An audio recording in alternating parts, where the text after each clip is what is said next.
little distracted for a moment there. I can't wait to start this, and turns out that I was right next to the end of the first route, and then the second route only takes like 10 minutes. That seems about par for the course for when I cut something off the previous day after. Because I think it's going to run too long. Either way, we'll figure that out and we get into it. Switch to this.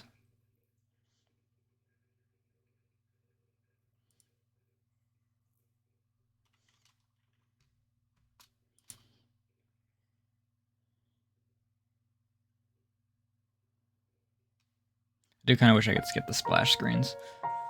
There's only like 2 of them, but...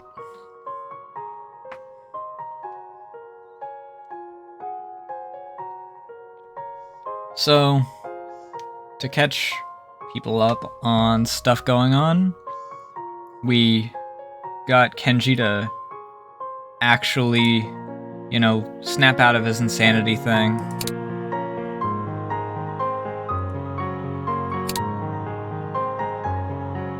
We saved...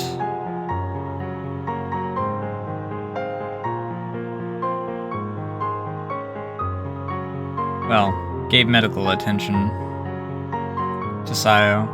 Came back. Kenji is, like, working with or possessed or something by Riko.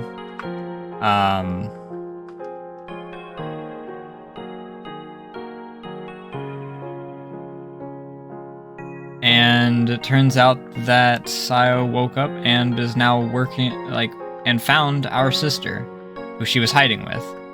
And we went straight to the,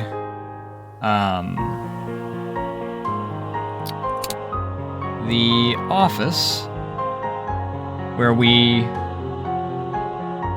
got 2 flashbacks, both of which kind of pointed out that both of the directors were kind of dicks.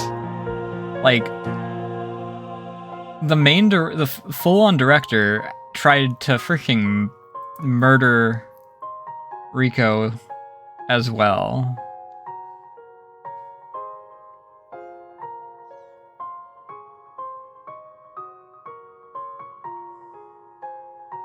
And Kenji apparently killed both Riko and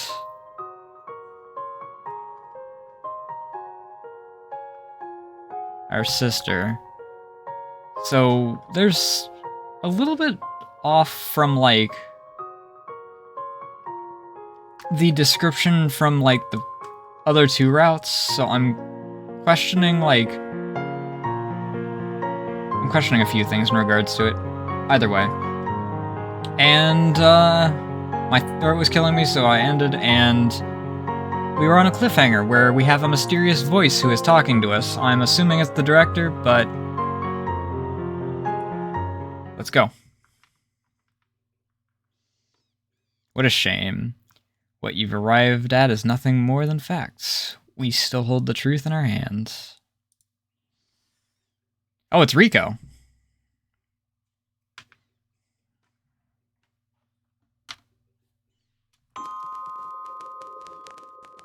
Riko stands at the entrance to the room, door having been left open. Having seen her argument with the director, my animosity toward her has softened. Mine hasn't.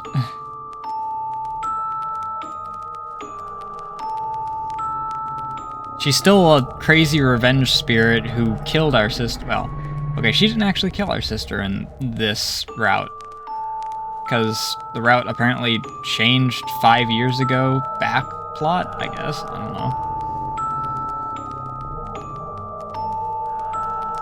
Also, why is the music so loud?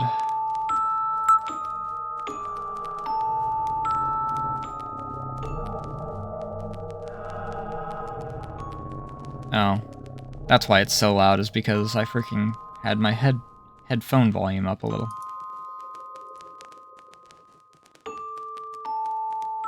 Also, they have crackling going on.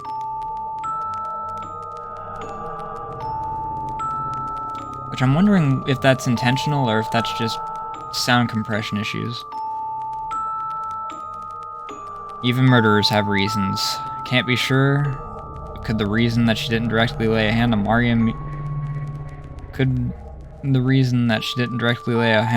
mean that she was trying to protect her? I was just thinking that I wanted to have a little chat with you. My, what an honor. You jerk. Stop acting so high and mighty and tell us about this truth. No. That is her, but it isn't her. Huh?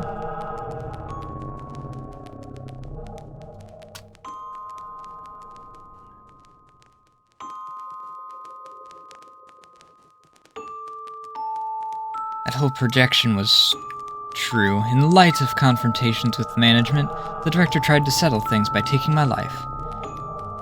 Since there was no place for him anymore. That's why I decided to kill him.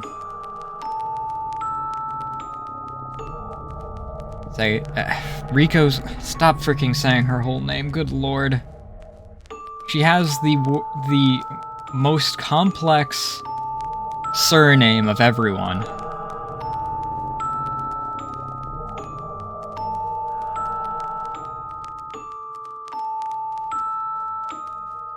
The temperature in the room drops. Air becomes so tense at those few words that it is almost painful on the surface of my skin. No matter what the truth she might be hiding, I'm sure that her murderous intent is pure. I don't think so. There's not exactly a whole lot of, like, angles that you can put murderous intent as pure. Like, there's self-defense intent and murderous intent. Those are on, like, different spectrums. But if you're outright intending to kill someone just for the sake of, like, getting them out of your way or something, there is no purity about that.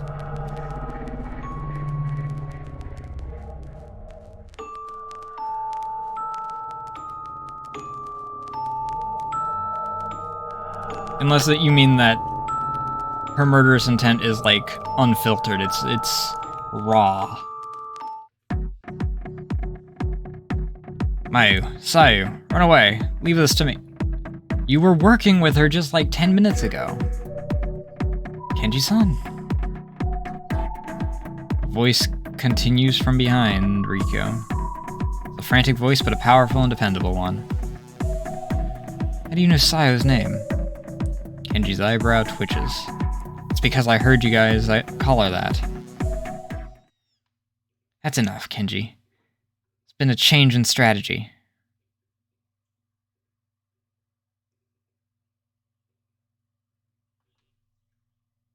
Silence flows through the room. By my own discovery, the final line has been crossed. But I can't fall apart here. I have Mari by my side. Gotten so big, Sayu. My, didn't I say so earlier? You've done a nice job surviving. Shut your wrinkled mouth. We know that you two are working together. Insult me all you like, but I wonder if that will be enough to absolve your hatred.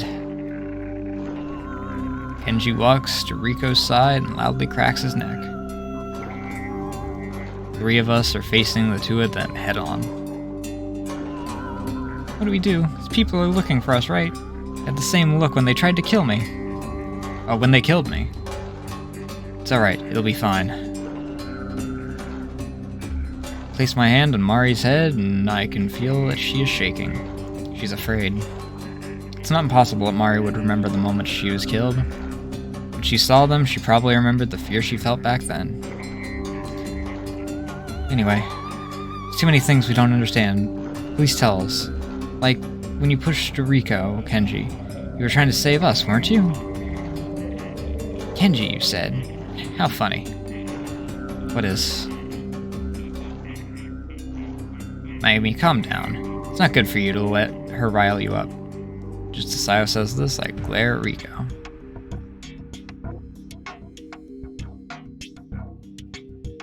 Even though she's realized she completely misjudged you, this girl continues to trust you. Well, that's not impossible. That's what I led her to believe. Didn't you say we needed to restore that one piece of the aquarium?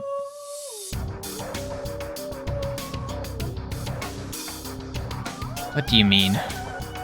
Riko responds to Sayo's question by snickering.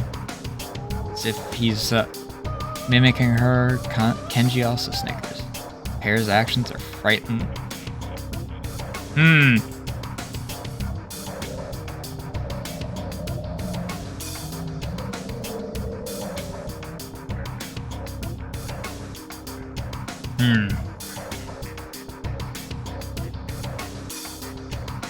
The thing is, they don't I don't think that they have a actual drawing of him with like the insane eyes, so I can't even go off of like what his eyes look like to go, is he possessed like earlier, or is he freaking going along with this because he's just decided to continue after all these years. Or maybe he's also dead. Something's not right after all. I know. This isn't the Kenji I know. No, that's not what I mean. Two of them are weird, but they're the same. They're fuzzy. Mari, so you've realized it after all. Is he a shard? Is my guess from yesterday right where he's like a shard? Because he referred to it as the Red Aquarium, like the father did. Hearing him speak so lightly to her, Mari glares at him. Neither Kenji nor Riko appears agitated by this. Listen, okay? Realize that tone of Kenji's voice has changed, and I swallow. The Red Mountain Aquarium itself is itself a gathering of numerous wills. You can call those wills souls. The murder of the director and the resulting grudge serve as a core. The base of those souls is made up of that directive. Primarily the fish souls, which lack the same thinking as humans, use that directivity to maintain this malicious world. In order to gather those souls, you spread that rumor among stupid junior high girls, didn't you?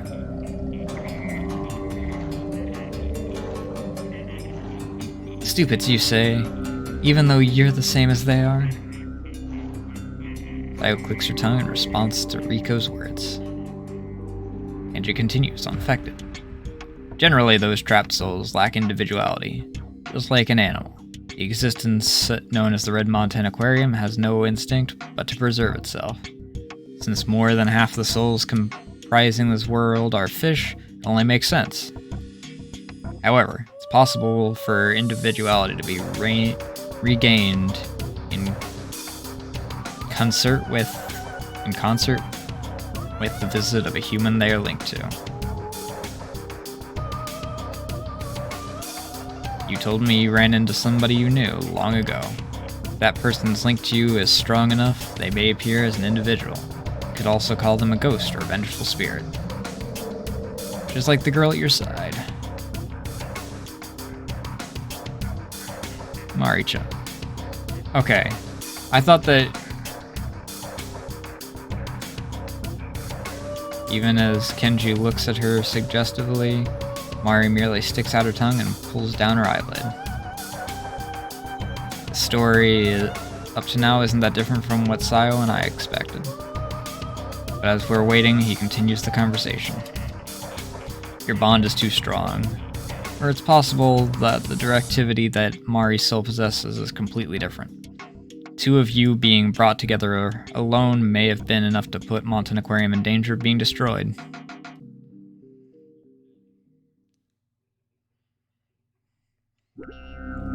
If we carelessly killed Mayu and the two souls came together, this place would surely be liberated from the curse.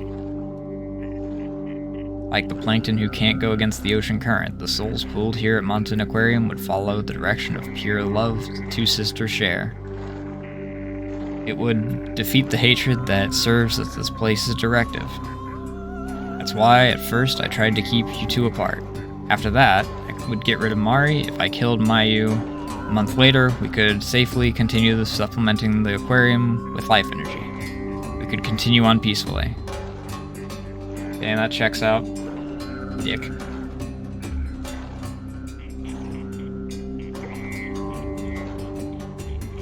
If that's his intent, though, it kind of makes me wonder if I stay with Sayu in the other route.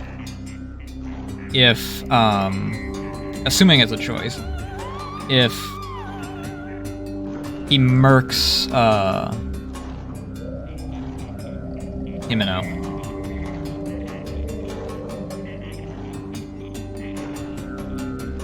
Since you brought Himeno with you, fate could have gone either way. That was a close call.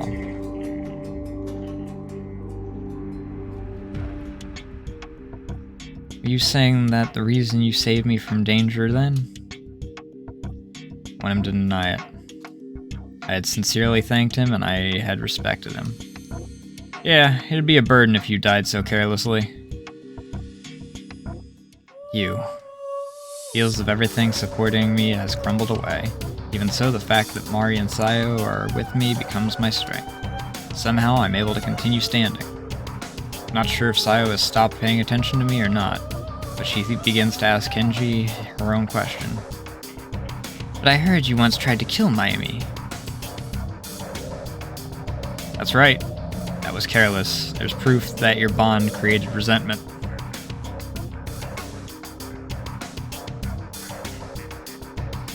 Still, not completely in possession of her individuality, but in connection with Montan Aquarium, Mari was trying to warn you, Mayu, when you were with me. My connection with Montan Aquarium was temporarily severed because of that. I was ensnared by the grudge of Montan Aquarium, and Hiyoshi Kenji's true nature became exaggerated.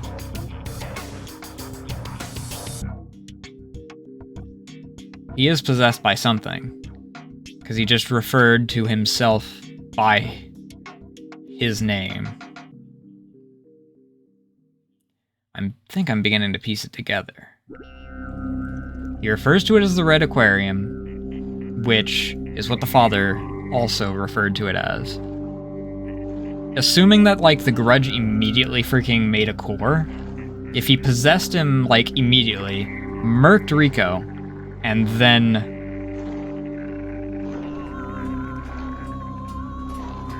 I don't have any idea how Mari getting killed as a result fits into that theory. But then he's pulled back every year because he was basically programmed to do so. Like, he was told, yeah, if you don't come back, things are gonna go bad for you. Which is why he didn't wind up accidentally getting, just dying early on. Because no one else knows. He would have had to have figured it out.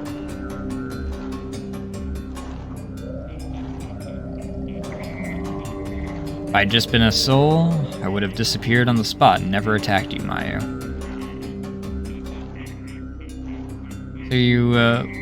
So you are living after all. You're the main one spreading all those urban legends amongst junior high girls.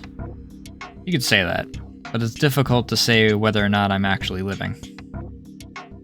You talk too much, Kenji-san. There's no point in telling the ones there's no point in telling the ones you'll kill all of this. Time is eternal, but it's best to leave out the unnecessary. Kill? Myself aside, wouldn't it be a problem if you killed these two? I told you, didn't I? Our plans have changed. As Riko says those words, the entire room undergoes a change. A faint tremor reaches the back of my legs. It gradually grows larger. The antique furniture in the director's office shakes even more violently. I've heard of poltergeist phenomena. It's when objects move on their own, or people suddenly hear noises. I'm sure that's what this is. The director gonna show up? And I notice the water has turned red like blood. Red color doesn't stop at the tank, but overflows into the rest of the room as a red light. Watch out! I know, they're connected with this place. In other words, they can interfere with the phenomena that happened here. Kenji died though. Like, he can die in one of the routes. He doesn't have that much control. No, okay. I guess it depends on how much of the plot they had thought of in the original version, because this version, this entire route was added with, like, the Steam re-release? Steam release?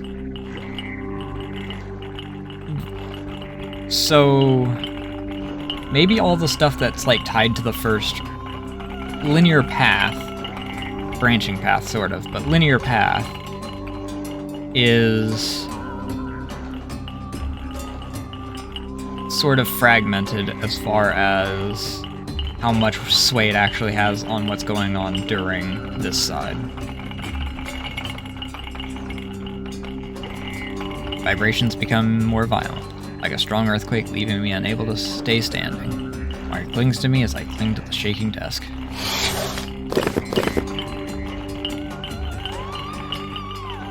Books that fly off the bookshelves come in a straight line at me. Somehow I shield myself with my hand, but a corner hits the bone of my arm, leaving a bruise. The bookshelf is overflowing, scattering everything on top of the desk. Glass picture frame has fallen to the floor, breaking on impact and tearing the picture inside. The smile of the girl depicted in the photo has been split in two, right down the middle. Mayo, you need to get out of here now. But the exit is blocked. Moreover, the murderous intent of that pair is unmistakably real. Just as Sayo says, if we don't get out of here, we can't regroup. Just like when we were attacked by orca or frogs, this phenomena is probably also being orchestrated by these two. Under the chair, there's a hidden passage that leads to the deep-sea fish booth. Huh? Can't hear you. Violent shaking cancels out our voices. Under the chair, let's go together. As soon as I take a step, I stumble. Shaking of the room has gotten so violent I can't walk very easily. Yeah, well, that's what happens when you freaking wear heels. I know you weren't planning on being sucked into an alternate reality, but... Mayumi, you're caught up in something. Sayo's voice sounds like she's in pain, unable to stand the shaking any longer. She sinks to the ground. Unlike me, she has nothing to grab onto, so it's natural. Leaning on the desk, it continues to shake. I twist my body and move under the chair. This is... just as Sayo said, there's a square on the floor made of a different material from the rest. The middle of the wooden floor is an out-of-place metal area. Also has a handle which I grab onto. With all my might, I pull it up. No. Harry, do it! Almost can't hear Sayo's voice, only understanding she is hurrying me along. I'll help too. Mari stretches her hand around my waist and pulls. The door and the floor won't budge. Why? As far as we can tell, it isn't that it's locked. How amusing. To hurry. This won't end well with the poltergeist phenomena alone. This won't end with the poltergeist phenomena alone. But as we struggle against insurmountable odds, the deep red room, Riku merely laughs. Sorry, Mayu-chan. This is for what they call the survival instinct of a seed. Eh? The what now?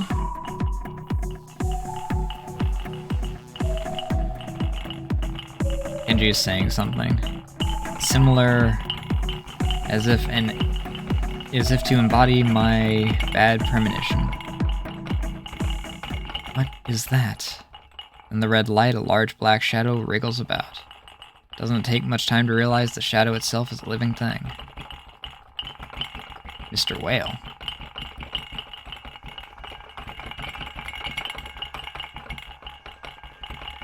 We've stopped trying to pull on the door, looking up at the large creature. Unable to fit into the room, it crashes into the wall. No, if it were just a ghost, then a container like a mere room would be irrelevant. Hi, Kenji-san.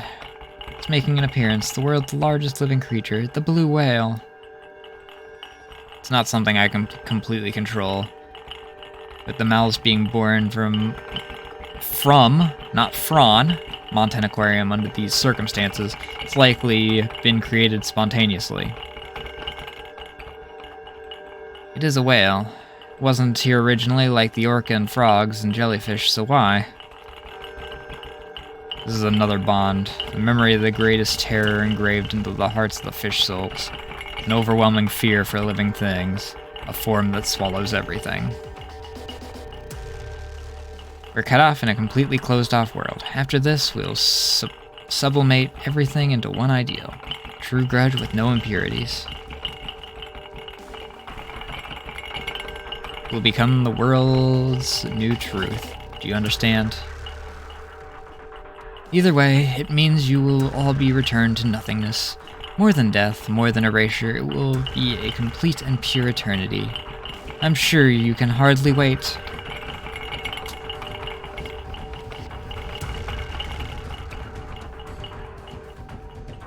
Can't sense individual will in their words. If they were humans, they wouldn't adhere to something so ridiculous. It's the outer limits of survival instinct. Can't understand the full story behind their objective. It's specifically because I don't understand that true nature of it that I find it terrifying. As if embodying the fear I feel, the shadow that I can see is nothing other than a whale finally shows its form clearly. We have to run.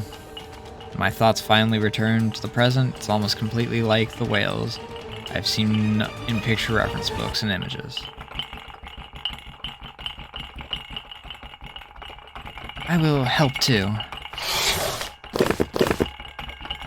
And Sayo takes her hands off the floor, the bookshelf aims for her and flings her away. Not a direct hit, but... oh, no, flies her way. But even that light impact with her shoulders sends Sayo's body flying into the wall. Sayo. Sayo applies pressure to her shoulder, leans her back against the tank wall. Bathed in the red light, creates a deep shadow. Sayo is thrown back, something falls down with a flash of light. It slides across the floor and stops at Kenji's feet. It's the keychain I lent to Sayo. Strange sticker photo on the back is facing up. This is Papa's key. We don't have time to grab it. This way. Holding onto the desk, I reach out my hand for Sayo. The desk is shaking so hard I have no idea when it will fall. Moreover, there's no time as the shaking grows more and more violent. Okay, so he's gotta be freaking possessed by him or something. Because he knows by now that she's already like... Kenji knows by now that she's his daughter. Like, the director's daughter.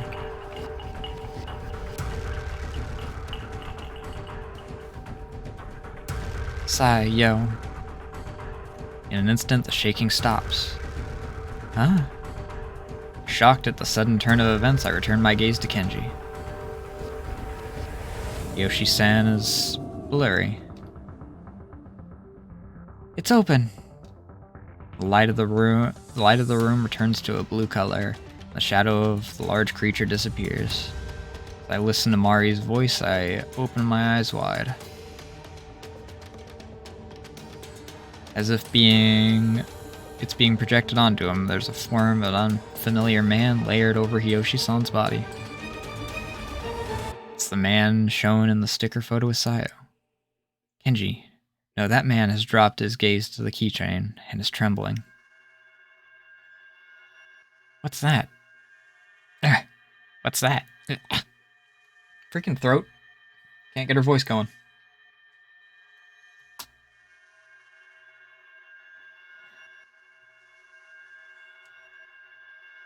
Despite Mari calling out to her, Sayo gives no response, so I grab her arm. There's no mistake about it, this is our chance to run. This little...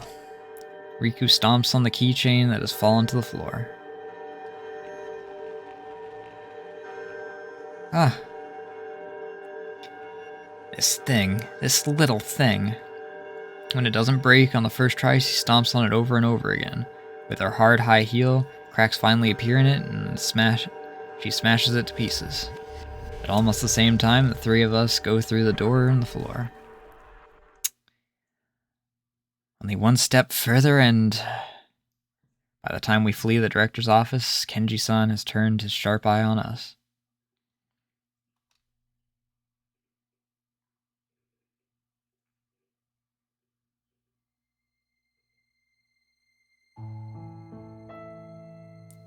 That was, without a doubt, my papa. Even after reaching the deep-sea fish booth, we cannot calm down. Sayo says, wiping away the sweat that gradually appeared, her breathing is still rough. I have a general idea of what happened just now. Thinking connecting that man to the aquarium is his possession by my father. Called it! Freaking called it!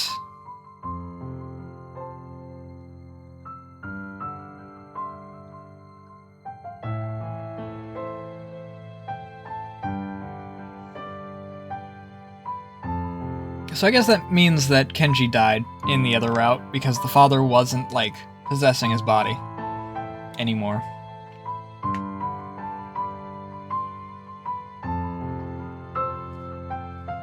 The moment he saw the sticker picture on the keychain was the first time he came to his senses and seemed to recognize you, Sayo. I wonder why he hasn't recognized you this whole time. You saw, didn't you? Pops is in his own world. It's no surprise that he saw me having grown as I have and didn't recognize me. But your family. Mario was able to recognize me after all. It sickens me to use their words, but thanks to your having her individuality, Mari understands the concept of time. Papa is an existence bound to the will of Mountain Aquarium. He no longer has any connection to time. But if you talk to him, really talk to him, you might understand. You said you wanted to see your father, after all. It's fine. I came here to part ways with my father anyway. More than anything, I'm sure Papa has, whether directly or indirectly, taken many lives.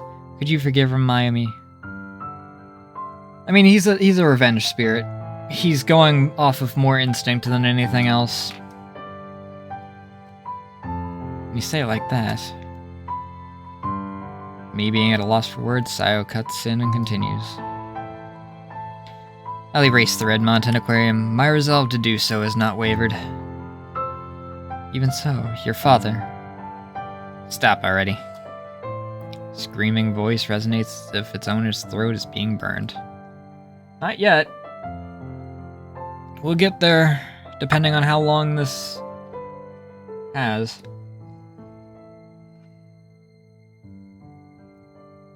I was just at the point where I wasn't thinking about it. So you're still worried about it then? No. That my father would do something so terrible I won't accept it, but... Sayo's cries erupt over and over again, like a volcano. No matter how you look at it, it's clear. That's not a gathering of wills. It's Papa's true self. That giant whale is a mass of malice, and I'm descended from that malice. You're descended from what that malice used to be.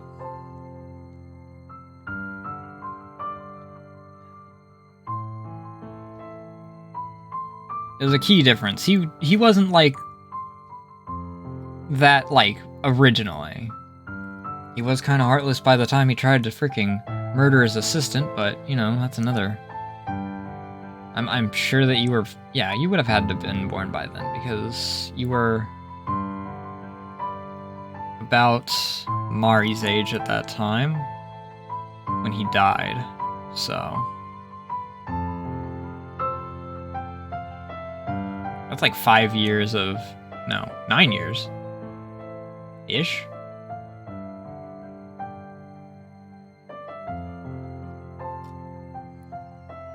Sayo, you're a different person from your father.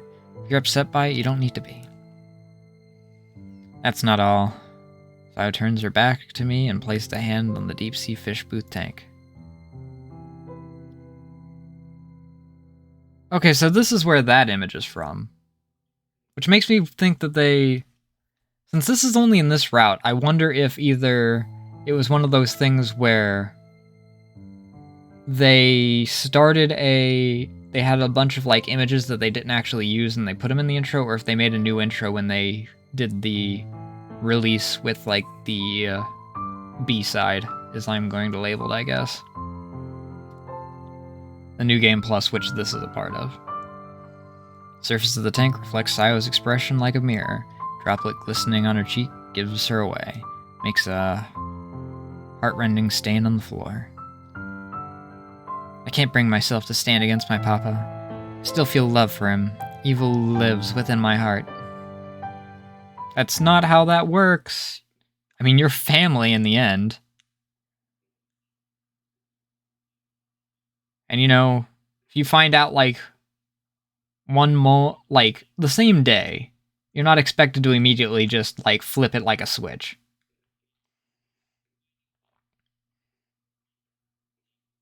Like people go through denial of like this kind of stuff for months at times. You're not just gonna flip a switch of, oh, well, my dad was a piece of trash. Well, I guess that I hate him now. 5 minutes after you find out. Because it's been like maybe 10, 20 minutes in-game, I'd assume. Because she only found out through those visions just a moment ago. Light in the room. Once all the blue room begins to flicker with flashes of red. It is an omen of impending phenomena. Like the light bulbs flickering on and off, the lighting alternates between blue and red. Which is why it's purple. All the light shining through from the tank mixes together, becoming nothing more than a gaudy violet. Hey! Mari. My instinct tells me this is bad, and I embrace Mari. I have to get Sayo and us out of this room. That's what I think, but it's too late. From a spot on the floor, the spot where Sayo's tears overflow, gradually spread as a highly viscous violet liquid. It's muddy, like melted concrete. Sayo's crying. Before we realized that we ended up inside of the vivid violet space. Imprisoned? This isn't malice, it's anguish. This is clearly what Sayo is feeling right now. She's truly stuck between a rock and a hard place. It's not the red of hatred or malice, but a violet world. The mud spreads all across the floor and we sit ourselves on a handrail, narrowly avoiding it. Still, if we wait around like this, the whole room will eventually be covered in mud. Hey, listen to us.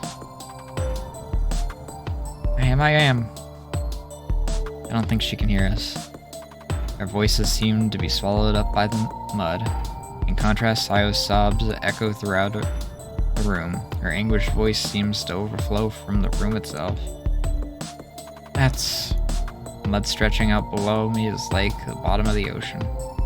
Proof that this is a fish... Proof of that is that fish silhouettes begin to appear in the deep-sea fish booth. Okay, that's cool. I still don't know what the heck this thing is. It's been in both versions of it, and I don't know what it is.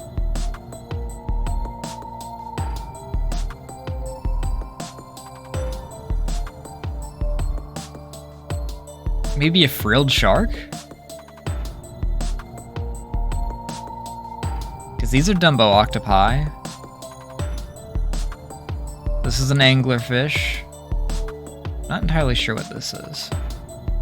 Obviously the oarfish that has been being shown off this whole time. But I don't know what this is. For the sake of not freaking spending 5 hours trying to think about it, I'm gonna say frilled shark because the head kinda looks like one.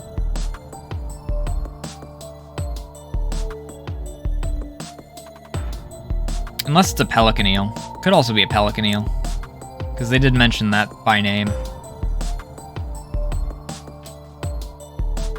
You got the tip and then the jaws that lurch back here. and sorta so that it can open up the freaking flap on its mouth. They're all fish at the deep sea, from football fish to oarfish, slightly sparkling pancake octopi, and transparent headed barrel-eye. That's not a barrel-eyed fish.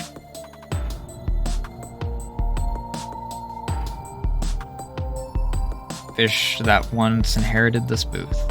Giant isopods with large carapaces squirm about in the mud, while atrocious brown jellyfish and vivid flower hat jellies float around the ceiling like UFOs. Can I help you? Stay over there. No.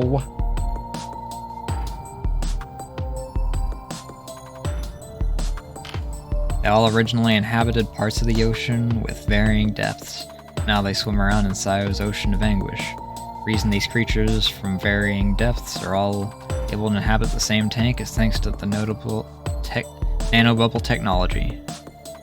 Each of these creatures faces the sky, their feelers outstretched and some of them with fangs bared.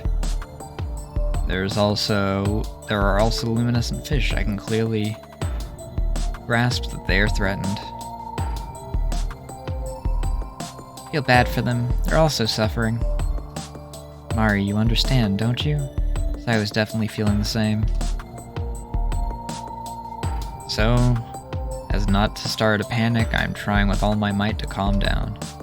When the phenomena started, I knew how things would change.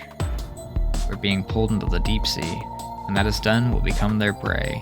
Even if we don't, we'll be unable to breathe, or be crushed by, I'm assuming, the pressure. It's not just being in the water, but the darkness of the deep sea. Mud swept up by the waves spreads all throughout the room. There's nowhere to run. Moreover, stopping here will lead us to being swallowed up by the mud.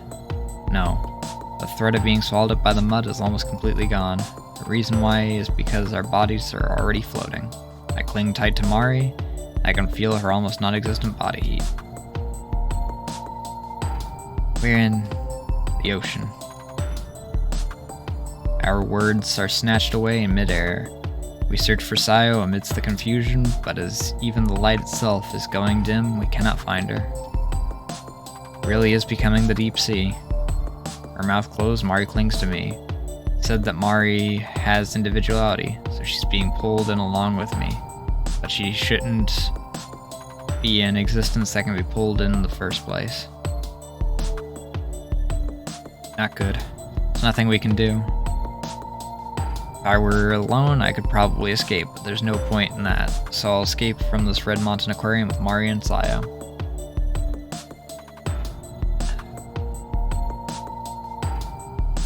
Even so, fish swimming about push my body aside, causing me to slowly hit the wall. This is like the weightlessness I've seen depicted in those television and movies. When I hit the wall once, I lose any sort of momentum, but my own body slowly begins floating toward the opposite wall. I'm lucky that any velocity I had is lost to the water's resistance, but at the same time, it's getting harder to breathe. I have to do something to change my direction, so I can protect Mari. After hitting my back against the ceiling, I should be headed downward. As if it had been waiting on me, a feeler appears before my eyes. The clump-like creature that owns the feeler is stuck to the corner of the wall. The Delilah anemone. Deep-sea anemone that gets its name from the fact that it looks like the Delilah flower. I've heard it has monumentally powerful venom for a sea creature. Of course! And we all know what that means. It means that it's probably acidic, or its venom is going to kill you instantly, or something else. Because everything's turned up to 11 in this. And just the strength of its venom alone, it's a fearsome creature whose sting could cause instant death. Not good. At this rate, I'll be preyed upon by that massive feeler. With my pace so slow, the sea anemone draws closer. It's unavoidable. I'm unable to gain control of my body, and avoiding direct hits seems unlikely. Then I have no choice but to gamble. Sea anemone's mouth should be located at center. It shouldn't be able to pierce the sole of my shoe. I have have no choice but to use it as something of a stool to escape in the other direction. I frantically muster my strength and stretch out my leg out toward the center of its body. That is ballsy since you're still wearing freaking open-toed shoes. Feels as if I had jumped into a bucket of pudding, but in spite of that, I continue to extend my foot with all my might. My foot is sunk in, and I can't get it out. Along with it, my body is being swallowed by the anemone. What I thought was its body is only feelers. Somehow I have to do something. Despair piled on despair. Hello. Large shadow descends from overhead. Shadow opens a mouth so grandiose it seems as if it could swallow the room whole. It's a whale, though this one is bigger than the one that appeared in the director's office. The difference between them is no more than the difference between the woods and the forest. It's trying to devour me? No, not just me individually, but surely the space itself, or perhaps it could be trying to achieve the same objective as the director and the others. At this rate, Mari herself will be swallowed up. Even though this place is already underwater, if I push her away, she could be saved. Mari looks at me with an anxious expression.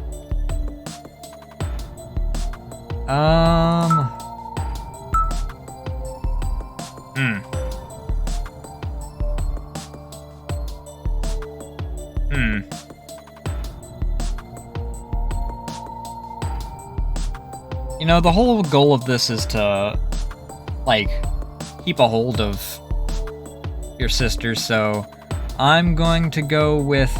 Oh. I thought that it was...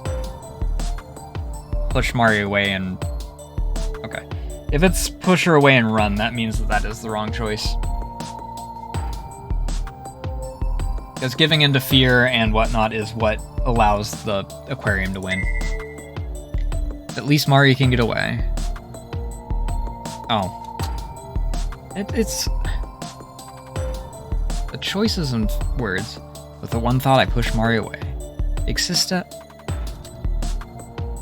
Even against the water resistance, Mari is swept further and further away. At the very least, she is able to get out of range of the whale's mouth. My relief is almost... simultaneous. What's that? What is that breed called? Lancefish, is it? Fish with a long, thin body, bearing sharp teeth that has a ferocious desire for every type of prey in the sea.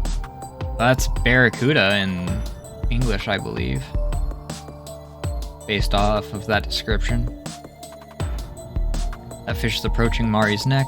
Even with the bit of distance between them, I can still clearly see that is the situation. Lancefish closes in on Mari and slams into her, biting in her neck. When the fangs sink in, red particles spurt out instead of blood. Showered in the particles that spurt out, it takes another bite further in. Just like that, her neck is swallowed up.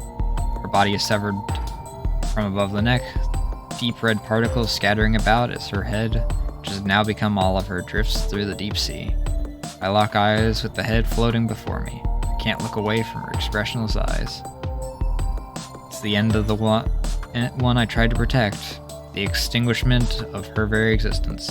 Death piled on death. Before I know it, the once violet room has dyed red. The world itself seems to be trying to change, but from my head to my toes, I'm already swallowed up by the whale. Unable to see fate through to the end, I am washed away by the torrent of a violent death.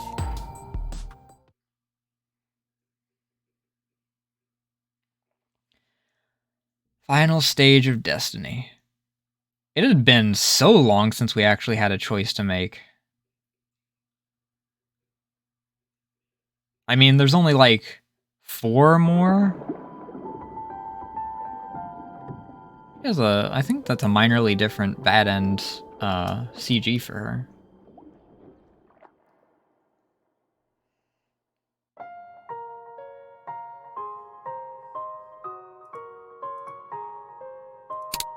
Also, we're finally getting...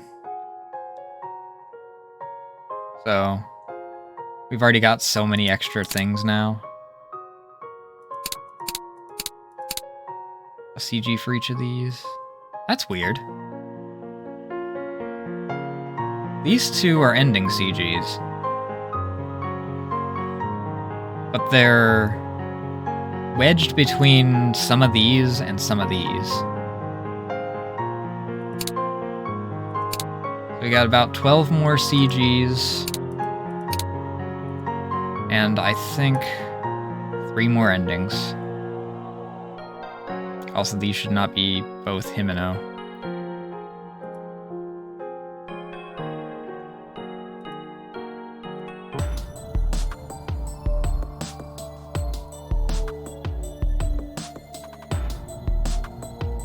Oh, this is also a different thing. Oh, that's right. All these are going to be different because they're not like the journal entries.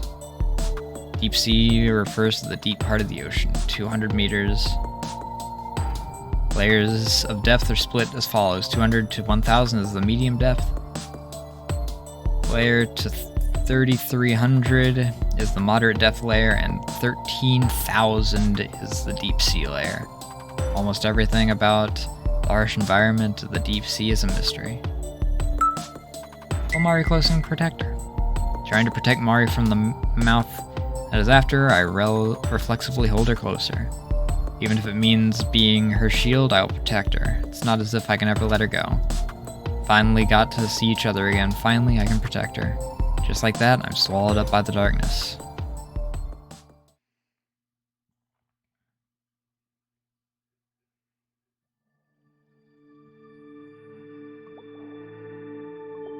Somewhat flashbang? Question mark. Where are we at now? When I come to, I'm standing where the waves are breaking. This is... I don't know. When I came to, I was here. Well, you're not freaking going crazy anymore, so that's a plus. Also, I need to hit the bathroom and get a refill on my drink.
It's quiet, but a gentle wind blows. Underneath the starry sky, we're in a fantastic world. You saw it, didn't you? That violet was my true nature. Just like Papa, the form of a darkness that seems as if it will swallow everything. Right, I was swallowed up by that whale. With Mari, where is she? She's fine. Sayo smiles. It's the first time I've seen her do it. That isn't the only poison I possess. Even though I should have told you, Mayumi, I couldn't.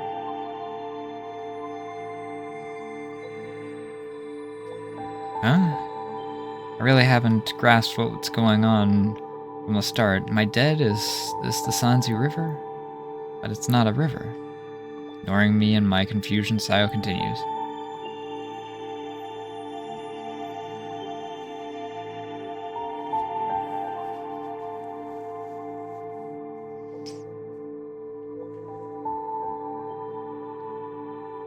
I met Mari 5 years ago at the Mountain Aquarium, when she was alone.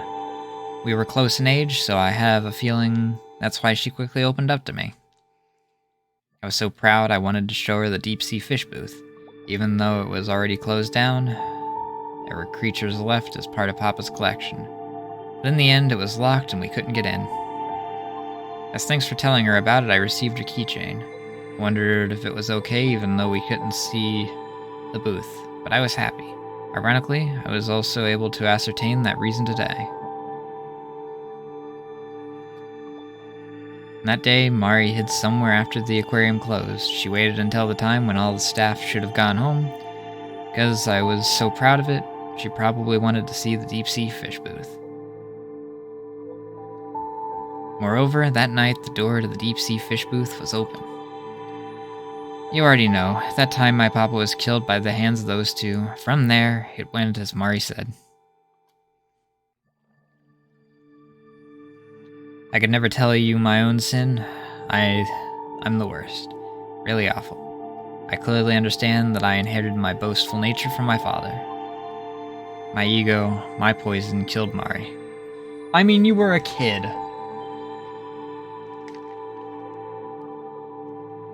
You were proud about, like, knowing...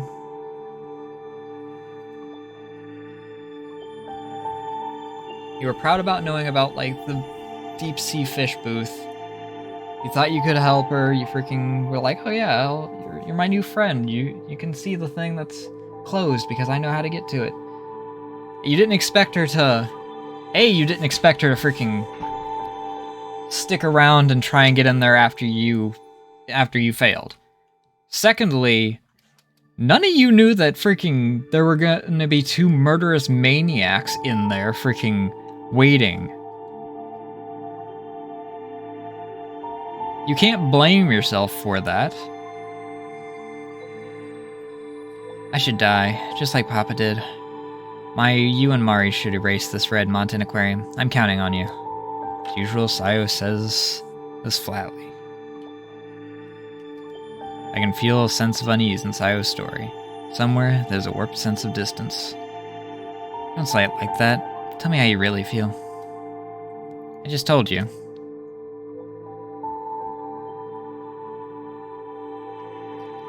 And I'll say it, Sayo. I wanted to be your friend, so I kept quiet.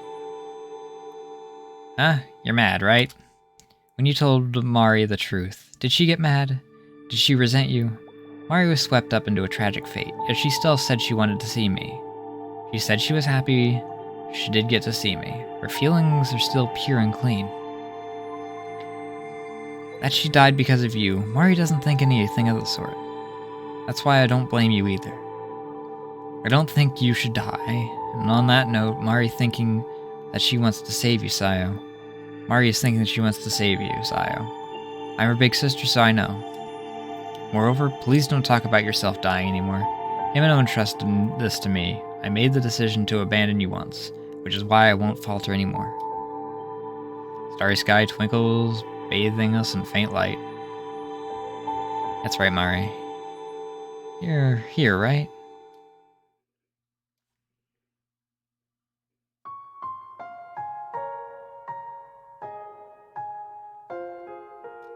When I look over my shoulder, there's a small silhouette. And you're glowing. Mari is tingling with a transparent blue light. Her hair color is strange, almost sublime. Isn't it great? I don't know if I'd say great or cool. Right, Mari's whole face is a smile and she spins around once, with almost the same ease that her skirt flutters the light enveloping Mari spreads throughout the whole room. The room illuminated in blue light gradually returns to its original form as the deep sea fish booth. No, it's not the same. Not one trace of the aggression that had swelled so high in the deep sea creatures up to a short time ago. They swim about within the light. They resemble the fish who swam about without regard to the containment of the tunnel tank, but they are infinitely more free. It's the exact opposite of negative feelings such as hate or malice.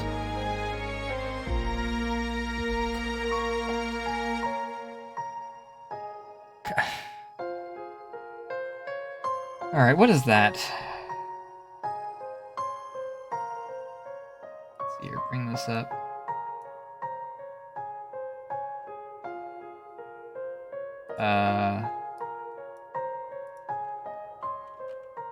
Chirotheauthus Imperator.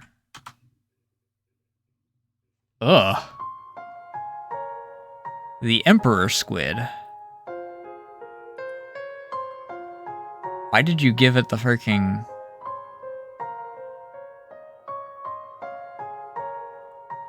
Why'd you use its scientific name if you were...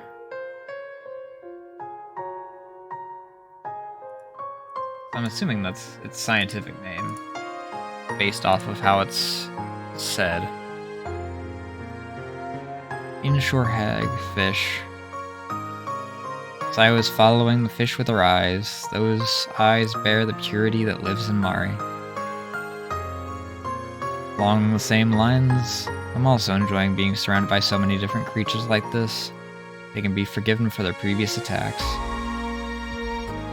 Creatures begin to gradually swim around Mari. Mari, what did you do? I became one with the fish. I prayed and made a wish. I want to protect my big sister. Just like the director and the others. No, it's different. You don't have that sinister feeling. Only ones who do are those who make corrupt wishes. With this, we may be able to hold off that whale.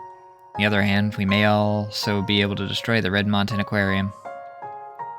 Malice, hatred, anger, the imprisoned souls have been freed from these things. Look, and you'll understand. It's different from one unified form following one giant will, all of them being touched by Mari's light. Their liberated souls are each cooperating. You could say that its numerous individuals responding as one community. We have received hope from an unexpected source. Mari, you're really amazing. I become happy and embrace Mari. But it doesn't work the way it did before. Even as I pitch forward, Mari's body gives no tactile resistance, and I fall to the floor. Reach out my hand for Mari to try and stand up, but our fingers cannot touch. My eyes surely widen as Mari gazes at me with an intense look.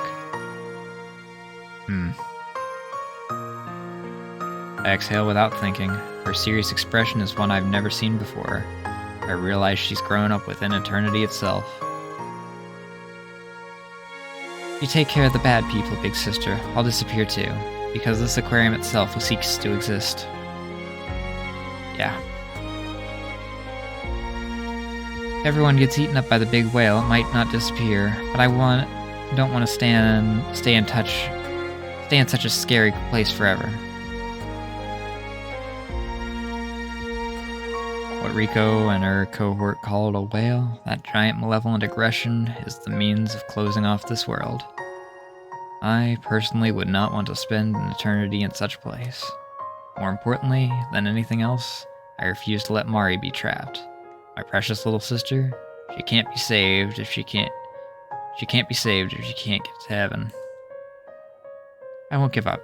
Leave it to me and you'll all go back to the real world where you can rest easy. What are you saying, Mari? Stand up to them together. put my hand out in front of Mari. You guys can't do anything, can you?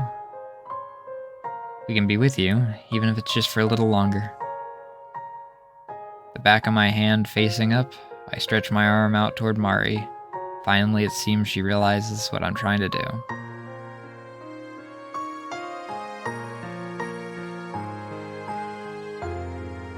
Mari also extends her hand, laying it with naturally no feeling to it over mine. Even with her hand giving off no body heat, I am sure I can feel the warmth to it.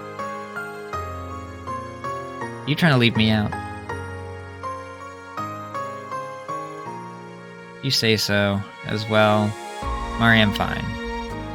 But I'm fine. If you say so as well, Mari, but I'm fine. I haven't atoned just yet. If I don't at least say what I want to, I can't get home. Seems so like you, Sayo. Not bad, is it? Saying this, Sayo places her palm on top of Mari's hand. Oddly enough, it's as if I can feel her skin. This sensation is what we call individuality, then what they said is wrong. It's precisely because each individual can come together that we are strong. It's incomparable to just existing on survival instinct alone. Having hatred and malice as one's driving force, one can't consume everything. Humans weren't born just to survive. Definitely do it. Protect the two of you, so you definitely need to make it home. Let's not have any regrets anymore, Mari. If you're protecting me, then I'll support you, and definitely return to Himeno's side.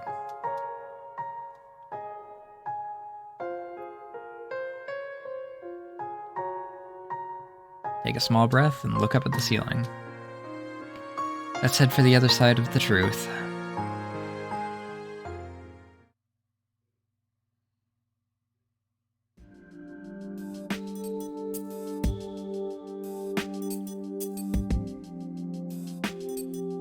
Taking the front entrance of the deep-sea fish booth, we arrived at the tunnel tank. Mari is praying at the center of the room, addressing the fish and living creatures. Creatures do not respond verbally. The blue light emitting from Mari envelops them, and just like the deep-sea fish booth, they begin to swim about freely. I wonder why the fish don't disappear. Since they're souls, they should be able to cross over. Because they're all Mari's companions. They've been under the influence of a heart of fear up to now, but having been moved to Mari's pure heart, it seems they want to help her. The fish's emotions, huh? Think you could hand in a paper on that? Should I write that Mari is glowing or something? If I write such a paper, they won't let me into high school.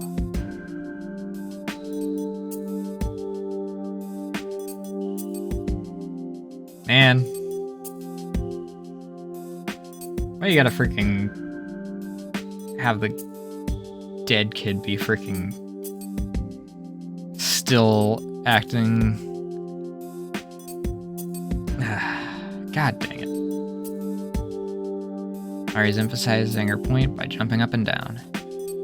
Ultramarine light that seems to be not of this world is making an imprint out of Mari. As Mari says this, can't really seem to answer her.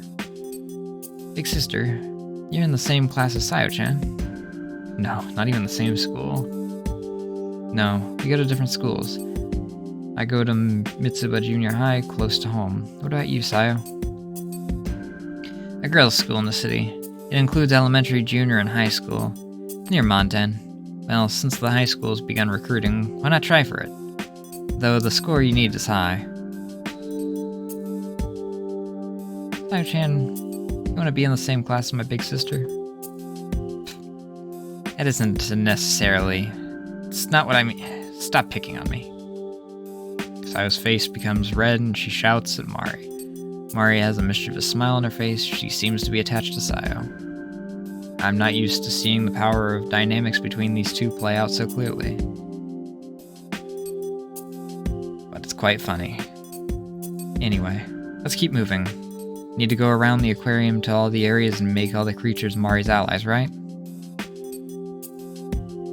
Fishes say they'll help us and spread my light, so we can leave it to them. Should go for that man and the lady. Allies, eh? Here, they're probably our most reliable option. But you know, if we don't hurry and find the man no matter how I help them, they'll be taken over by the scary feelings again. Overwritten by the grudge, you mean? If so, we should return to the director's office. Yeah, that's right. I'll go in the front because the others are following me for now. I mean, freaking try and convince the man, I guess, bet first. It would be the smart option, considering you have his daughter on your side. If he either gets his freaking moment of peace and goes to the other side, freaking Rico is then left on her own, and if he outright turns over, then you've got freaking one of the most powerful spirits controlling this whole area on your side to freaking finish off Rico. Mari says, pointing her fingers toward the way we came. Mari spins to the side, the dust in the air reflects the glittering light. It's as if she's clad in blue specks of light. Mari's words weigh heavily on my chest. Also probably realized it.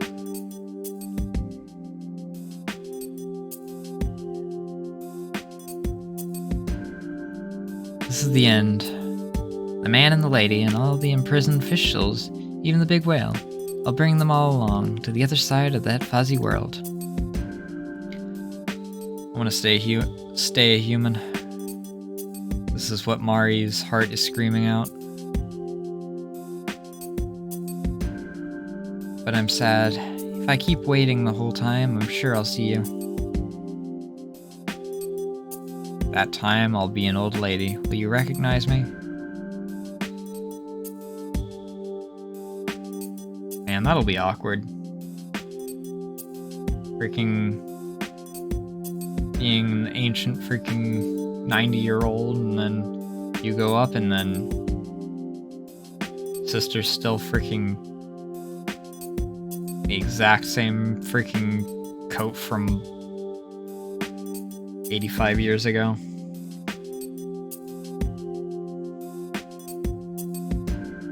If their ambitions come to pass, Mari will never be able to go to heaven.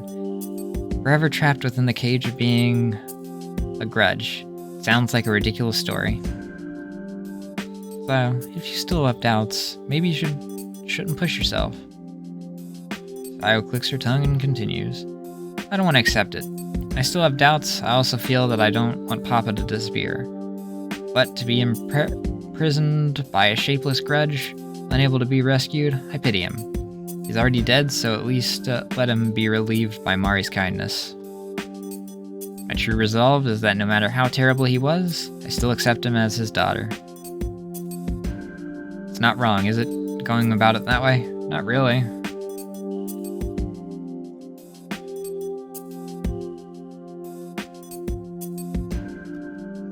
Sayo smiles with the most relaxed expression I've ever seen her use. It's not the strained resolve she had used when we met. A person who recklessly said she would throw away her life if it meant clearing up the truth is a different person. Like the time that Mari said she wanted to protect us, this is a pure wish. Mayumi, you should also probably be sure of your feelings. Even if this Yoshi guy is the real culprit who killed Mari, there's no need for him to die. If he can be saved, you should save him. If he's alive, you should have to atone for his sins. Sayo. I don't hate him or anything. He was scary, but I've already forgotten about him. My only wish is to protect you two. Parting isn't all there is. You two taught me that. That's why no matter what conclusion you reach, Mayumi, I've decided not to deny it. I still have things I want to know. Sayo turns to me with a serious look. I look Sayo directly in the eyes and continue. If I think about it, we still haven't heard the truth. We know why Saganuma, freaking Christ, planned to kill the director. But then why is Kenji her accomplice? What caused him to go mad? Since she saw the scene of the murder, they probably killed Mari to shut her up. Riko probably killed as well, being afraid to give herself up, hesitant to kill Mari.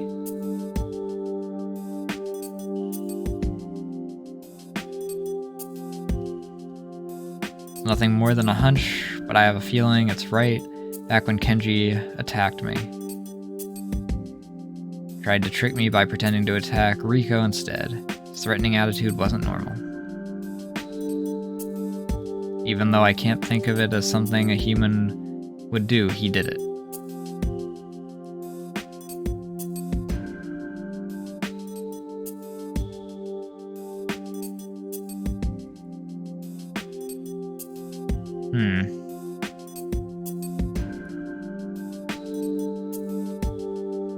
One more thing. Riko. Sayo looks at me with a mysterious expression. You have some connection with her, Mayumi? Why did she keep her Mari around at that time?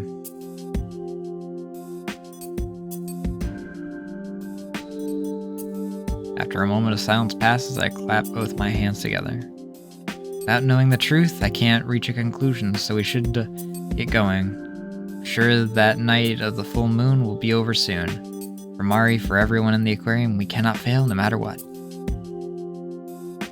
Mari's cheerful reply, she stands in front of us and begins walking, just as she said. As I start to follow behind her, her form cloaked in light, Sayo pulls me back to the head by the hem of my shirt. It's unexpected and a little surprising. Listen to me for a moment.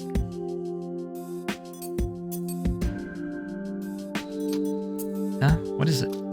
Once we return to the real world, I probably will be too embarrassed to say this, so I'll say it now. Before I can respond, Sayo continues. Her cheeks have been tinged a slightly red color. Our conversation earlier, about high school. Since it's still about 6 months away, we have time. Just give it some serious consideration. You mean about going to the same high school? Hey, don't just say that and walk ahead. Follow behind the two of them at a jog. My time with Mari has been fun, but it's surely against the province of this world. The amount of absurd and frightening things we have encountered is probably keeping the balance. Soon, this time of terror will end. And so will my time with Mari. I want to keep being with her forever, but that wish won't be granted. If it won't be granted, at least let me engrave these feelings into my heart. I will protect Mari along with my steadfast vow. Big sister, you're too slow. That's not true, I'm with you. We exit the tunnel tank and head on from the Fish of the World booth.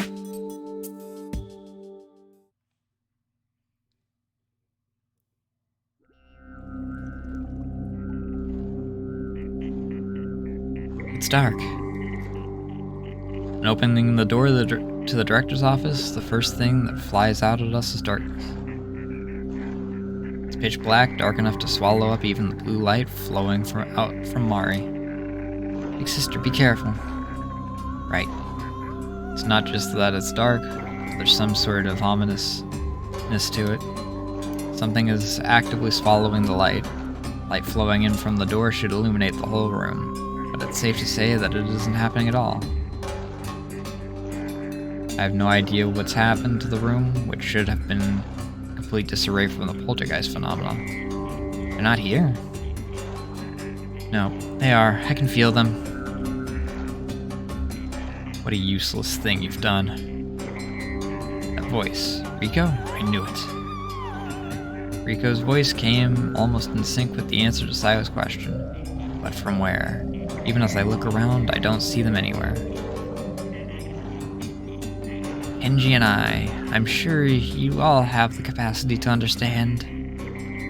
Even if we can't see her, we can clearly hear her voice. It sounds as if it's generally coming from the director's office. I have no idea where she is. I'll tell you, the thing I realized when we met here that I've wanted you to know, because he loved you. That's abrupt.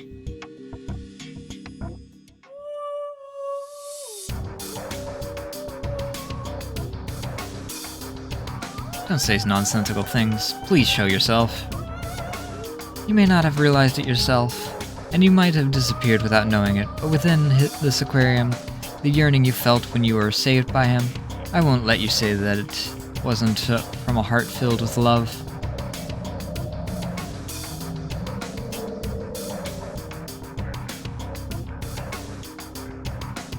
Mayumi, don't engage her. I know, but if we let her go at this point, with the feeling we won't learn about Riko and Kenji.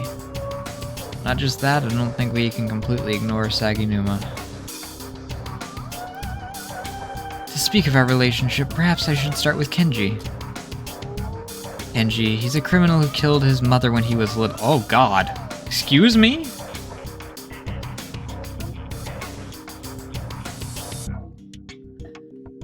That freaking just jumped out of nowhere. Without realizing it, I've forgotten to breathe. This rate, even Mari and Sayo couldn't help but be interested in Riko's story. Killed her? You mean he murdered her? Realized that my voice has completely changed. Had a sister 4 years younger than he. His innocent little sister accidentally swallowed a toy, tried to make her cough it up, but became hard for her to breathe. She was likely writhing in pain. At that point, Kenji didn't save her. For someone with normal feelings, that would be unthinkable. Kenji watched his sister struggle against death and was amused. So she died like that. Discovering the scene of the crime, his mother criticized Kenji-kun. Of course, she would, since if he had helped his sister sooner, she wouldn't have died. Lacking that understanding, Kenji wrung his mother's neck. I don't think that's... Unless he's like freaking... Like, you're saying kids, so I'm thinking like single digits here. Unless he's like some sort of behemoth space marine of a child. I don't think that he's gonna be freaking doing that easily. As he did so, he saw his mother writhe in agony like his sister had, just as he expected. And she... Yes, she was killed by her son's hands, and he enjoyed himself doing it. Watching his sister die, actually killing his mother. Now that's scary, big sister. As if in reaction to Mari's frightened voice, the blue light flickers. Rather than illuminating us, it's swallowed up by the darkness. Take hold of Mari's tiny hand and squeeze it. Even though I can't hold her hand, I get the sense I can feel her shaking. How old are you right now? 14 right now. Having been asked so suddenly, I answer on instinct. This story is from when Kenji was around 8 or so. So you probably weren't born yet. 22. Yeah, actually that's probably about right. Also, yeah, he's 8. Or so, like, means he's like 7, 8, 9, somewhere in that region. Is his, what freaking... I'm finding this a bit far-fetched at best. Completely BS on average, like... It's one thing if it was like... I don't know, some other form, but... Just, oh yeah, he strangled her at the age of 8. No, I'm not believing that for a second, good lord. Even by freaking weird anime standards, that's far-fetched. That has nothing to do with this, just tell us everything from the beginning. My, don't you want to hear it? Should be no need for you to be so cold, right? Don't act so high and mighty. Is that the attitude you take when you want something? That part of you very much like your father, isn't it? At her words, Sayo silently casts her eyes downward. That's fine, but I am the one who started telling you the story, so I'll let you hear it through to the end.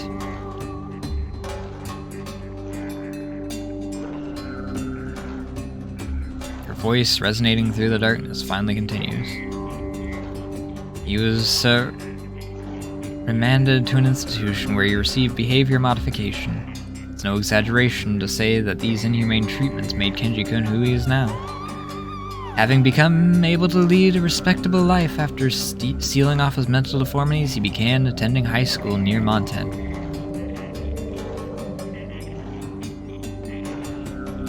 After some time, he began a part-time job at the souvenir shop here at Monten Aquarium. The past is something that follows the person who created it. His peaceful days were unable to continue as rumors of heinous criminal Hiyoshi Kenji began to spread, and he became the target of unavoidable bullying. To be sure, he was on the other side of fear now. In crimes committed by minors, the name is not supposed to have been released. How did anyone find out? Oh, that was... Really, reality doesn't work like that. Doesn't in a textbook. Getting back to the topic at hand. You see, I covered for him. At the very least, at the time, Kenji was a serious employee, overflowing with enthusiasm. He treated his part-time job as his true job. He was more reliable than the kids who saw this as a way to prolong their fun or meet people. Even so, at the end, Kenji-kun's isolation didn't change. I tried to close the distance between us, having graduated from graduate school and going straight to work. I probably found some warmth within him. That's unexpected, to think you also require warmth. That narrow point of view was draining to me, just like the fact that I was labeled as a workaholic, much like director Sakuragi. Voice mixed with the sarcasm lowers in tone, sounding as if she's increased its viscosity. I gave him a mother figure, and he gave me a sense of purpose. As my friction with the director grew, before I knew it, I was supported by him. In the end, that resulted in murder. Oh, you're so impatient. Well then, since it seems you don't care to hear about our softer days, I'll leave that part out. A woman's jealousy is equal to her instinct.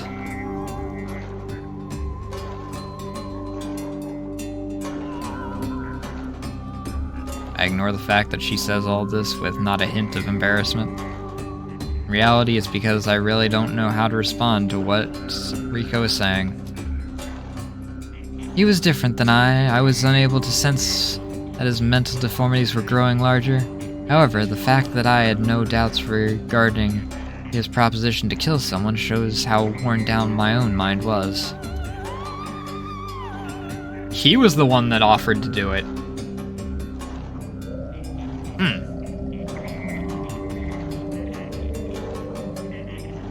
Okay, at this point, like, it is, like, believable. Man, that freaking single moment of he, at 8 years old, strangled his mother is the part that really freaking makes me wonder who the heck wrote this backstory portion. It's... I don't know. Hey, that's... The second one, he once again set eyes on a person's death. It was like Pandora's box had opened. That allowing Sayo to continue, Rico says her next thought without any room for pause. Genesis of the plan for the directors. Murder was Kenji-san. Oh, don't make that face. I cannot have you misunderstanding me. At the time, my malevolence and murderous intent were certain. The one who slaughtered Sakuragi was me.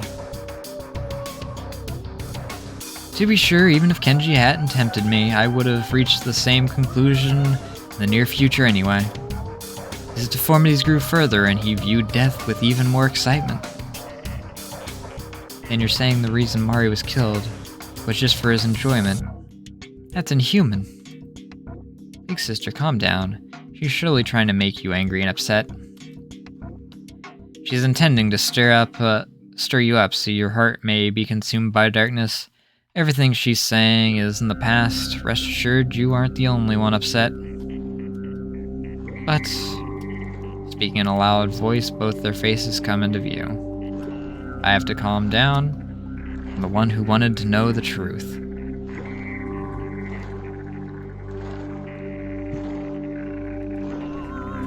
Riko's loud laughter reverberates, grates on my nerves, and I narrow my eyes. I wouldn't do something so underhanded. Moreover, just now you said that Kenji was inhuman, didn't you? You mustn't misunderstand. It's exactly because he's human that he feels pleasure at death. I can't empathize, but I suppose I can understand. Specifically because he's human, he can feel happiness, anger, sadness, and enjoyment. From the instant the director died, this place was born. Since that child and I died inside the Red Mountain Aquarium, we were likely treated as missing persons. That's why Kenji's sins didn't come to light. Still want to know how they never found either of your bodies in that case, though. Oh, well, if it automatically... If Red Mountain was, like, immediately manifested at that point, sure, I guess.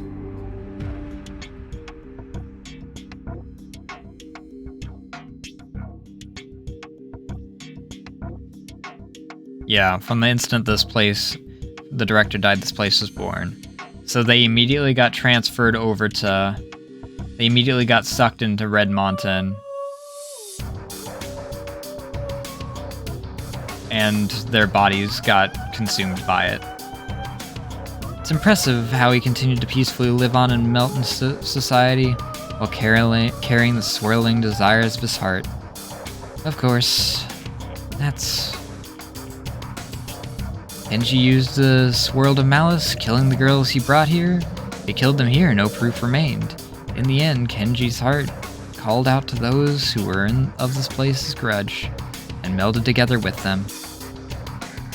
What do you mean? Just as you suspect, having a body, Kenji has been entrusted with the role of bringing fresh lives here. His soul is already assimilated in the Red Mountain Aquarium. Kenji you met originally is merely a leftover will.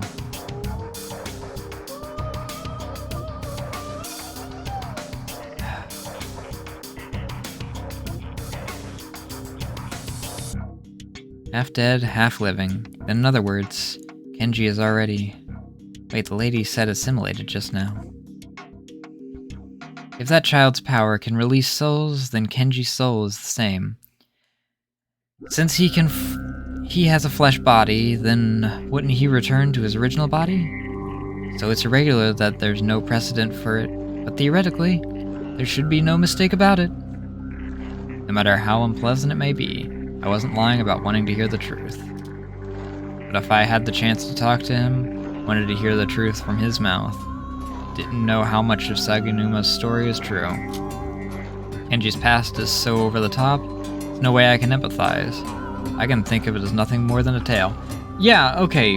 Again, her first freaking moment, first thing that she said is that he freaking killed his mom at the age of 9. By strangling her. That still doesn't feel like, it wasn't even like, oh yeah, he freaking got her while she was asleep or something. No, she was like up and about yelling at him about freaking letting... However, if I believed him once, then I want to properly understand the situation. I at least want to get a proper farewell. Why would you two do something that would put you at a disadvantage? It's a woman's obstinance. I wonder if you can grasp that at least. Don't toy with me. I shouted at Riko, who decides to mess with us further in the situation. My voice doesn't have an echo, as if it's swallowed by the darkness. At least let me see you. You're alone now, aren't you? If you were with Kenji, the director, he would have tried to swallow us up. I wonder, is that really the case? Her laughter gradually becomes louder. Ominous voice completely fills the room. How annoying.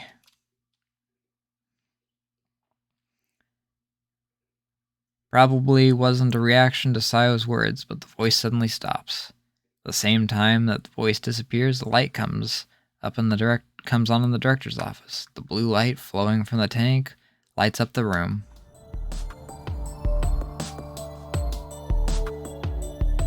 In the center of the director's office, lying on his side in the desk, is Kenji's corpse. Well, guess we're not getting him out. Oh well.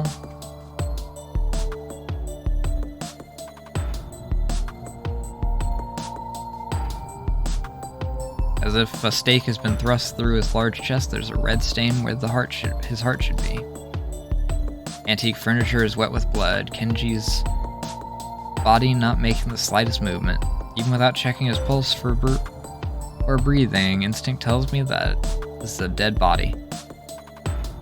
I figured that the amount of blood all over the place would kind of point toward that, yeah. Being cautious, we do not near him. Riko is likely hiding somewhere. What exactly is going on here? 3 of us crowd together, each looking in a different direction. Even as I ask that in a loud voice, I receive no response. He's dead. What is this? Where's Riko? She's here, big sister, within that light. Mari is pointing to the blue light illuminating Kenji's corpse.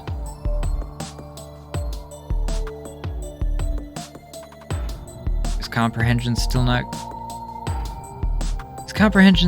coming to you? This man, I killed him. From within the light, only the voice reverberates. Before long, the light creates an outline. The transparent form of Riko faintly appears. Once she is visible, I notice that she seems to have taken on the appearance of the past version of herself.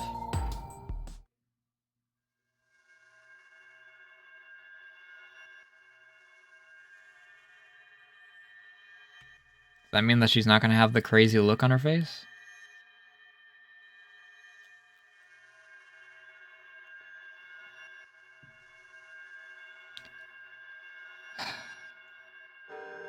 Her chignon-styled hair. Chignon? Chignon? Chignon, maybe? Hair has come undone, now somewhat long as it was in the video from 2 years ago. You killed him, but wasn't he your ally? Didn't you love him? That's right. That's why. Oh, she still has the freaking... I don't like that face. It's when she puts on that mouth specifically, it's a very punchable face.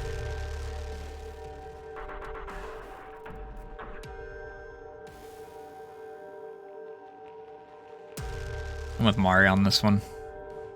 Just moderately unamused at just the freaking casuality of this.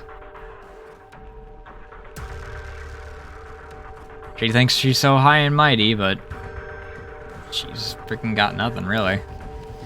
Riko stretches her spine so she stands tall like a model, holding her arms and sliding her right hand along her cheek. Thanks to her thick makeup, she looks older, though I get the sense that with no makeup she'd be quite the young-looking beauty. Things have settled down enough that I can calmly observe her, although it's not my trembling heart, but rather the air surrounding the director's office that is contrary to the circumstances. Contrary to the circumstances is a gentle atmosphere.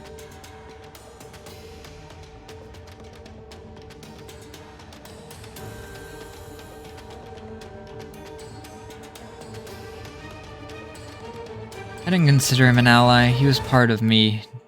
He was a part of me He was a part of me.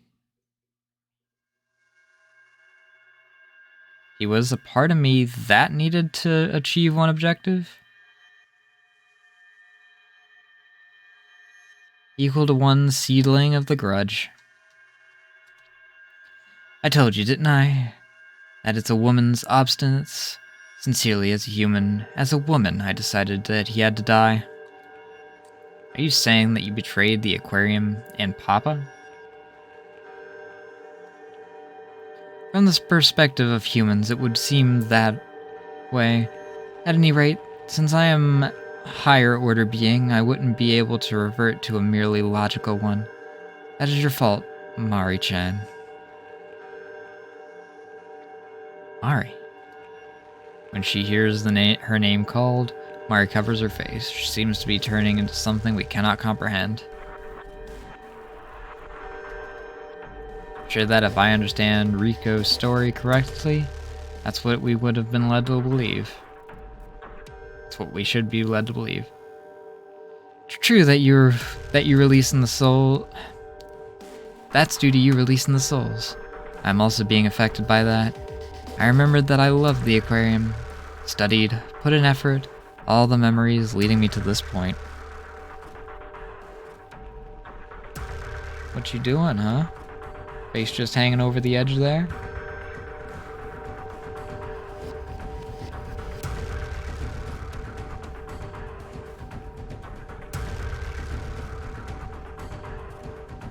Just before I was going to kill you for witnessing the director's murder, I also remembered that I hesitated. I couldn't run from who I was. That's why you didn't kill Mari, isn't it? You couldn't kill a girl who loved the aquarium. You really are a kind person, aren't you? What a foolish thing. Kindness, beauty, hatred, anger. They're all pieces of the same whole. Nothing more than pieces of the human created ego. Probably a strange conversation for one who has already passed, but I chose death for myself. Even if I can't go to some place like heaven, I wanted to die as myself, as Riko. So why did you kill him? What happened to Papa? To make a distinction, that's why I brought Kenji-kun along. In the end, love was not enough. That's why we both sought understanding. The director, Isao, had already detached from Kenji-kun's body. If he wasn't going back to the real world, then he didn't need it. Thanks to that girl's power, the aquarium has already begun to crumble. Even if it's by himself, he likely intends to be sublimated into this place's new reality. That man is an individual, after all. Though guided by the assembled will of the aquarium, no one can run from the poison he carries, his desire to exceed the limits of humanity. Humans cannot exceed their jurisdiction. No. You in particular may be the exception.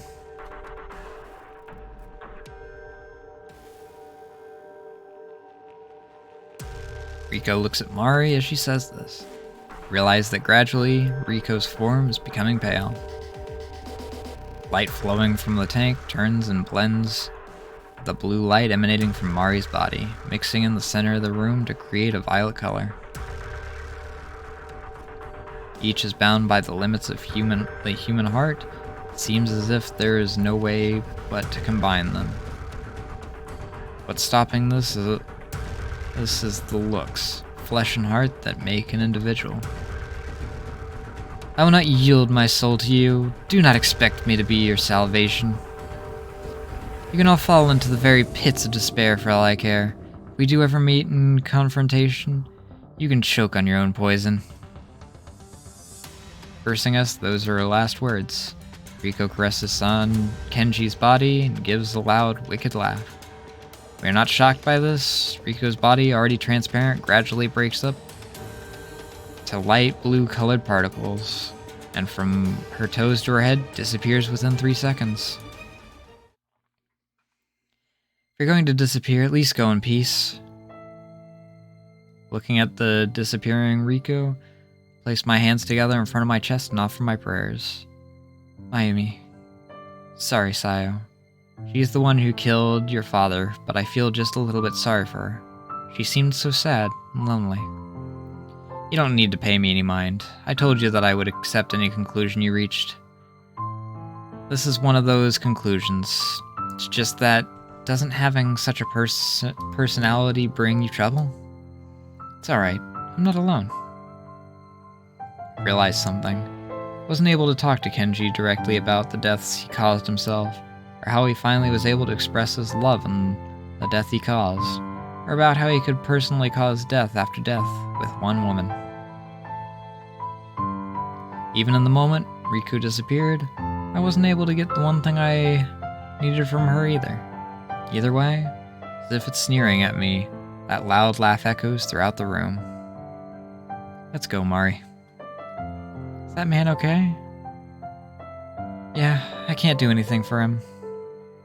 Borrowing her words, the reason is because of my own obstinance. Taking Mari's hand, which I'm unable to feel, we leave the director's office.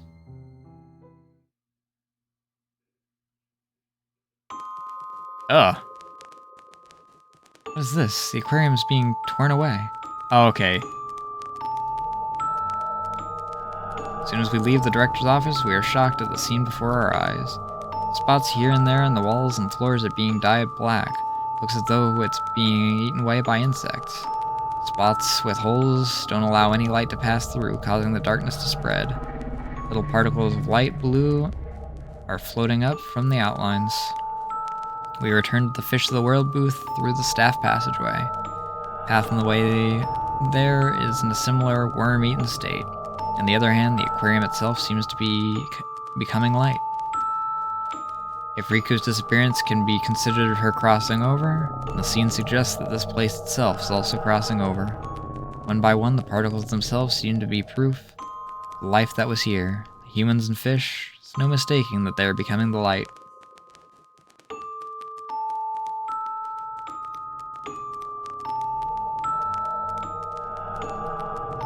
You don't need to worry, big sister. Since I freed everyone, this place is coming to an end. It's losing the life energy, the strength from the souls used to maintain itself. Mari, how long do you think it's left? I don't know. Probably less than an hour. An hour. In other words, that's how much time I have left with Mari.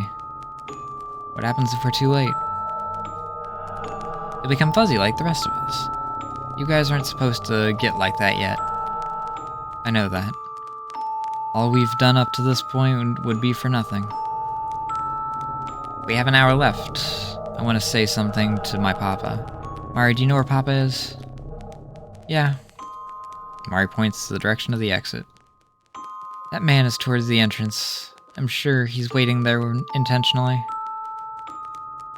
The director is probably waiting for you, Sayo. And it works out for us. Sorry, but will you come with me? Of course. Our voices come out in unison and we begin walking. I was waiting for you. Director. Papa. Naturally, it's not Hiyoshi Kenji that is there. This time, it's the director, the body of Sakuragi Sayo himself. Standing at the Tokyo Bay booth near the entrance. His body isn't transparent like Riko's. It was just before she disappeared, thinking back on it. Since he had a proper existence here, it would probably be more notable if he were transparent. Cases like Mari's should be the exception. However, his objective is supposedly to assimilate with the aquarium. When he does, I'm sure he'll cast off the appearance of the spirit. Sayo takes a step ahead of us and begins speaking to him. Finally, I can see my real papa. Tokyo Bay booth is no exception. As in the process of having holes open here and there, it turns into a blue light. Even as I look around, I don't see the giant whale that appeared in the director's office anywhere. If that was created by the souls or the grudge, then it may no longer be able to come together. The higher order beings swallowed up by the whale, they were said to be turned into mere grudges. But if the whale can no longer take its form, he may still try to do something.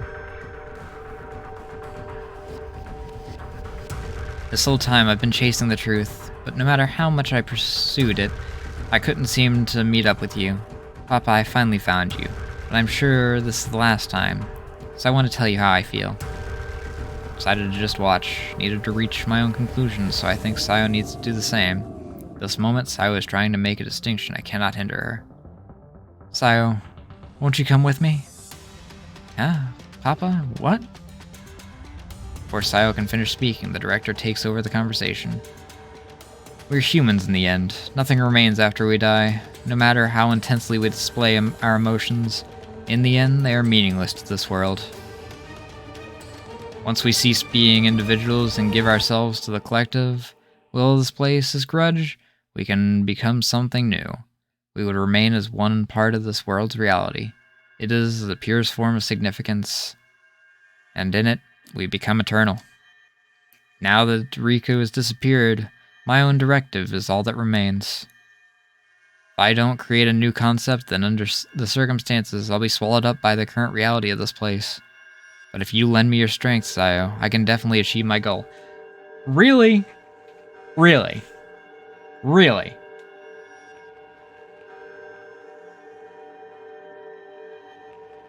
Why is it that in this route where his daughter gets murdered, or where his daughter's alive, is where he's freaking being the cold knob that only wants to freaking continue control? When she dies, he's like, oh, she was killed by the same person that killed me. Well, I guess it's time to move on. No point in staying here now.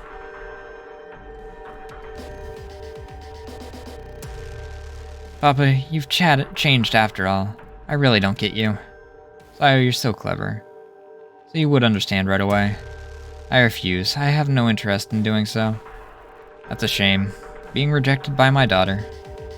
The director's words are nothing more than words. Doesn't seem at all remorseful, his words have no weight, his eyes lack emotion. As if the room itself is expressing its emotion, as destruction progresses, the area at my feet begins to disappear as it is swallowed up by something black. That black is, surely it's nothingness. Since it didn't really exist to begin with, the destroyed parts of the Red Mountain Aquarium are returning to nothingness. If we don't avoid it, we'll be in danger. Yeah, it's okay. More importantly, Sayo is a step ahead of us, facing the director. Even the increasing destruction around her hasn't shaken her. How long has this been going on? You being swept away by your delusion, wanting to become a mere concept is something so stupid even an elementary school student wouldn't wish for it. Sayo, this isn't an individual aspiration. Please understand. This is what you might call the cooperative desire of living beings. I no longer bear my will alone. The way I am now, like a CPU. To move this large machine, that is precisely my directive. The moment this world was born, along the lines of my grudge, I have aspired to a higher order existence. The numerous souls were accumulated here for that reason. That's enough. When it was just about your grudge, I could empathize with you. If it all had ended with your resentment and your hatred like a normal human, I would have been fine. Why would you create the world of this Red Mountain Aquarium? She said she hated it. That name, but she's using it too. Even if I didn't tell you, you could understand by becoming one with me. How about no, you crazy freaking psycho? Papa, I can't understand your way of thinking. Sayo, I feel so sad. Aren't you my daughter? You should already understand that time is short. Come with me. Come with your father. The director extends his right hand towards Sayo, places his hand on her head and rubs her head with soft movements. When compared with Sayo's seemingly small form, the director's hand looks large. At this point in particular, he definitely seems like a father. After staying silent, having her head rubbed for a while, Sayo looks down and bites her lip. After about 10 seconds of saying nothing, Sayo finally clicks her tongue as if she's become impatient. That's enough. In sync with her shout, she brushes the director's hand away. Before we know it, as if reacting to the intense expression of emotion, the erosion reaches Sayo's feet. Sayo, watch out! Sayo shows no reaction to my words and doesn't move out of the way. With that same forcefulness, she continues. I came here to say farewell to you, Papa. Trying to do something now will not change my mind. However, I have one final wish. Will you hear it? Sayo tilts her head and raises the pitch at the end of her sentence. Precisely because this is between a parent and child, I feel like I can get a clear sense of the distance between them. Stop this nonsense. Be a good sport and cross over. It shouldn't be hard to give yourself over to the freedom Mari is offering. It's a hope the size of the eye of a needle. Even so, Sayo is gambling on the feeling her father carries. Yeah, if it's no good, then it's fine. Even so, I'm your daughter. I decided to maintain my sense of pride in being your daughter. Without leaving any time to hear his response, Sayo brusquely finishes speaking. She spins her body back in our direction and signals with us with a bitter smile. I feel I don't want to see that expression on Sayo's face. To see her trying to deceive us by hiding her painful feelings behind a smile. Huh? Sayo-chan. Suddenly, Mari and I both raise our voices in astonishment, but unmistakably the most surprised is Sayo herself. The director's grabbed onto Sayo from behind. Papa, why? The director says nothing, his eyes closed, seems to be holding on to his one and only daughter for warmth. Feels like a long time, maybe trying to take up the remainder of our time here. Even so, it seems like the love he finds there opens his eyes. Within the crumbling world, the two of them together stand out.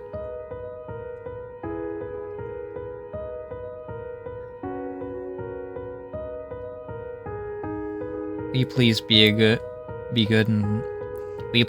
and cross over for me, Papa? I don't like the way you said that, Sayo.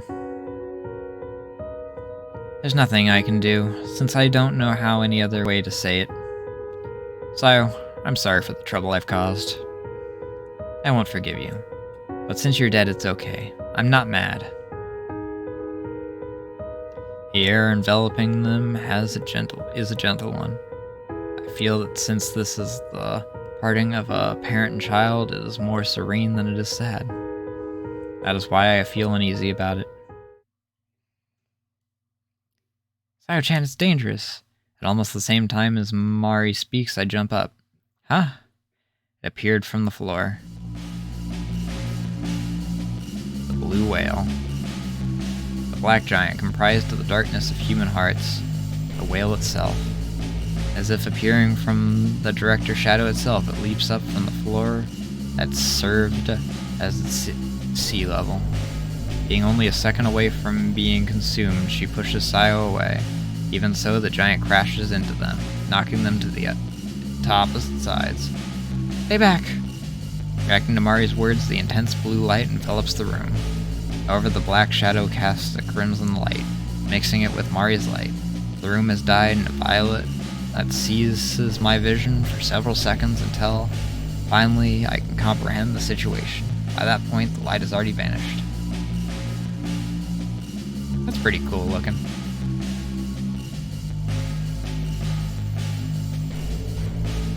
This is terrible, too cruel, using such a tactic to trick her. You're no real father. As I hurry to sit my body up, I feel the pain in my right shoulder from hitting the wall. Still not bad enough to stop me from moving, I grip my teeth and stand up. Mari's gone. The director and whale too. Could they... I wasn't able to see the whale for more than a second, and I couldn't see what happened after that at all. Just like when it appeared in the director's office, it was in the midst of casting a wriggling shadow. In that case, it is incomplete. Wonder if the true intention behind the director trying to drag Sayo in was in order to deceive all of us. To throw Mari and I off guard, then swallow us up. Sayo and I were able to avoid this fate in the end, but we needed Mari. Taking Mari was the equivalent of taking the last of the aquarium's power. He deceived Sayo and is trying to use Mari. Whether as human or not, I feel this is something unforgivable.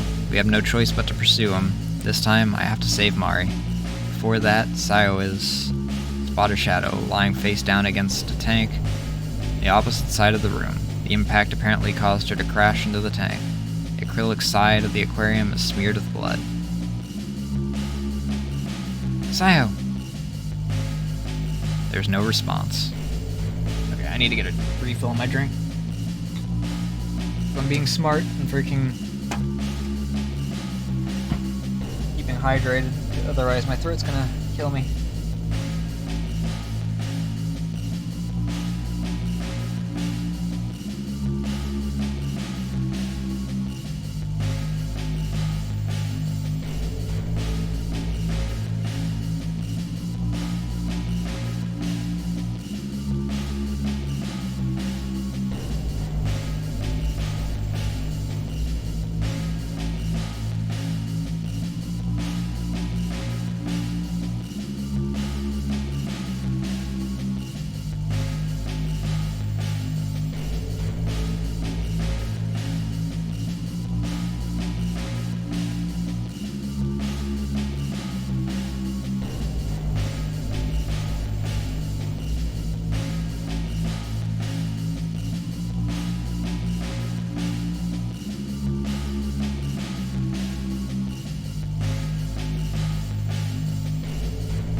Oh, big yawns.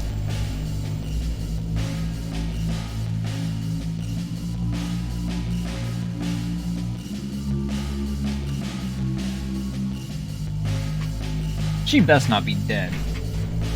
I went through all this just for her to freaking die now. Be pissed.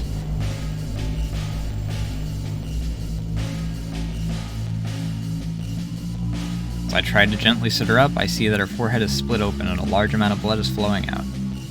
It seems as if the spot where she was beaten by Riko is opened and gotten much worse. To stop the bleeding, even just a little. Remember what Kenji-san did with his hands and pressed on Sayo's head with the handkerchief. Blink of an eye, light blue handkerchief is dyed red, viscous blood sticking to my own fingers. The vividly red-colored blood is proof that Sayo is alive. Feel no objection to or fear of the blood.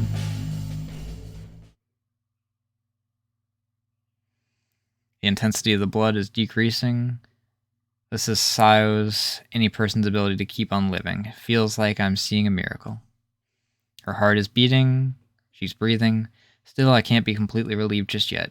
Just like last time, it's no shallow wound, and there's a chance that the impact may have injured her in other places as well. I have to get her to a hospital as soon as possible. I have no time for doubt. Even though the exit is near, if I move Sayo, I may not be able to go after Mari. Having made it this far, why? It seems I will have to make a choice once more.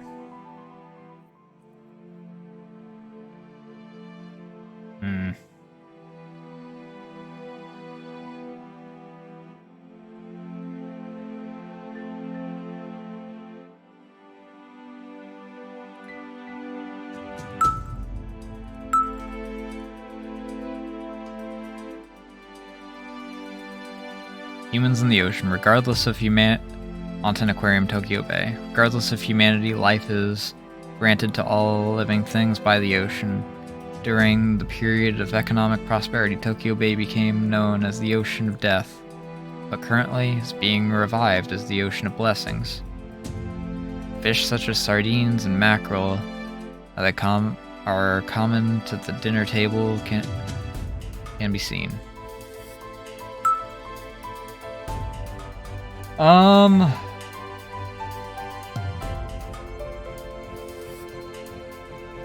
Let's go.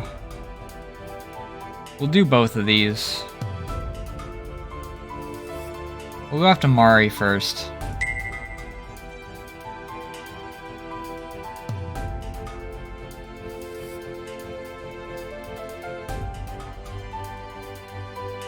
Crap, it's making me ask.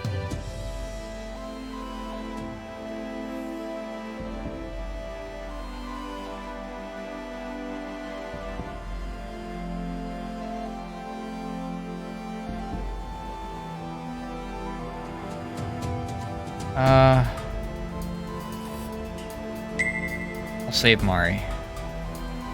Stand up in sync with my decision. Up to this point, many things have happened.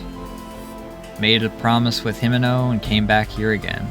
I was able to become closer to Sayo. I was able to part with both Riko and Kanji-san. I overcame numerous hardships. On the other hand, I came to know my own smallness as a human being.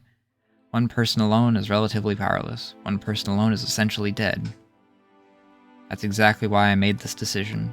Choose one thing to not choose the other. Himeno denied this, but I understand it once more. I cannot accept what the director said, but we are all minuscule individuals after all.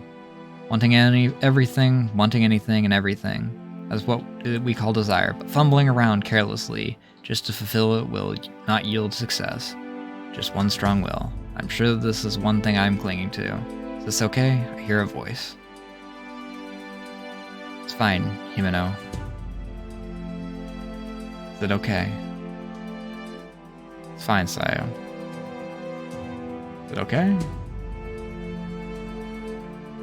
It's fine myself. It's already been decided. Is that your answer? He who chases two hares catches neither. Isn't that how it goes? So it's fine. Me. Well, what is that? Huh? Behind me, a large black shadow, a whale. It's right, the shape of your doubt. Before I know it, my vision's dyed violet. You should already understand by now, no matter which you choose, you won't be forgiven. It's not true at all. You rejected yourself. You negated everything you've done up to now. But I had no choice. I had to choose. The whale is gradually taking form and finally emerges as one cluster. The whale becomes large enough to cover the whole room, seeming like a cumulonimbus cloud. You shouldn't lie to yourself. It's painful making this confession. I shouldn't have to doubt. I shouldn't have to choose. If you're in pain, then hurry and get swallowed up. The whale, with its large mouth open, chases after me.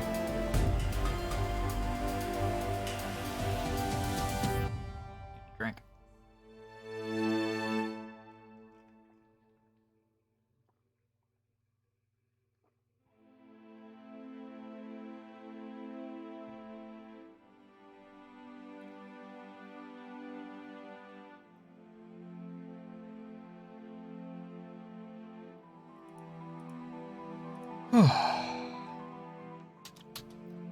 Before long, the violet world is cut off. Realize it within this eternal cloudiness. As soon as I give up on either of them, my heart will break.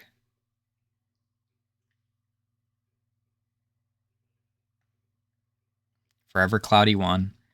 So is it gonna be... So if I, like...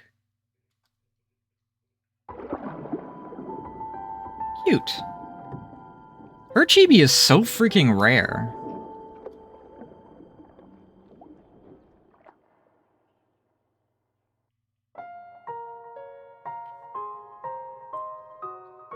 Ending list. So... If I choose the save Sayo, is that really okay? Save Sayo? I will save Sayo. Stand up and sync with my decision. Up to this point, many things have happened. Okay, it literally just... Literally the same thing. There's literally no change.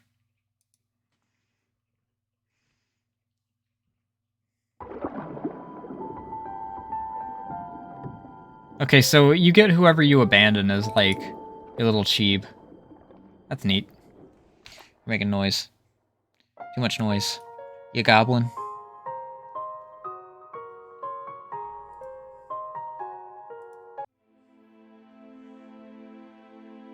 Go save Mari. Save Sayo. Shouldn't have time for doubt. No matter what, I can't choose either one. In this case, I can take Sayo back, call an ambulance, and quickly return to save Mari. This is the only way. I'll do it. I will. Came this far, if I don't give it my all, then what am I doing? Geez, Mayu, it's because you're still putting everything on yourself. Huh? Searching for the voice's owner, my eyes grow large. An unexpected person has appeared before my eyes. Himeno, why are you here? Guess I couldn't sit around and wait either. Just like you said, I tried coming through the entrance. Said please let me in, I forgot something inside, and the security guard made a fuss. Didn't let me through. Probably disappeared partway through the gate, but I'm sure I can come up with some excuse for that later. Making a fuss. Well, you caused him trouble, right? Well, it is what it is. I learned my obstinance from watching you. By the way, what's going on here? With all those big holes, this place has gotten dangerous. This place is coming to an end. Moreover, how are you feeling? A little fuzzy, like I'm fading into my exhaustion, but I'm aware that I'm not myself, which probably means the medicine is working. I wanted to come here and support you. Himeno smiles with a hee-hee, then circles under her eyes tell me she is not recovered. But I don't intend to refuse her outright. Liberation of the grudge that coordinated the Red Mountain Aquarium by way of Mari's power, that will also lead to the undoing of the curse that is left into the outside world as well.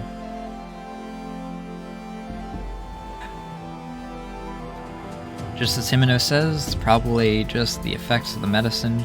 However, I believe that Mari led her here.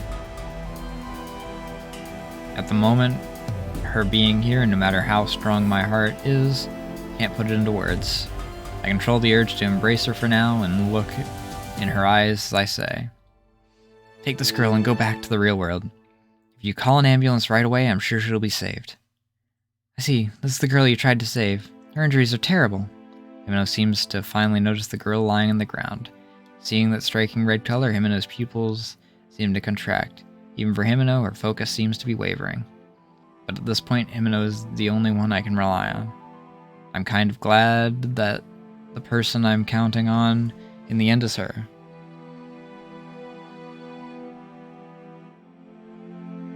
I'll explain after we get home.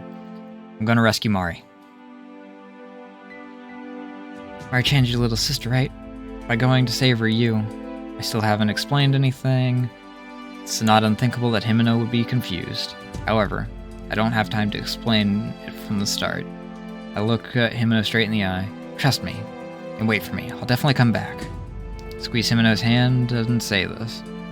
Along with this wish, I entrust her with my feelings. That is my intention. Just like when we were in the taxi, I expect to receive various objectives objections, Himeno leaves only enough time to blink, then responds. I understand. This is something only you can do. When you come back, let's eat ice cream together. Cookies and cream. I'll have a double order. Looking at Sayo's watch, it's getting close to midnight. This is when I'm usually asleep. But in these circumstances, I'm not the least bit sleepy. There's no time. It's not just the time limit before the destruction of Mountain Aquarium, but the end of the night with the full moon as well. Mayo, I believe in you. Himeno, carrying Sayo on her back, stands up. When she extends her legs, she wobbles and stumbles, but straightens up her back with some confidence in her ability. Sayo has about the same build I do, so it should be no problem for Himeno to carry her. Don't overdo it, Himeno. Your health is most important. What are you saying? I'll do this even if it's to the point of ridiculousness, because you entrust me with this. Anyway, that should have been my line. When Himeno takes a step, I hear the sound of something falling. The keychain, the one with the jellyfish drop attached. Same one that I dropped. It seems to have fallen out of Sayo's pocket. Why? Sayo should have had the starfish. She should have had Mari's keychain. So it was this girl then. I just realized. When she bumped into you, this girl was the one who dropped the keychain. At the time, you must have gotten them switched up. It was something important to you, right, Mayu? You carried it like a charm. No. Put the keychain inside Himeno's pocket. Mayu? It's your charm for protection, Himeno. And this girl, when Sayo wakes up, give it back to her. I'm sure she just missed the chance to return it. But I want to wait until I hear that from Sayo herself. Okay, Roger, be careful. Right. Our exchange ends here. If possible, I want to talk with her more. If possible, I want to go together. Even so, I will grant my wish, Mari to do this for me. Not so I can part with the past, not so I can part with Mari, so that in the distant future I can surely see her again with a smile.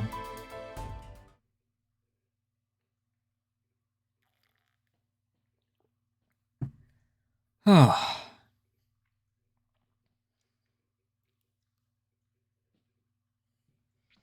So the other route must be really short, or something, if it's only got, one bad ending. Either that or it ends in about the same way. This world really is going to end. No matter which way I look, it's a world full of holes. The black erosion continues, the blue particles filling my vision even more than before. I can sense them against my body. I'm sure I have less than 15 minutes. This isn't the time limit of when this world will completely disappear, but rather how long I have left to get back going the way I came. I have no more time to spend with Mari. However, I will rescue Mari, even if I only have a second. In the end, if I can just see Mari's happy smile, I won't regret anything else. But where in the world has she been taken to? Mari, answer me. Place my hands together in front of my chest and pray. Don't even consider the idea that it probably won't get through, I believe, because Mari is connected to this aquarium no matter how I look at it. Doesn't seem strange. Stir. Mari. I got it, wait for me. Heard Mari's voice. She's a fish? Immediately after, a small glowing fish appears before me. Transparency? Crap. Transparency isn't from its natural state, but likely from it taking the form of the aquarium's attempt to preserve itself. It has a form similar to a tropical fish known as the angelfish. It has no stripe pattern, and the light emitting from its body isn't just light blue like Mari's. It has some gold mixed in. The triangular body is wavering as if it's trying to signal me. I run, following that form. As the angelfish wiggles along, it swims forward through the air. I realize after a little bit that it's to avoid the holes in the floor.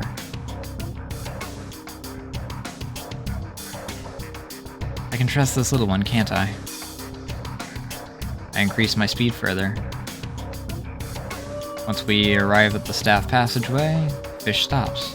Begins swimming in circles there, and I understand what it's trying to tell me. She's here, isn't she? A ladder has been prepared against the wall. Tunnel tank should be side by side with this passage. In other words, if I climb the ladder, I should reach the top part of the tunnel tank. It's a place for doing maintenance on the tank and giving the fish food. Oh, okay. Again, we're freaking ending where everything started, I guess.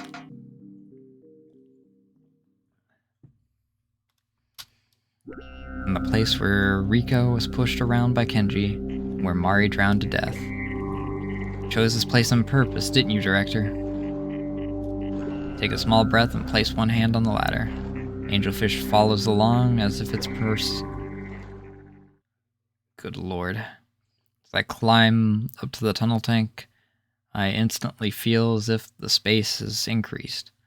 Be that as it may, suffocated scaffolding is still the only bridge connecting one side to the other. The floor space seems wider than the ceiling, likely larger than an entire 3 stories. The deep water is insignificant compared to the places that have disappeared in the darkness.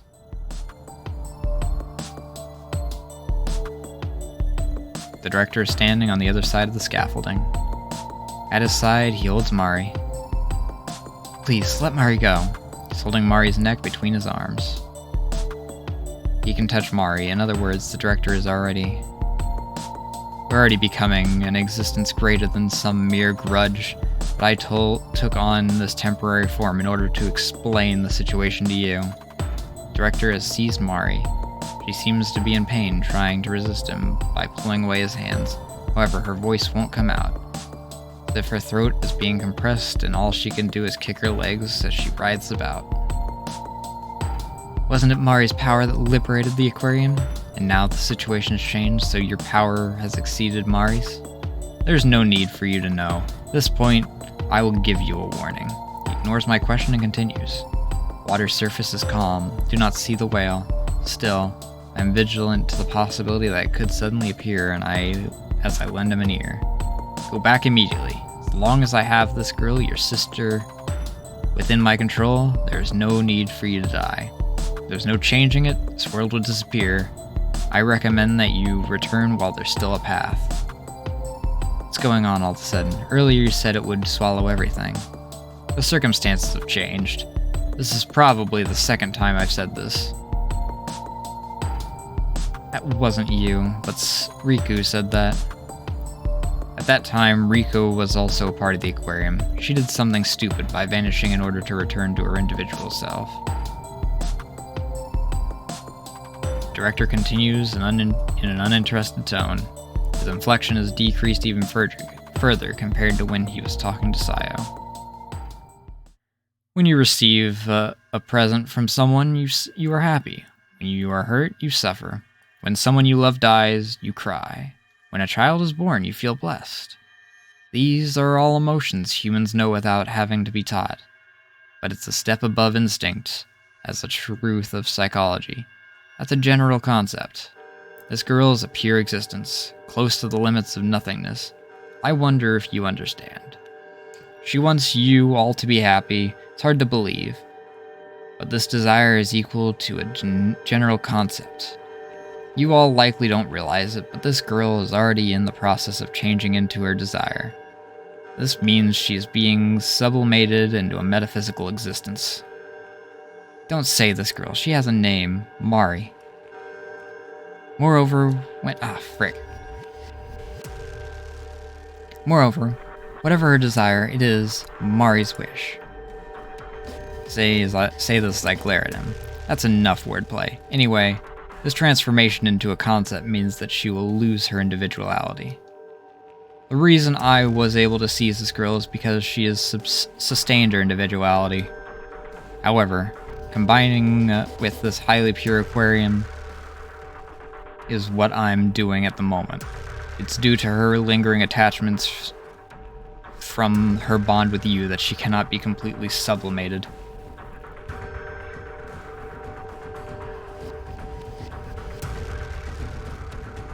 After I finish dying the seed of a new idea that this girl created with the grudge that keeps this world in order.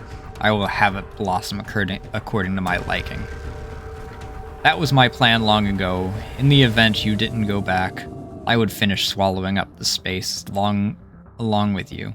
If you went back, you would be saved. Either way, the outcome doesn't change. This girl probably wishes for you to be saved. I suggest you return to the human world. As the director says this, Mari stops resisting. He tells me that the man is not mistaken. If I go back the way I came, I will be saved. This is Mari's wordless message. Then Mari, of course, she will be swallowed up by that mysterious darkness, and will be unable to go to heaven. I don't know if there is a heaven, as that in itself may be a conceptual issue, but my desire is for Mari to go, laughing.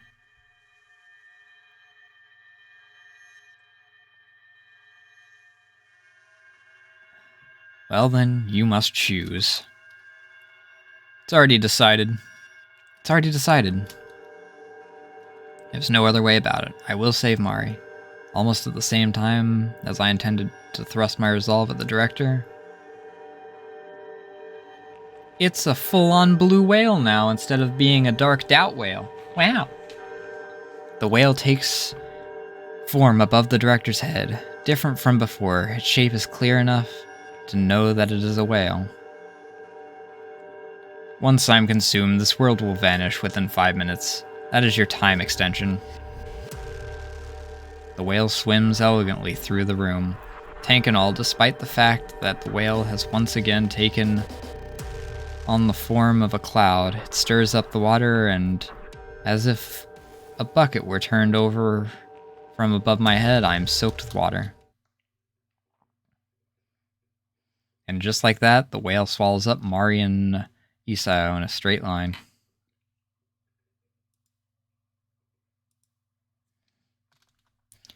Mari! Something I do almost on instinct. I charge across the bridge, above the upper part of the tank, and leap into the whale's mouth. The angel fish that is following me heads into the whale's mouth as well, seeming to swim with all its might.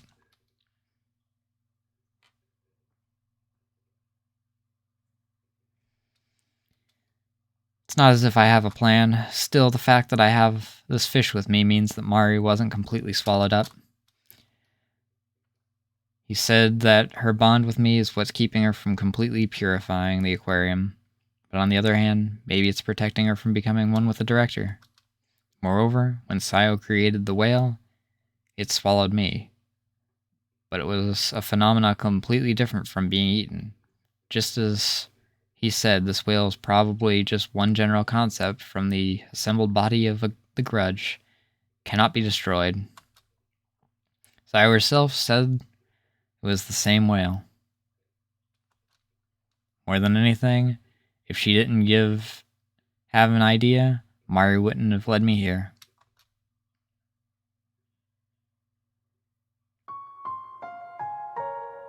Geez, big sister, you always do stupid stuff. My vision is a faint world of light. If I had to describe it, I would say that I'm deep within the water, far away from the sun. In order to test that, I tried to reach my hands toward the voice. Because you believed in me. Then I can't say bye-bye with my heart at ease. Yeah, that's why I need you to lend me your strength a little longer. Leave it to me, but the only one who can tell you the truth is this lady, so look sharp. The angelfish at my side floats up, disappearing into the light, having become particles of ultramarine light. The angelfish become one with the light. The light swells even further, completely filling my vision. Within that, a faint image appears. Flashbang. This is what's the voice of a shocked Riko. She's looking over some sort of document. I've never committed embezzlement nor anything of the sort. Seated on the antique furniture, Isao peers emotionlessly at her in her flustered state. Even if you try to squeeze me out of this company, the employees will no longer trust you. Quite the opposite.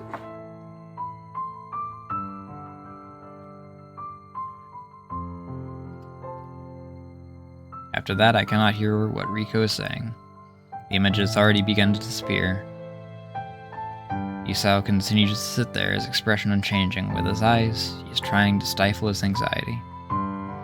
Whether Mari is showing me this or I am merely able to see it is not clear. However, at the same time that this is the final action of Saganuma Riko, it is a moment Isao can never return to. When the image disappears this time, I am swallowed up by a whirlpool. I do not resist, but rather give in to it. When I come to, I am standing in the jellyfish booth. My body and clothes are just the same, and there is a mistiness to the edge of my vision. There's no erosion or sign of bugs eating away at the aquarium, so I realize quickly this is a scene Mari has created. How ironic. Why did she choose this place? He's also here. He looks to the sky to ask his question, but no reply comes. This place was constructed after my death, and is a place detached from my ideal. For Monten Aquarium, you could say it's the one place that has no connection to me. Sometimes, as he talks, the director's body sways, as I think that he is perhaps looking at me. I'm once again in a similar situation to before. By limiting my location, you intend to oppose me then. However, we no longer have the time to waste. The director is definitely not looking at me, so I decide to take a step in his direction. You are a human. That's right. You couldn't get away. Still, there's nothing to worry about. You are merely headed for your demise. You're merely trembling before your own sins. The one meeting with you is merely one part of me. The majority of me is still continuing the erosion. Soon I shall conquer that girl. You were scared, weren't you? You were made to believe, even if I die, nothing is impossible. That's why you chose to hate. You threw away your humanity and to evade all their reproachful eyes. You are already losing your form. You understand what that means, don't you? Unrelated to your will, there is nothing for you to do but become part of the larger flow of wills. You're trying to run away as if nothing ever happened. Even now, that basis hasn't changed. That's why you can't run away from the fact that you're a human. There's no difference between the directive known as Sakuragi Isao and us. Silence.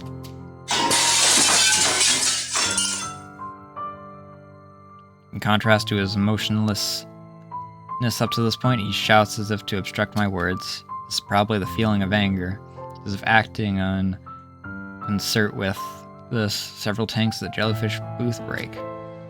I close my eyes out of shock at the sound, but manage not to raise my voice in response.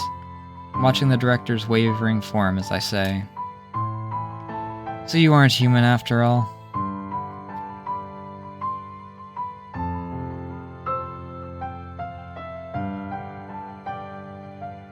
At almost the same time as I finish saying this, everything has died in black. The jellyfish booth disappears, and in an instant, it becomes like we have sunk into the lightless ocean.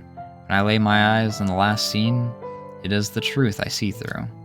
Mari erasing the directive was likely to stop the director. I sink farther as I feel something brush against my butt. Darkness once again gives way to the world. It is the deep-sea fish booth I visited with Mari and Sayo. Like it was before, the mist still hasn't faded from my vision. Why? Why am I not being sublimated? Letting out a cry as his form is clearer than before. Stand up once again and face him. I think there's no one who's okay with dying. No matter what happens, no one feels happy to die. Not Mari, not me, surely not Himeno or Sayo. Maybe not even Riko or you. If only someone could have accepted you in spite of your self-loathing. With that alone, you might have been saved. Don't speak as if you know. My objective is to become a concept. It isn't to escape.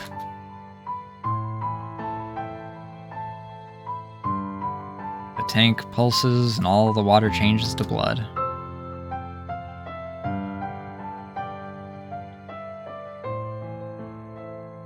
Before the red light that flows out fills the whole room, I once again sink into the sea of darkness. He has probably already realized that he cannot escape.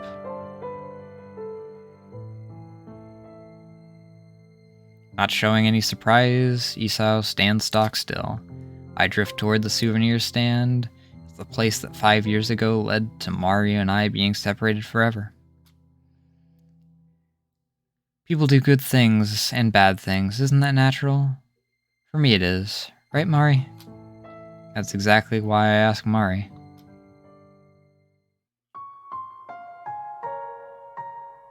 Mari, enveloped in light, is there.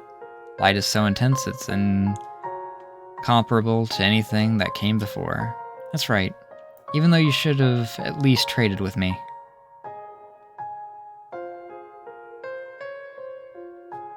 I'm sorry about that time. Are you still mad? I'm not mad. Since you said you were sorry. I'm also sorry. Looks like my time is up. I'm going to disappear. Yeah. But since it's you, Mari, I'm sure you'll be happy no matter where you go. You too, big sister. That's why... Because it's our wish. Time is terribly short. We finally reached that parting. One that took the passage of 5 years to last only half a day could never be enough. Still, I'm satisfied with it. Reality will not change. I know that no matter what I do today, I can never revive Mari. That is why, at the very least, I don't want to have regrets. Those feelings are granted in this moment. Mari, you okay? Yeah, I know.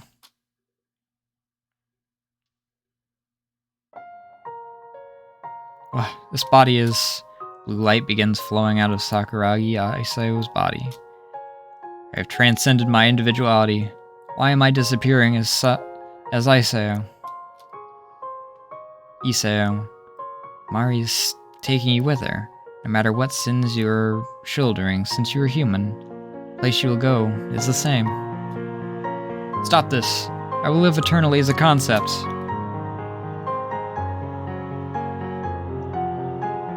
But this is proof that your soul is already accepted its humanity. I don't take my eyes off the disappearing director. Stop this, please.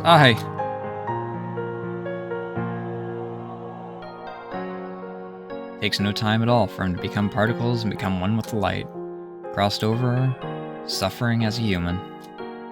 Fear is born only when in the hearts of humans. I have no idea whether or not he was saved. Taking a small breath, I turn to Mari, who has almost completely become light. Mari. No response, I merely nod. She is enveloped by a gentle light. Whether Mari is human or a mere concept, I honestly am not sure. Without a doubt, Mari was able to interfere in this world after all. But the last expression Mari showed me was a smile. At the very least, I was saved by her. That's why from now on, I'll treat her wish like a treasure and continue to help it come true. No matter what it is to me. No matter what, to me, she was human.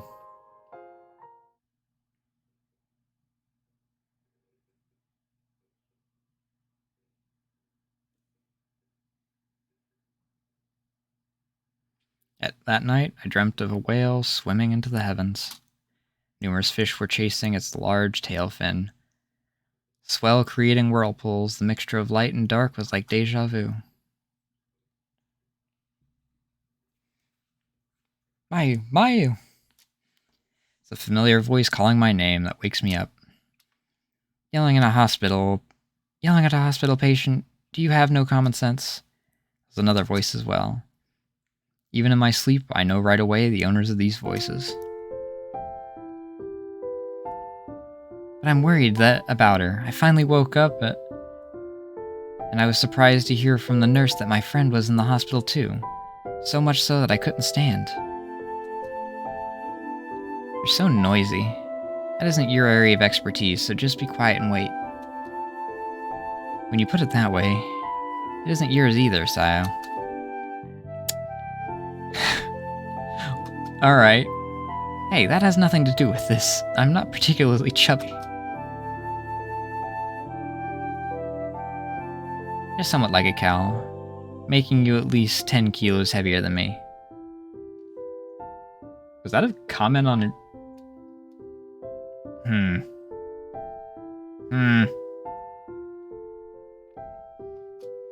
I'm not that heavy. There's a 10 kilo difference between me before Sayo eats and after you've eaten.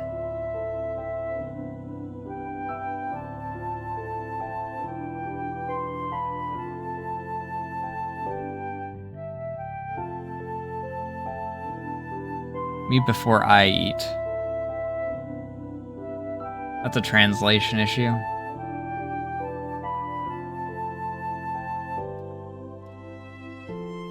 Hey, what's up with that meanness? You speak in the third person quite often. Could you be... Okay, so that was intentional. Well, okay, it might have been like a translation thing, but this line probably didn't work.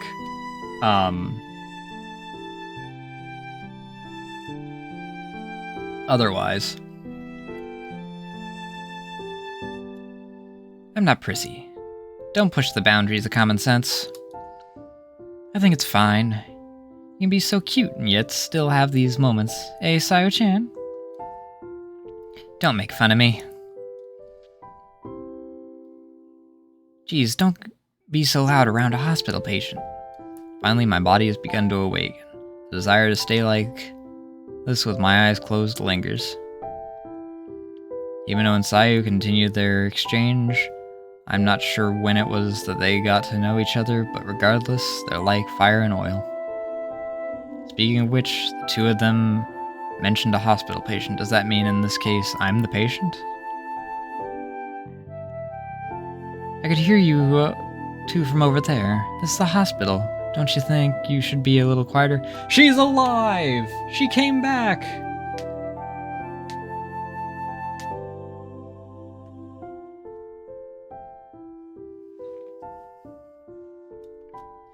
Another voice mixes with the other two. We're getting along as well as dogs and cats, and now I begin to find myself really confused. Looking through thin slits, a small girl is standing next to Himeno and Sayo. She's probably shorter than I am and is wearing a soft and frilly dress. She is fashionable and quite different type from Himeno and Sayo. You did it. Sayo-chan did it. Okay, now, if you fight every day, you'll just annoy Mayumi-chan. She warns the both of them in a gentle tone. I close my eyes once more and think about what I should do. Well, it's already been a week since Mayu was hospitalized. The doctor said her life is in no danger, but I'm worried. See, I've been hospitalized for a week already. It was the end of June when we visited Mountain Aquarium, so it should be about the first week of July. There was something really big waiting for me in July. There's finals next week. Without realizing it, I pop up, pushing up the white fabric. Once more realize this is the hospital room. Of course. Even though I felt differently on the day I hung out with Himeno, I had intended to study. My results from the previous midterm exams weren't good, so I had planned to take about 2 weeks to study, but...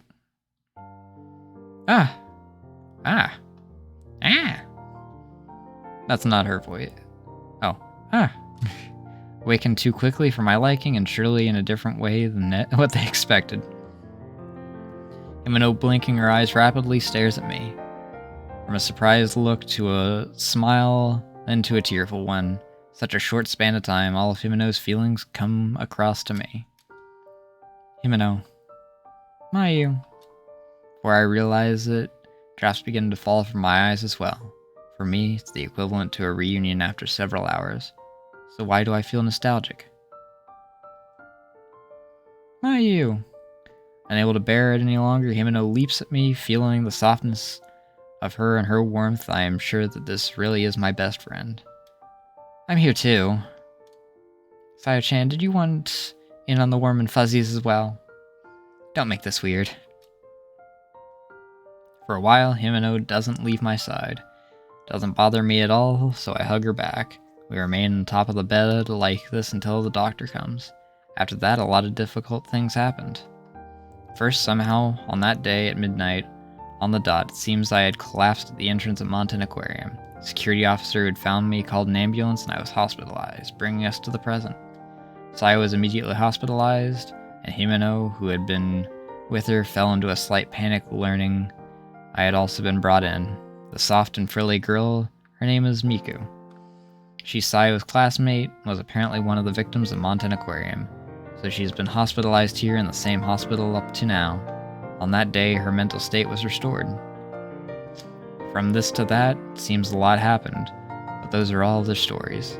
Like the fact that somehow I avoided any sort of interrogation from my parents, or that, despite the doctor trying to get me to rest, I've been studying really hard since I woke up, or that once again, gravestone has been made for Mari.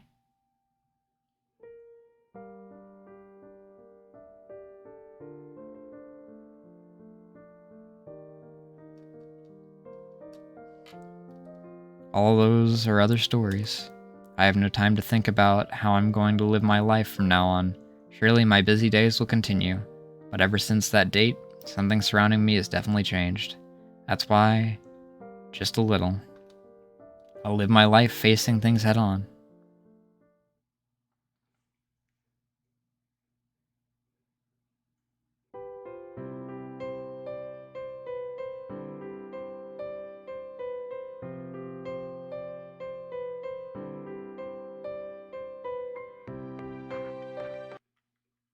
I don't know if this is going to be copyrighted. I know that... So this is by, Sekai Project. I've been copyright claimed by them on YouTube before. I don't know if it was them directly, but I have been copyright, because I did Nekopara on YouTube at one point. I got copyright claimed for the intro and outro of each of those. I didn't care because that was after YouTube changed their monetization or their partnership program. So I wasn't making any money off it, so I didn't freaking care.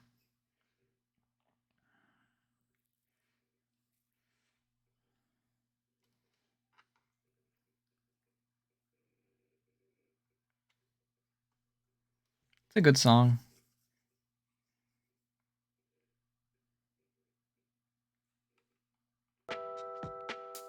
First day of summer break. Leaning against a pillar in Montan Station. Of course, the reason is because I'm waiting for someone. Having come before the appointed meetup time, spacing out standing against the third pillar from the left. Doing this makes me remember that day I visited Montan Aquarium, the day of farewell where I faced destiny. Makes sense, but beginnings are always so normal. There are 5 minutes until our meeting time. At that time, Himeno came early, but I wonder how today will go. Come to think of it, this is our first time going out since then. Just as I lose awareness of my surroundings, my memories are brought back, as if in reaction to my situation. The world of fear and horror read Montan Aquarium, talking about a world that is long gone, but right now I'm being clearly reminded of it. That's right, it's... In an instant, my vision is dyed pitch black. Even though my eyes are open, I can't see a thing. Something cold to the touch, touching my face, it's become hard to breathe. However, I don't feel afraid, rather I feel irritated, because she's done the exact same thing again.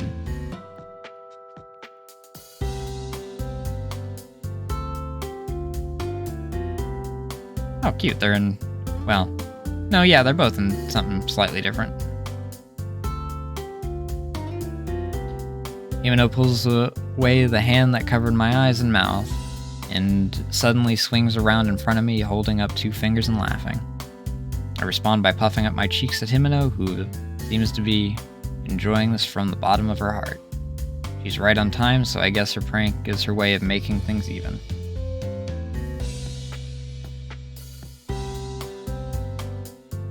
Making things even? For what? Geez, you're so mean, you scared me. How'd I put it? It's a staple of my routine. You know, this isn't good for my art. Today, Himeno is wearing a pink one-piece dress and an emerald green cardigan. Well, that's more of a blue than a green, and it's definitely not emerald green. Like maybe a seafoam green, if anything. The first time I've seen her in these clothes, so maybe that she got them especially for this day. Along similar lines, I actually have brand new clothes on today. They're very summery, and the color matches well with my beloved boot sandals. They're perfect for going out. Himeno, of course, seems to have noticed, and we talk for some time. During our conversation, my eyes drift to the big Boston bag Himeno is once again carrying. Himeno, why do you still have that bag? Himeno puffs her chest with pride and begins fishing around inside of it. You see? Oh geez, it's fine. Could it be that you want to include that in your routine too? Oh, have I been found out? Jeez, Himeno. Speaking of which, earlier you said something about being faster than me. What was that about? You want to know, Mayu-chan? You say it like that, it piques my curiosity. I can't tell you yet. You're not ready, Mayu. Jeez, don't get mad at me. Next week, I promise I'll tell you. What's that? I'm gonna want to know today. Next week, and it'll have been a whole month since she's been stalling. She says that I have to wait another week. What's the point putting it off for so long? Having thought that far, I place my hand to my mouth with an ah. When I have a hunch, my face immediately becomes hot. From Himeno's point of view, I'm sure there's mistaking the redness in my face. Next week, that's my birthday. I start to say, then close my mouth. Himeno looks at me somewhat bashfully. She's really not good with surprises and the like. Rather than being annoying, I find this to be like Himeno and charming. When our eyes meet once again, we're both strangely embarrassed. Well, what a pleasant mood, Sayo-chan. Shall we get them to let us join in? I don't get it at all. Not very earnest. Sayo, Miku-chan. Their timing is matched with the arrival of a train, almost in sync with the flow of people. Two of them arrive. Our meeting time on the dot. Hello. You can leave out the honorifics. We're all Sayo's friends after all. I'm calling you Mayumi-chan after all. When I greet her, Miku always returns my greeting in a relaxed tone. Miku-chan, long time no see. Himeno-chan, it's been almost a month. You two are getting on well. Sayo, you too. That brisk way of clicking her tongue at what I say hasn't changed. It's been more than a month leading up to today, the first day of summer break, so it's not likely for her to change that much.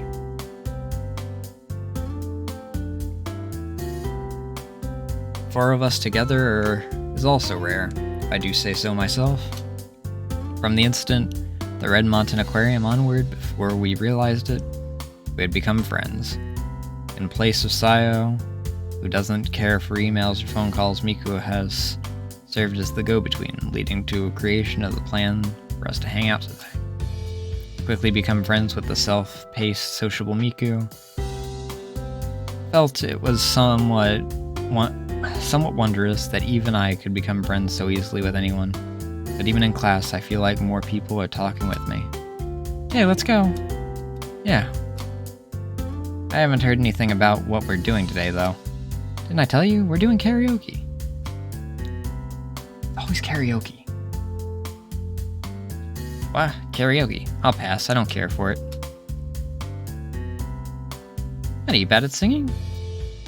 As if she were waiting for it, Himeno was proudly grinning.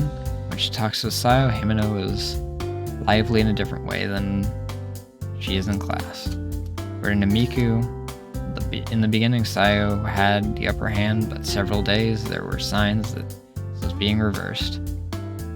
I'm not bad. Are you embarrassed? That's enough. It's fine if we go. I'll say this, though. I don't know how this will turn out. What does that mean? It's not like I can't come to karaoke frequently, but I know enough to know that it's not a place where something could happen. Something said behind someone's back. Miku is grinning for some reason.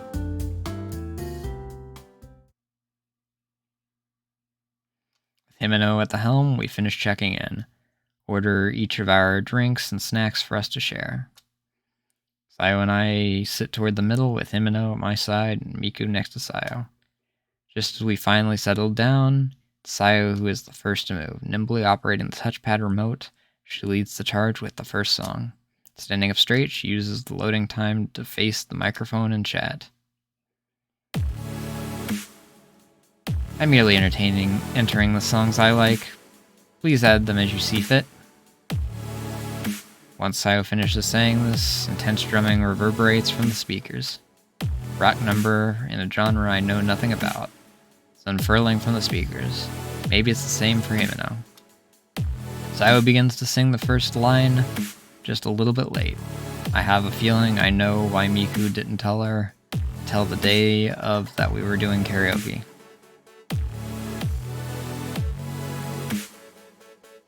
As the ringleader of the cajoling, Himeno looks like she wants to say something. I'll sing too. Taking a microphone from the table, Miku pops up. Unexpectedly, considering her appearance, Miku apparently likes hard rock as well. Sayo seems a little dissatisfied, but when the song starts, they both seem to be enjoying it. Compared to Sayo, Miku is a good singer. She accurately sings even the most intense songs. I thought Himeno was a good singer, but this is even better. Hey Mayu, I don't know how to get into this. Just as the second melody ends, Himeno whispers into my ear. Even so, her voice is loud enough not to be drowned out by the microphone. I don't know either. I don't listen to this kind of music either. Right, though it's not surprising Sayo-chan and Miku-chan like this type of song. Even though I have similar taste in music, both of us like pop music. If we sing them in front of Sayo and Miku, they might get mad. But when neither of us chooses a song, Sayo puts another one on. Band is different, but the song is the same.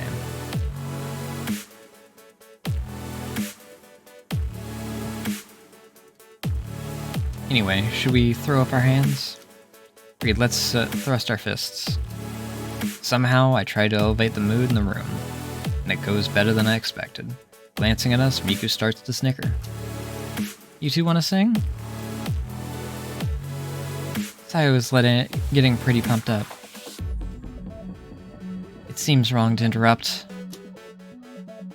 Sayo immediately makes a displeased face and tosses the microphone.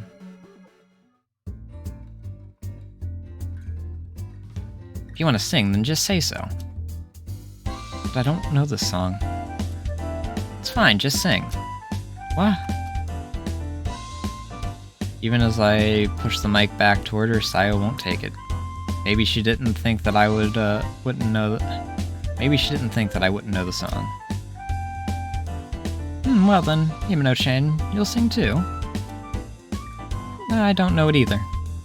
In the end, the three of us end up in a shape similar to a game of Oshikura Manju.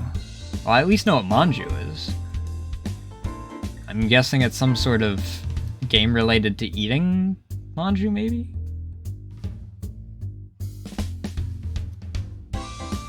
Miku doesn't seem like she's completely enjoying it, though.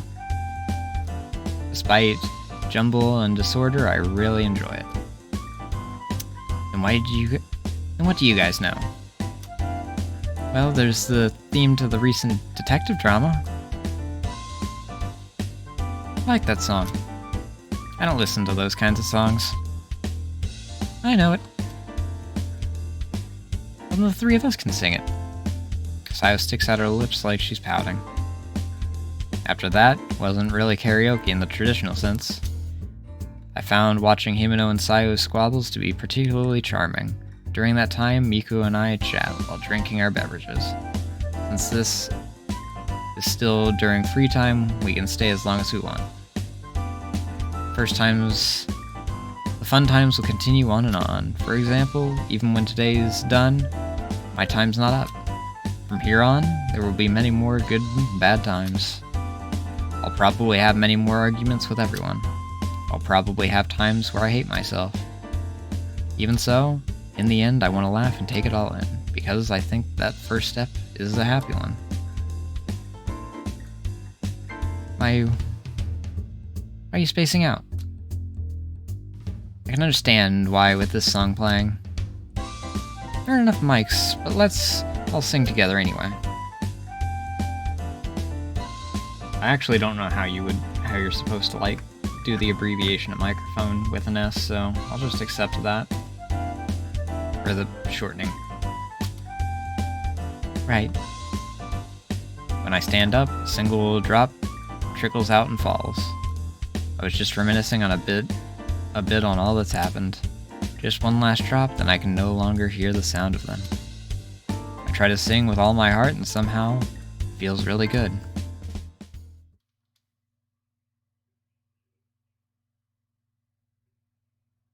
Finn. So I have one more bad ending and then, like, the entire other route.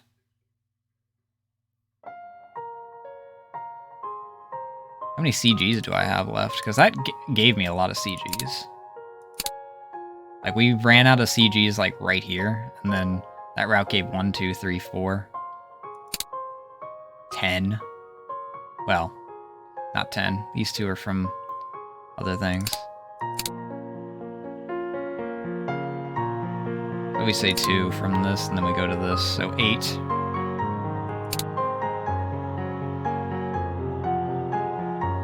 Uh, 13. So the next route has... Oh. Why does it do that? So 14. So the other route will have 6. Which makes sense. I'm guessing the other route's much shorter because it also only has a single bad ending. The other side had only 3 bad endings, but I say short.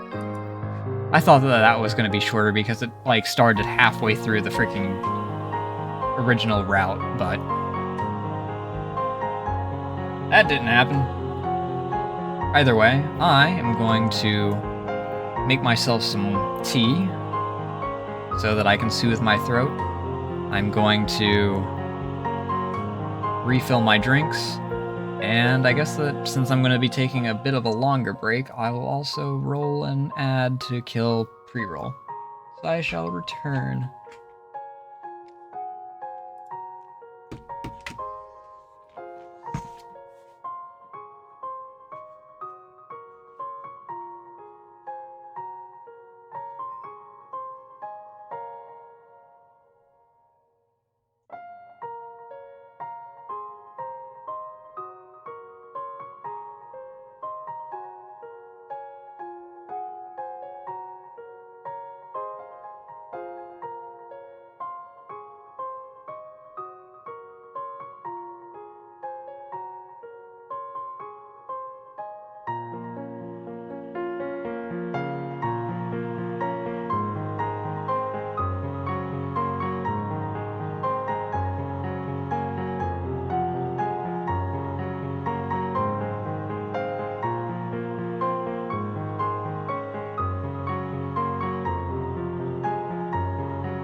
this back up. Bring this up. Now the fun part. This is gonna be like a freaking massive contrast compared to like the last one. Last one, all it was most like skipping after we freaking made a decision. This one's gonna be like an entire route change, effectively. I'm gonna stay here with the girl. She said she was fine by herself, but I want to be her friend.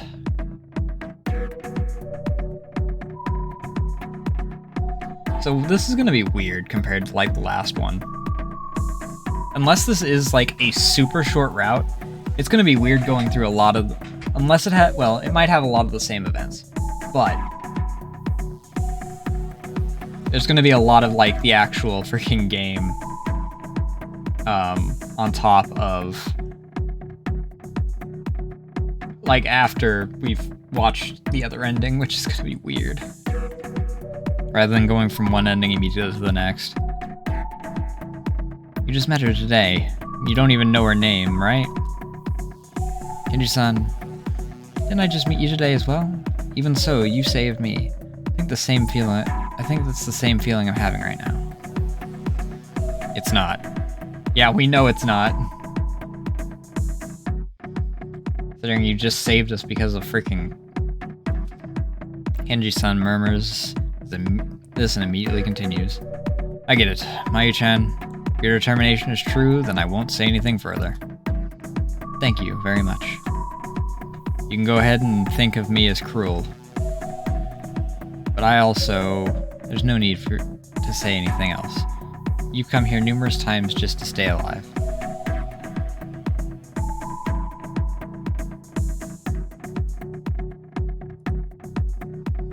Kenji-san, I can't allow your efforts to be for nothing just because you were looking after me. Please at least let me tell you my selfish hope. Hope?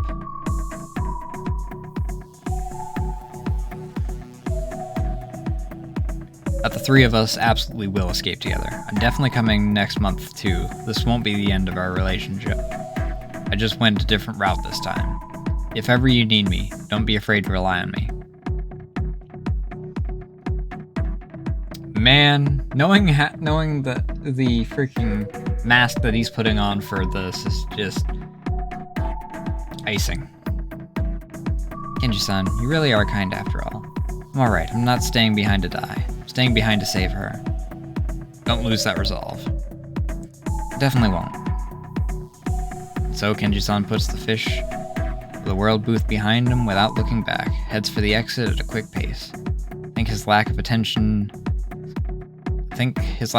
is Kenji-san's own way of showing his concern. Wait for me, Himeno Mari. Clasped the hand of the girl on the ground, the moment of upheaval behind us. She has been clearly separated from the destiny that lies ahead.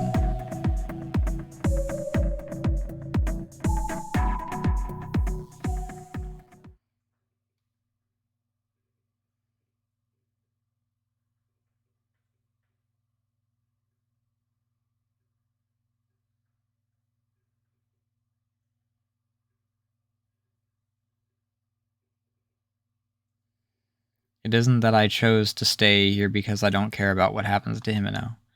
I remember the emotions I felt when I saved this girl in the underground tunnel. If I abandoned someone right before my eyes who's in trouble, Himeno will be mad at me. Kenji-san didn't say I should abandon the girl to save Himeno, but in reality, there is no difference. Abandoning this girl is what that means. Even if I did save Himeno, if she heard I did such a thing, she would definitely be angry. Himeno can surely make such a weighty decision for herself. It's a thin line between that and cruelty. That's why Himeno wouldn't want me burdened with such a choice. I'm different from Himeno. I'm not as decisive as she is. Well, that's right. She did freaking... Even though we saved her last time, she's like, you gotta go back. You're gonna regret it. We may argue, but if I'm honest when looking into my own heart, this is why Himeno and I are friends. However, once I make a decision, I stick with it and I believe in it. said I wanted to save her because I felt that I wanted to be your friend. On giving those words voice, I can feel they have power. Sit next to the girl in a comfortable position. Top of that, I haven't made up with Mari yet. Mari is definitely here inside the Red Mountain Aquarium. I can sense that if I don't solve all mysteries here, I cannot return to a normal life. God, I forgot that.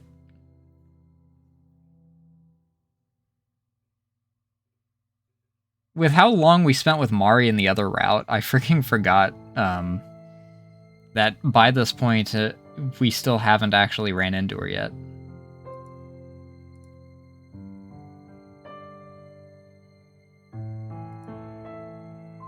Okay. It's possible for them to coexist. That's the thing for this still. I can sense that if I don't solve all the mysteries here, I cannot return to a normal life. This is what the intuition rustling through me is telling me. My story. Ever since Mari went missing, each day seems to pass indistinctly. But each and every day, I sought out Mari. Submitting police reports, having the police continue their investigation, became a small piece of news, but as it was unrelated to cases of bizarre murderers and kidnappers, it quickly stopped being a topic of conversation. It was about the time I moved on to junior high. All of a sudden, my parents began to erase all traces of Mari. Speaking honestly, it wasn't a big deal. My parents just began to dispose of anything Mari's left in the house. The kids' room the two of us used became a room for one. The square table with 4 chairs became a circular table for 3. It's not like it all happened at once, but to me, it felt so sudden. It's like I was an only child from the start. Those words were never said, but I always felt like I was hearing them. I'd moved on to my 3rd year of junior high, 9th grade. Not even a trace of Mari's existence remained from my parents.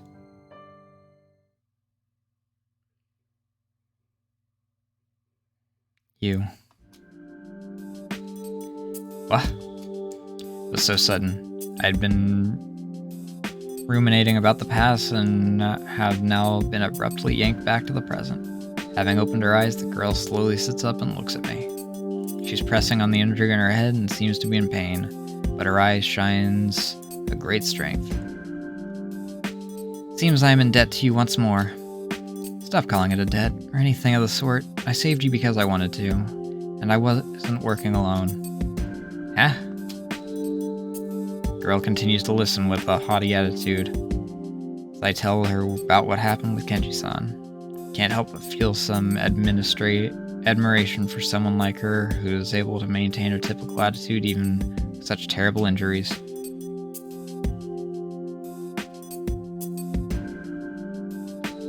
I have a general idea of what you're saying. Girl slowly blinks her eyes once. After looking me in the eye, she turns away. Her cheeks have begun to turn red from the flow of blood.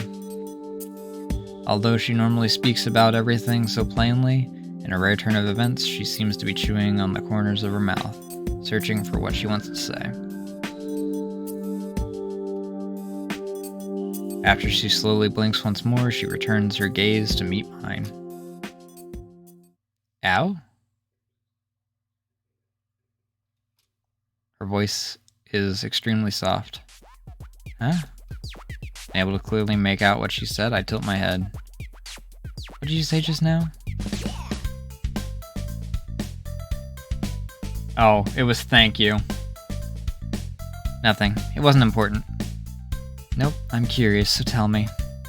Shut up. Enough with the pushiness. Now tell me. Facing the girl, who has fallen silent and averted her eyes from me, I continue to prompt her. She seems to be giving in, her broad, pouty expression finally giving way to a loud sigh. I said thank you. Any complaints? She folds her arms and looks away. You were able to thank me. You are way too rude. That's not something I want to hear from you. Stop calling me you. It's Sayo. Sakuragi Sayo. Sayo-chan. Well, Sayo-chan, you quit calling me you too. I got it, Mayumi. That's fine, isn't it? Now stop adding the Chan. I'm not a child. Thank you. Kind of refreshing to be called Mayumi. Himeno, my parents, and everyone else always seems to call me Mayu. But then trying to have everyone call me by a nickname of your own choosing would also be weird. Still, is this alright? By saving me, your friend might die, Mayumi. What? You heard that? Somewhat. Doesn't matter. What will you do? Think of a way for her to not die. It's not that I'm abandoning Himeno after all. You're too optimistic, even when you have no idea what will happen.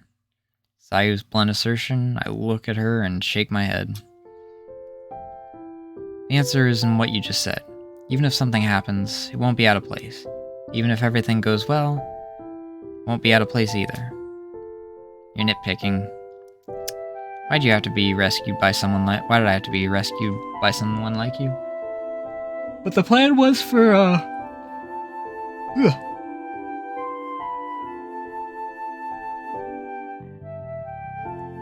The plan was for Kenji to take her back, wasn't it?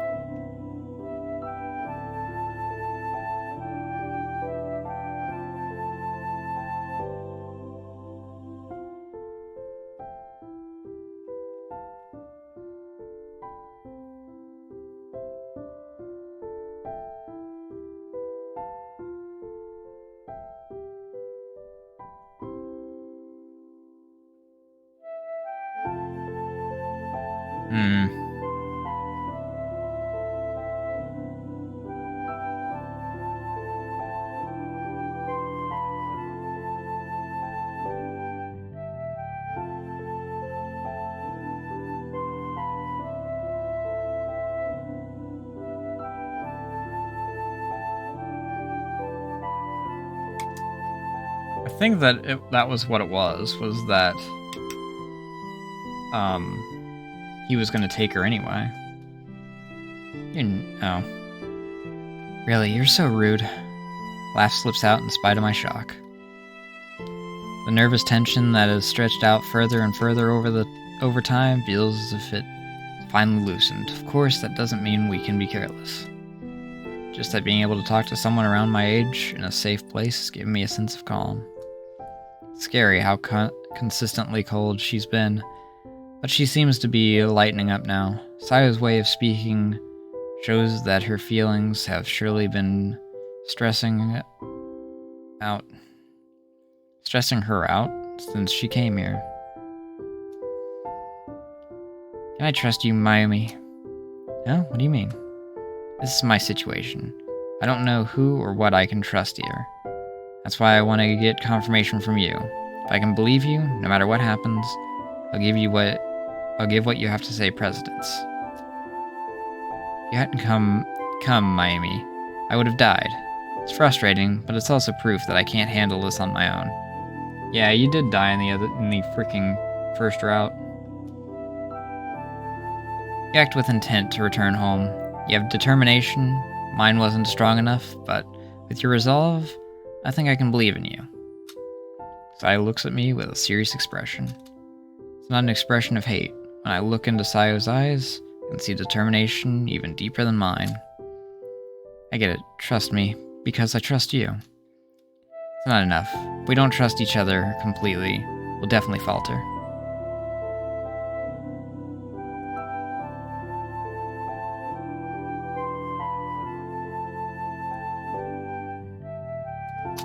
In response to Sayu's clipped words, I nod deeply. Okay, I promise.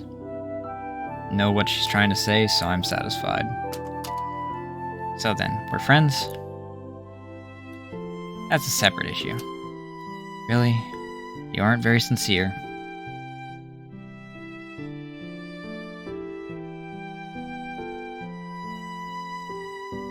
I'm sure she's not satisfied, but two of us have ended up in the same boat. A smile creeps onto my face and I change the subject. Sayu has a sullen expression on her face. So I want to go ahead and talk to you about this, Sayu.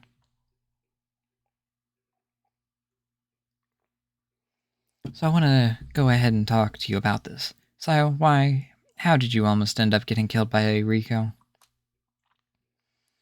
Kenji-san had said that she was the criminal who had killed the director. Sayo wasn't surprised when she heard that piece of information, so she must have already known. Still, I can't imagine what sort of exchange took place between them that led to something like that. There was nothing normal about what happened here. She bashed Sayo's head so many times into that hard aquarium glass.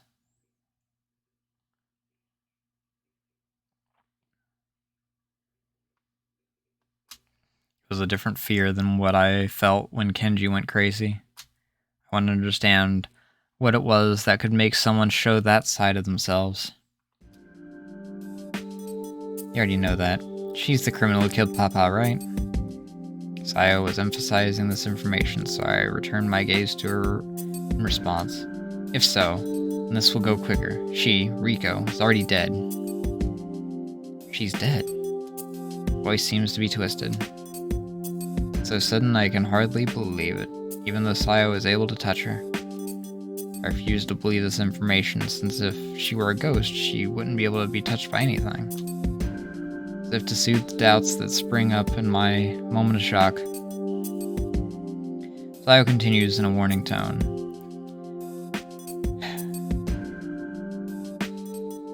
I don't know the principles behind it. However, within this Red Mountain Aquarium,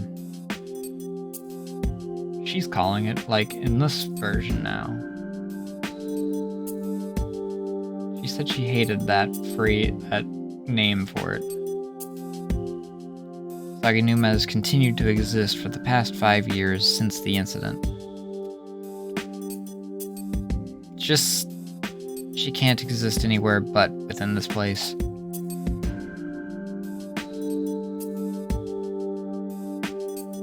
There are many facts to support that theory. First of all, her outer appearance hasn't changed at all in 5 years, from the Saganuma Riko in my memories. She isn't aging. She was an acquaintance? That shouldn't be surprising. I am the director's daughter, and she was an employee at the aquarium. We've spoken before. Sayo, dispassionately moves the conversation along. She was a little bewildered at first, but then realized who I was. Even though over 5 years have passed since we met, something about her has transcended time. This is just speculation, but she won't leave here. Just as that Hiyoshi guy told you. It's not that one can't get out of here. Riko doesn't even seem to have considered leaving this place. Still, because there's no nourishment or anything here, one can't lead a life. Doesn't seem like someone can really continue to live in this place where bizarre phenomena occur for 5 years. That's to say nothing of the fact that she's so calm, even after losing her life. Speaking of which, when she appeared before Himeno and I on the stage, she said she was looking for a child. She has some lingering attachment. You've probably heard of vengeful spirits. Riko's probably that sort of ghost. The child she is looking for is likely the one who witnessed her murdering the director 5 years ago. Drawn my breath with a gulp. Because it was in relation to the director, I had hoped the child in question was Sayo. That was nothing more than a wishful thinking. I have a feeling I know exactly who the child is. That must be Mari, so Mari must also be like Riku then. Sayo blinks, then responds. She seems to be unable to decide whether she should tell me the truth or not. But contrary to Sayo's doubts, I have resolved in myself to accept the truth.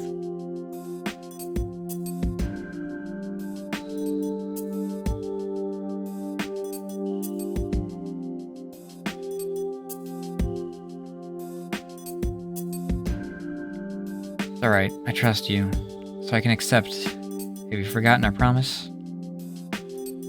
You talk too much. Brushing her bangs aside, Sayo's eyes stare intently into mine. The little girl you saw is already dead. The reason she looks the same is because her appearance is the same as when she died. Right? She was probably drawn to those of us still living and showed herself to us. We possess corporeal bodies, which are very rare here.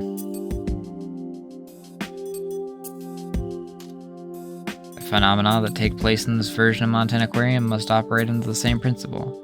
There's the fact that the orca and the frogs directly attacked us and broke things to consider. Before Sayo can finish telling me everything, I tell her my own hunch. Spirits here in this Montana Aquarium are trying to pull us in too, but Mari is definitely different. Rico it was as well. The human souls are maintaining their own will. I'm sure that's why they're different when it comes to the issue of trying to pull us in.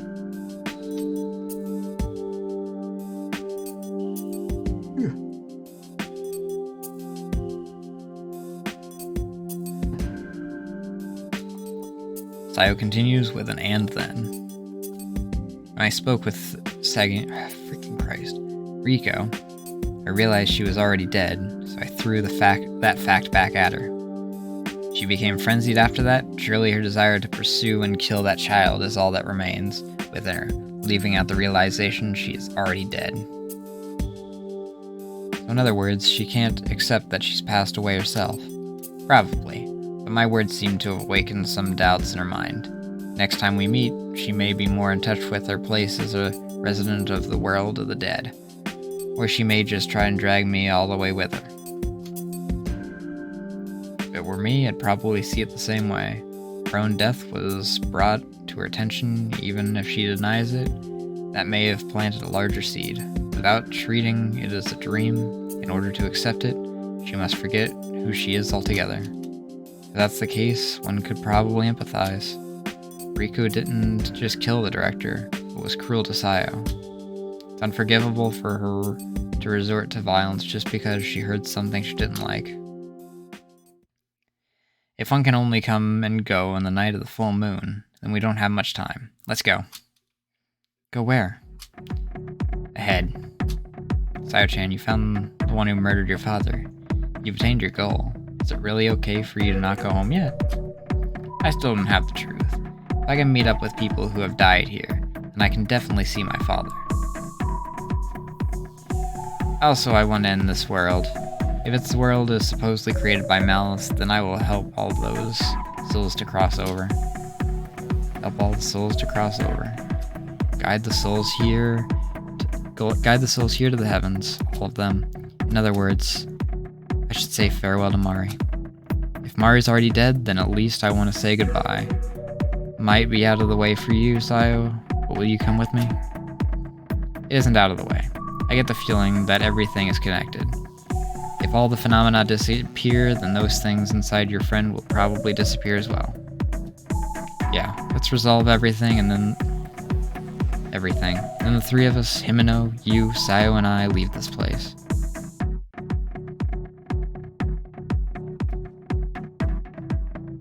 Right, Himeno is Kenji. Without even nodding, Sayo stands up. Her stance is a firm one. I stand up and clench my fist. What's up? What's up ahead of here? If we'd taken the normal route, we would have ended up on the side with the tunnel tank. This is the other way, so there's a path connecting to the staff passageway. Before that is my father's room, although by now I'm sure someone else is using it.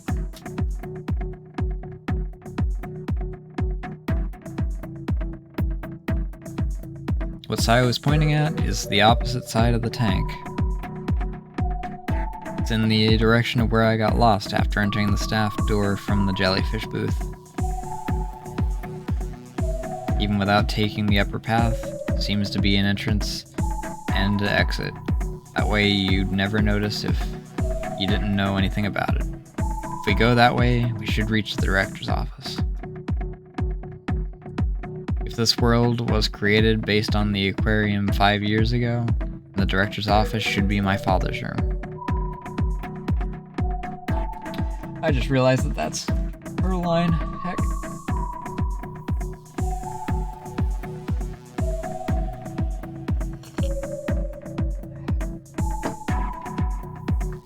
This world is created based on the aquarium 5 years ago. The director's office should be my father's room. Got it. If we don't go, we won't know. We don't know what will happen, so don't let your guard down. Right. The door serving as a boundary, it's like a completely different world. We have no idea what dangers could be lurking within. However, not being alone gives me strength. I felt loneliness so many times over, but I haven't really been alone since I came to Mountain Aquarium. Yoshi and Sayo have both saved me. Himeno is supporting me from within my heart, so I definitely will not fall apart. My objective is clear. Reunite with Mari and say goodbye. I feel like I've accepted the fact, but I have no idea how I'll feel actually seeing Mari's face. Even so, I keep telling myself that I cannot run away.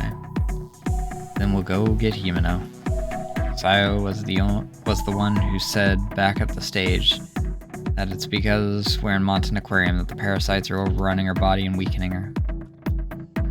But like Sayo said before, if we erase this alternate universe, Himeno should also be cured. It's all starting to come together. Don't space out. Let's go. It's alright. I was just thinking a bit. Even as I say that, I'm in denial. Just thinking won't change anything. Right now, there's nothing to do but keep going. As I follow Sayo, we enter a narrow passageway.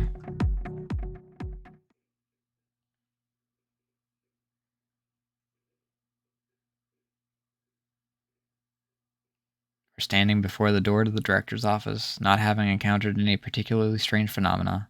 Near the director's office is a reference room and a storeroom. We decided not to investigate those places. We don't want to invite any unnecessary danger. The design on the imposing door seems very different from what we've seen in Mountain Aquarium so far. Coming this far and having nothing happen feels a bit unnatural. Mulling over it will change nothing. On the other side of this door, something unimaginably horrible might happen. Don't let your guard down. I know that. I'm not going to get careless or anything. See Sayo put her hand on the door, so I put my hand on it as well. Let's go. Using those words as a signal, we both put all our strength into opening the door at the same time. What in God's name?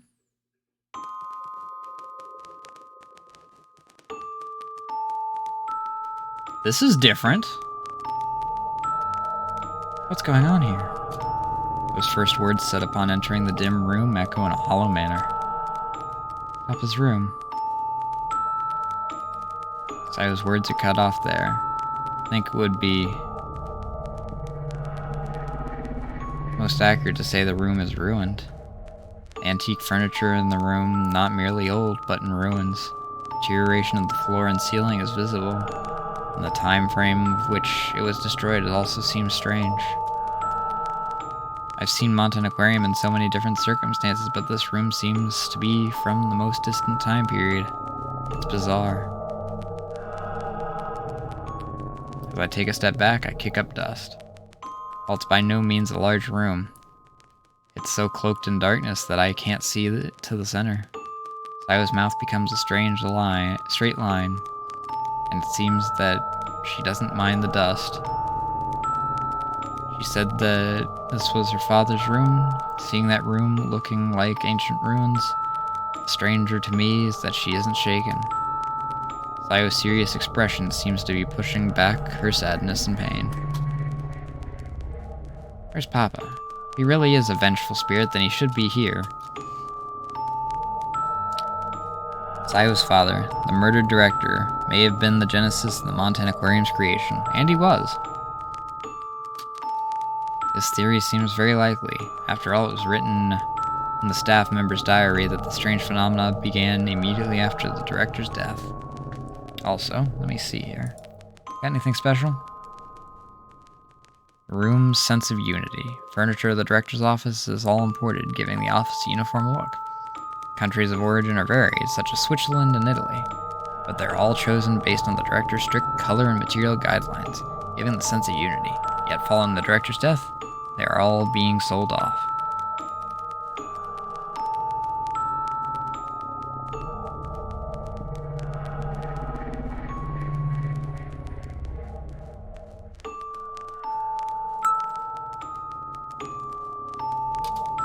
step further inside, standing at Sayo's side.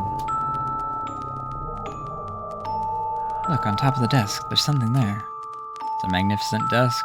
It was found in studies of rich people I've seen on TV, but the dark brown wood has lost its luster. Here and there are cracks that catch the eye. On the desk, What happened?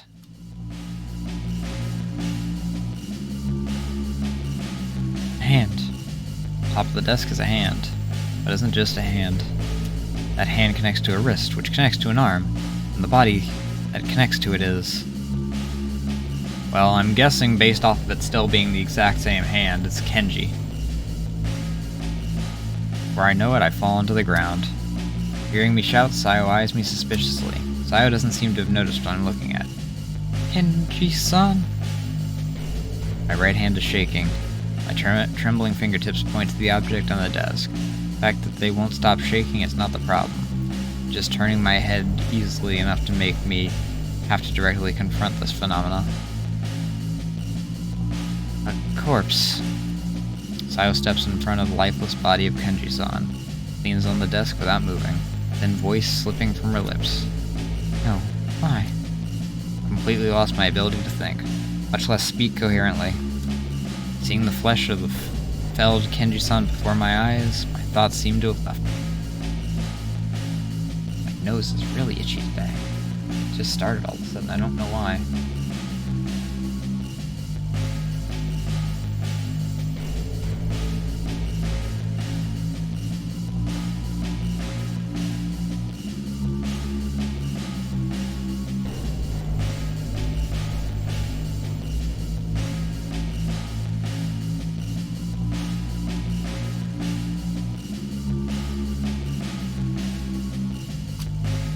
Why is he dead? The fact that I don't even consider whether he could be saved or not leads me to doubt myself.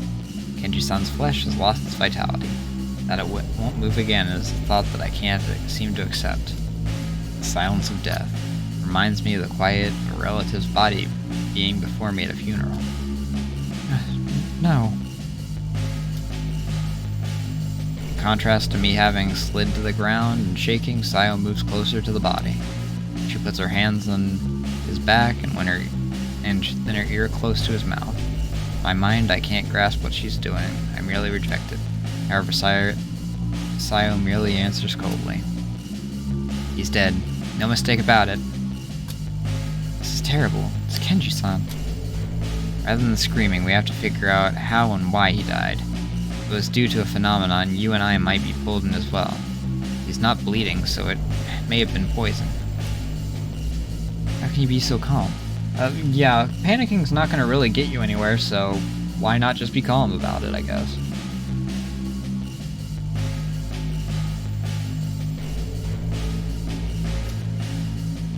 Cover my face at this point. I don't want to face the truth of an acquaintance's death head-on. As usual, Sayo continues with disinterest. This guy isn't an acquaintance of mine. Our objective is to get out of here with Himeno. I have no time to worry about mourning the death of someone I didn't know. Yeah, that's actually understandable. Considering the phenomena seem to be based off of, like, you staying in an area for a length of time, especially.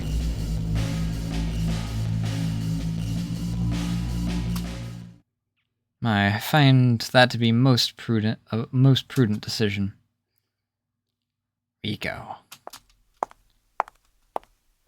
The preceding footsteps echo throughout the whole room.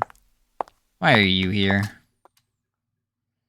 Are your injuries all right now, Sayo-chan? Shut up, stay away. That manner of speaking is unappealing. Footsteps reach the side of the desk and stop. Stay away. Should I? After all, lifting my face to look at her, I see Riko and...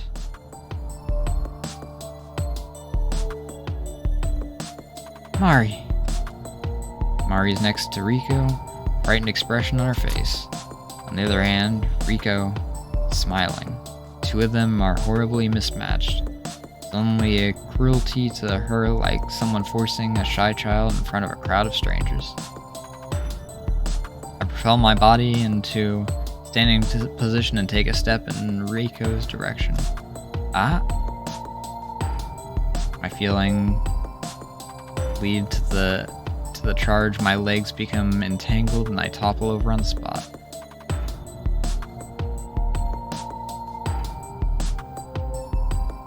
Immediately after, something crashes hard in my shoulder. Riko is kicking my shoulder with the pointed tip of her heel. Hey, sis.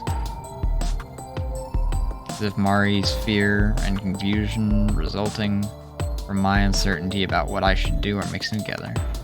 Having her look down at me after I lost my balance is making my vision swim. Oh, you needn't pity her. Please let Mari go. I raise my voice, but Riko merely continues to smile. Oh, Mari-chan. Choose to be with me. Chose to be with me? Yes, chose to be with me. Riko says in that sticky tone of hers. Mari says nothing to refute this. She merely turns her unstable eyes my way. Mayumi, something's not right. Sayo reaches out a hand to pull me up.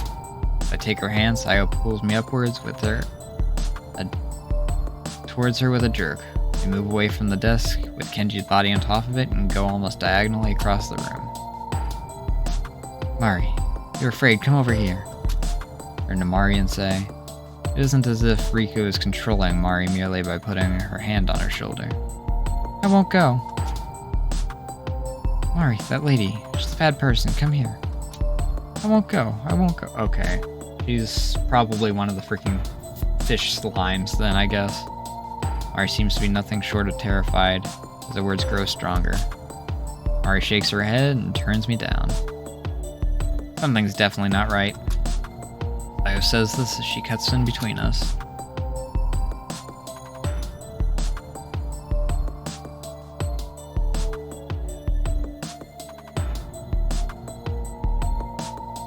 Glaring at Riko, she continues the forceful tone. You.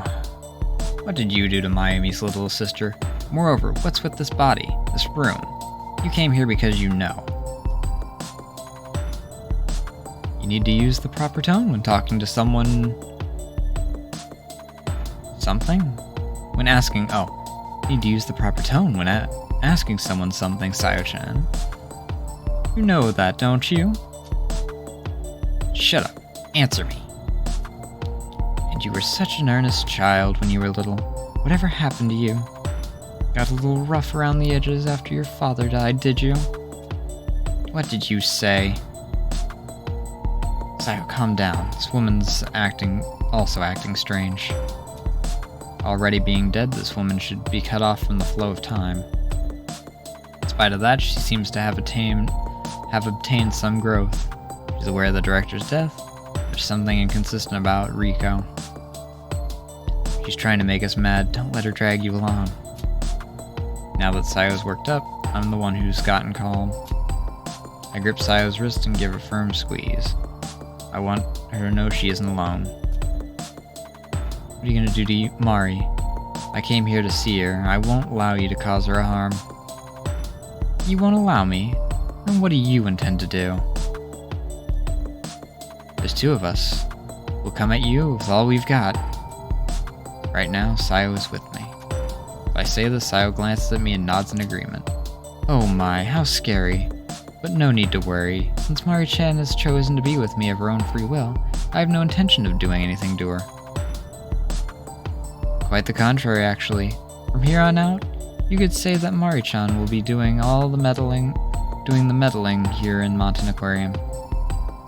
Eh? What do you mean by that? Riko laughs with a sly hee-hee, and without even answering my question, starts talking again. You two have experienced this room. No, this aquarium's puzzle. You two have also experienced the way this place changes once you go through a door. This is a world full of possibilities. It's a world that contains within it the past, present, and future. Possibilities. I understand about the souvenir shop from the past and the old staff room. But the future, it wouldn't make sense for things that haven't happened yet to take place here. That's not all. Phenomena that happen here are things that should never have been possible. There's the world booth with fish corpses scattered about, the jellyfish booth where the glass suddenly shattered. Those are what one might call possibilities that shouldn't have happened. It is a construct decided on by a human that time only proceeds in one direction. I wonder if you can comprehend that it isn't the truth. No matter how much we look at her with doubt in our eyes, she merely looks back with a wicked smile. This world known as Montan Aquarium is made up of the numerous souls, living things that perished along with the director. This story you heard from Kenji-san, didn't you? How did you... The form of energy we know as souls gives this place its shape. Though strictly speaking, they aren't living. Souls possess a fluidity and directionality to them that makes living thing the closest way to describe them. Do you understand? She seems to be toying with us, watching for our reactions. However, what she's saying seems to be the truth, so we listen intently.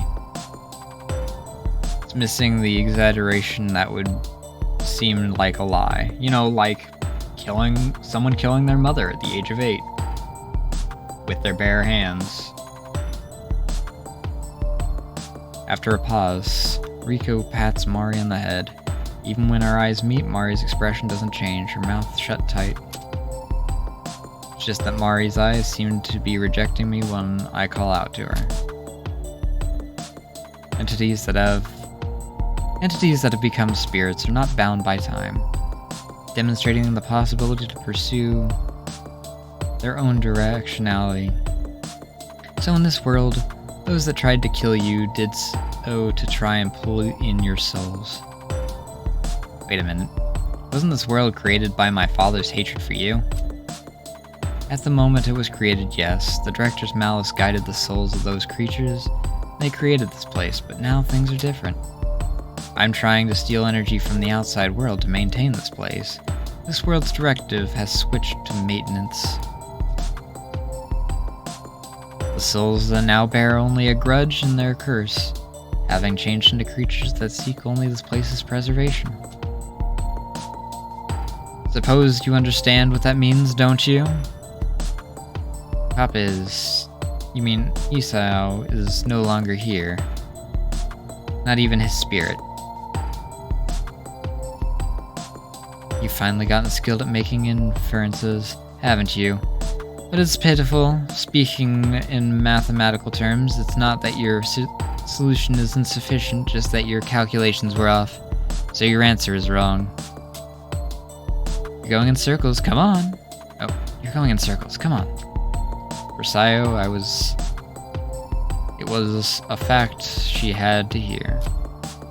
If the truth that we arrived at doesn't exist, then he merely exists without a shell of an individual body. This Montan Aquarium is like a pool of souls that have lost their individuality. And why are you here? There's no mistaking that you're Riko, right? There's 2 reasons, you know. Because I was guided here by you.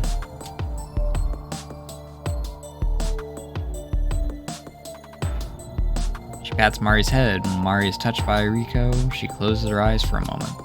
Definitely another side to this. As this thought crosses my mind, I wait for her to continue. And because of my hatred, I want to remain Riko. I'm doing this of my own will, big sister.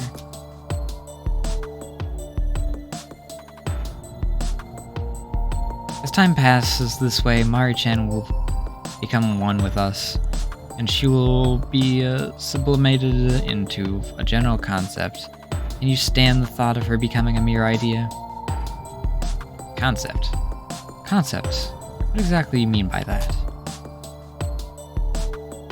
What does that mean, I wonder? Since it's already a used up possibility, there's no need for you to know. Used up? What do you mean? It's toppled over, there before you, a tool that person tried to use. You mean Kenji-san? He is Kenji-san, but is no longer Kenji-kun. He is merely the living flesh that Sakuragi Isao used in order to interact with the physical world to make it easy to understand. Shall we say, he hijacked this body. Yeah, we already established that. Still right, by the way.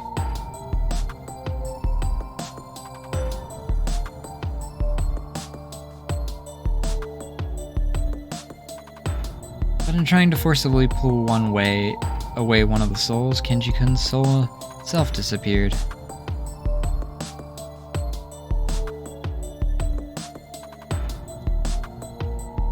Thanks to his disappearance, we were able to seize control of this world called Mountain Aquarium. I'll have to thank him. My papa did? You just said something about losing one's individuality. He was both an individual and part of the whole. He was an existence that was Sakuragi Isao, and that was Mountain Aquarium. He apparently never understood it. I thought he was a little more clever than that, though. Whew. Stretch.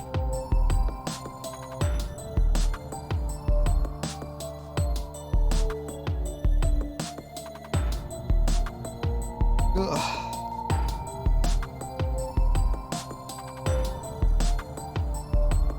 Just the cacophony of pops between my wrists and my freaking fingers.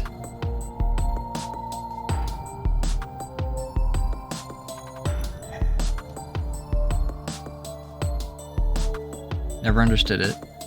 I thought he was a little more clever than that, though. Riku casts a sidelong glance at the direction of Kenji-san's body, and gives a daring smile. I barely understand anything she is saying. Individuals in the whole, I don't get it at all. Might be something living beings like us are unable to comprehend.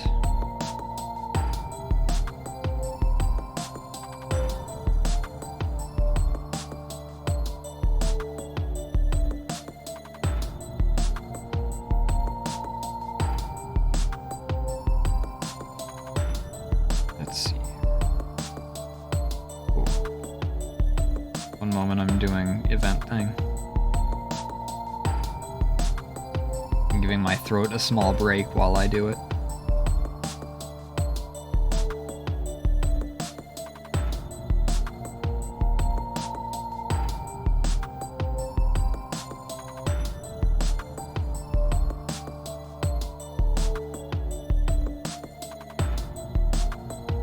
It won't be enough to actually, like,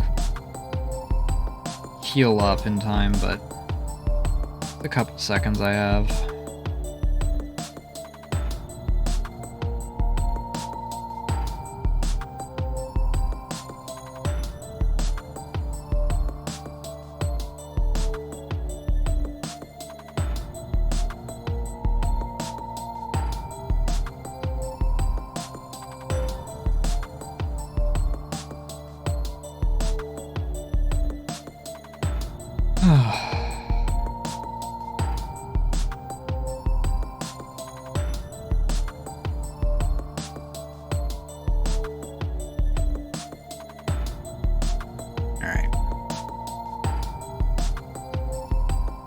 Just that and all of that, there's one question that's beginning to come into focus. Did you kill Kenji-san? Are you saying you killed Papa twice? Yeah, pretty much, I guess. That's kind of how it's coming out. Because if he was controlling Kenji completely, like Kenji completely gone, then yeah, it would have been Isayo that was, you know, in the end, the consciousness of the body, which is even creepier now. Because she's about the same age as her. And if he's going around hitting on people about that age, that's just creepy. It's weird enough when Kenji himself was like supposedly the original person because he's 22.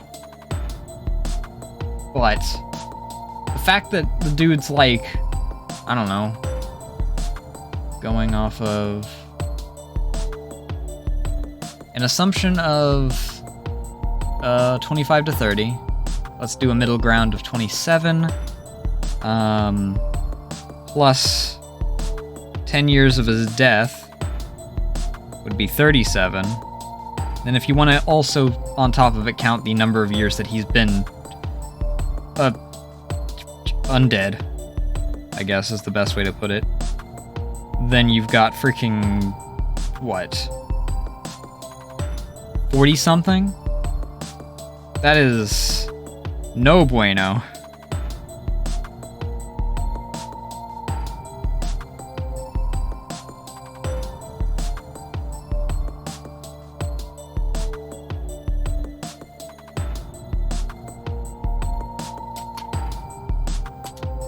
That high-pitched laughter is growing gradually louder. Sayo knits her brows together and glares at Riko. I do the same, I think. Yeah.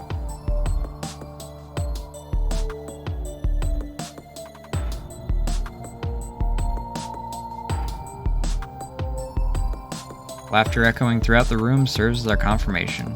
Still don't know how or why she's doing this. You don't know her motive for doing so.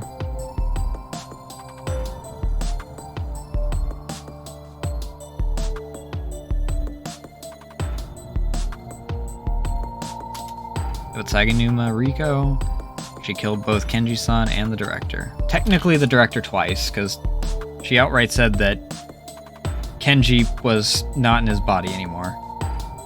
Still creepy. The implications of that. Even if it was all a ruse. Just a 40-something-year-old ghost hitting on freaking people between the age of like 6... Well, no, she's like 15 and 14, so... Younger teenagers. Just, ugh. Nasty.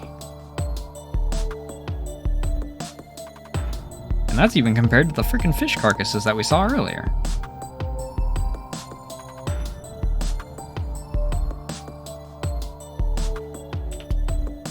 You have to get away from that woman. She's a murderer. God, she's just... Oh, God, I hate that. I hate her freaking smiles. That's so funny. I won't forgive you. Leaving Kenji-san in that state, you continue to laugh about it. Hey, sis. Well, maybe Mari-chan should laugh too. Please stop this. Mari, come over here. That woman. It's not good for you to stand by someone as bad as her. Sakuragi Iso, who used Kenji-san's body, killed many people to preserve this world called Mountain Aquarium. Are you saying it's bad to erase such evil? Wait. So, assuming she's not like actually going... Because through the other routes it seemed like she was attempting to just come under control of the area. Not that she was trying to erase it. Is she actually going to try and erase it in this route?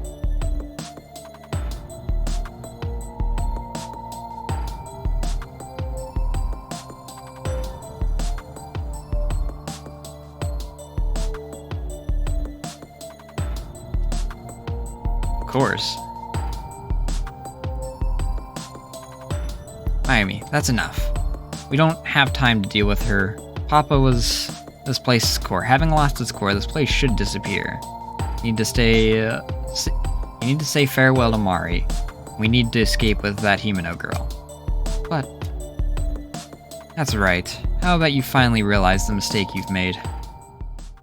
Seeing Sayo pull on my arm, Riku says this to grab our attention. Her expression unchanging, a wicked smile appears on her face.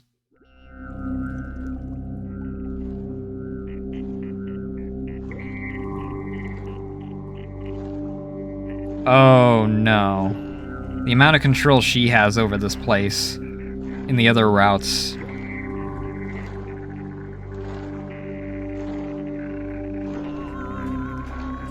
This could end real bad real quick. What are you? When Kenji-kun, Isao killed was Mari-chan. Huh?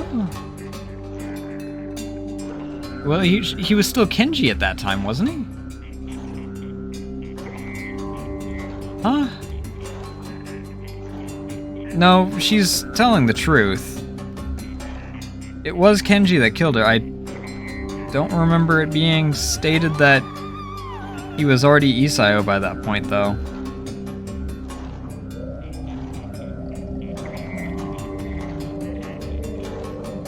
Mayumi, don't be deceived. Sayo-chan, you've realized the cause of Kenji-san's death, haven't you? Since there are no external wounds, you figured that it might be poison. But did you really figure it out?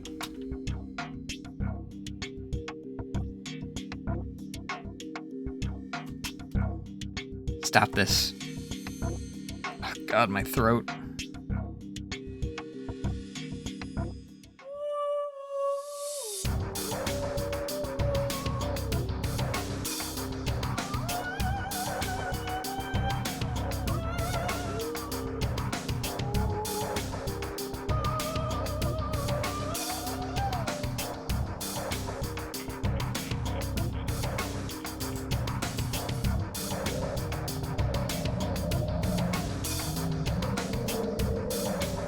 You listened to part of my story, then made a guess, didn't you? That's why you hurried me on? No, that's not it. The soul itself was obliterated. It's completely removed from the existence known as Banten Aquarium. That's not something humans can handle, is it? But you're already dead. Dead. So you've already become like a ghost. Is that why you can drain away someone else's life energy?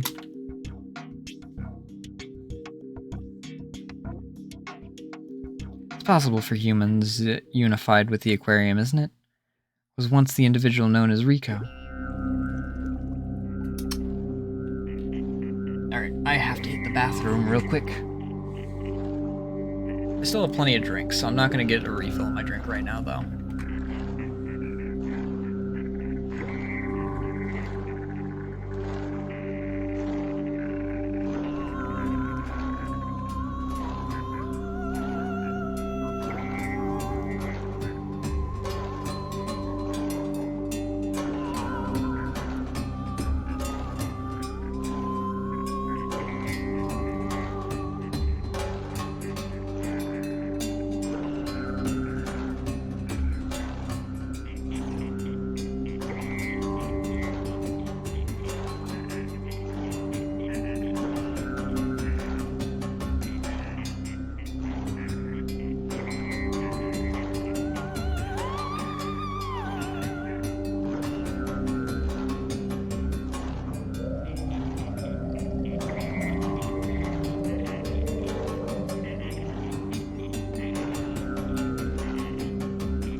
Alright.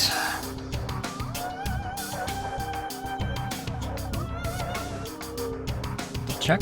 Tracking good. Boost has messaged me.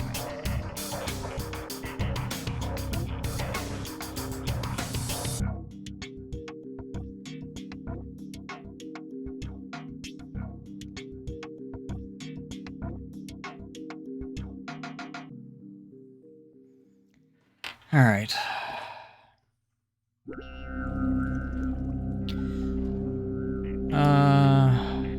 Yes. And Mari should be the same. She's not. My soul's a mixture of emotions, hatred toward the director, anxiety over the fear of the aquarium's despairing, rage at being killed. All of them negative emotions. With all these examples, my grudge, like all the souls in Mountain Aquarium, is red in color. Mari-chan is different. This girl's soul is pure, the same color as water. The true meaning of this is that she won't melt into the existence known as Mountain Aquarium. Although, she is part of the world known as Mountain Aquarium. If you can become self-aware, you can take control of the power. That is Mountain Aquarium. It's a different concept from the start. It's no exaggeration to say that Mari can cause any of the things that could possibly happen in the closed-off world. Even though you say that, there's no way that Mari could kill or erase anybody. I told you, in order for you to return from the aquarium safely, you'll have to end this world once and for all. To do that, you'd have to remove the director's soul anyway. And if Mountain Aquarium under Mari-chan's control supplies itself with more bodies, she can meddle in the real world just as the director did. Just as I told you. You understand what this means, don't you? Mari can come back? Mayumi. But that's more bodies. Not like those will just appear when she needs one. Kenju is used as the director's tool, and that means People who are uninvolved in this will. Someone else's sacrifice, Mari can come back. Think about how I want to see Mari. I love Mari, but this is...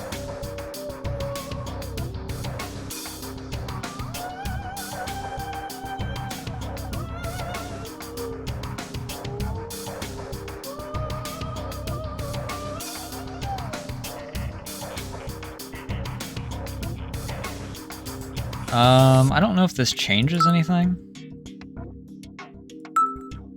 Oh, I didn't mean to do that.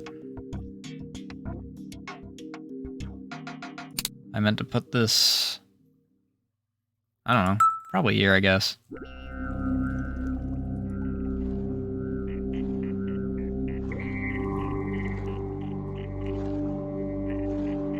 That's not a good thing. Of course this is something unacceptable. I don't want to have Mari do something like that. Look into Mari's face. I have no idea what kind of face I'm making myself. You can't do that, Mari. But I want to be with you, big sister. That way is unacceptable. I avert my gaze from Mari. I can't look at her face anymore. My emotions and my sense of logic are at war. It's an internal struggle. I try to hold on to my sense of ethics. Feelings that I know are wrong are raging within me.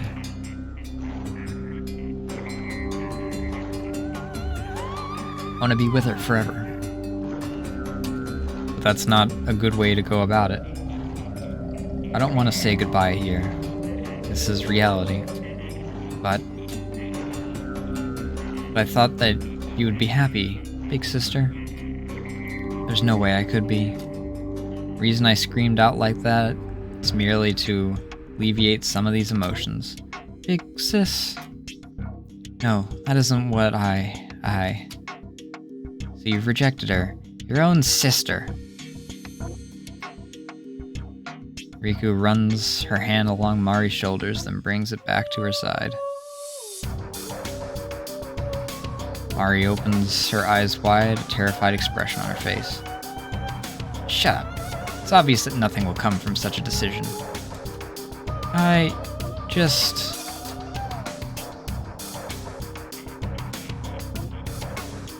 Mari crumples over, falling to her knees on the spot.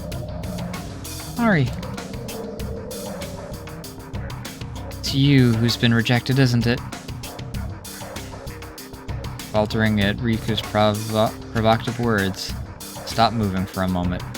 In the moment, the entire director's office seems to be pulsating. Blue light begins to flow out from the tank.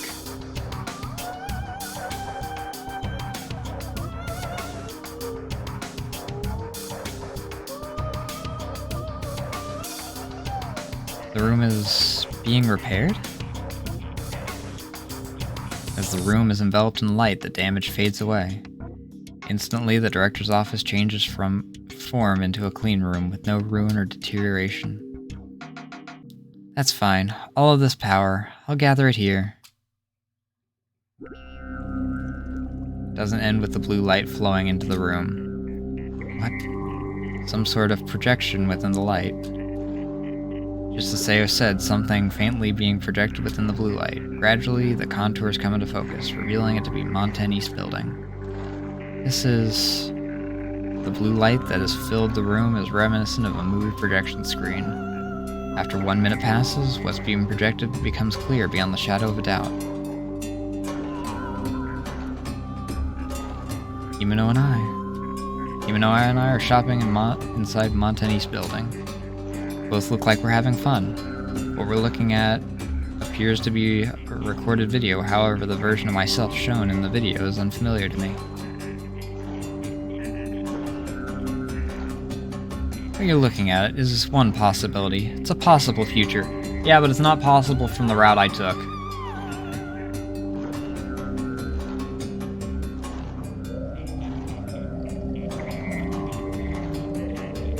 Mari-chan, you should understand. Riku shouts toward Mari in a loud voice. You've been rejected. Your big sister chose not you, Mari-chan, but a future with her friend. Mari-chan, you've been cast aside.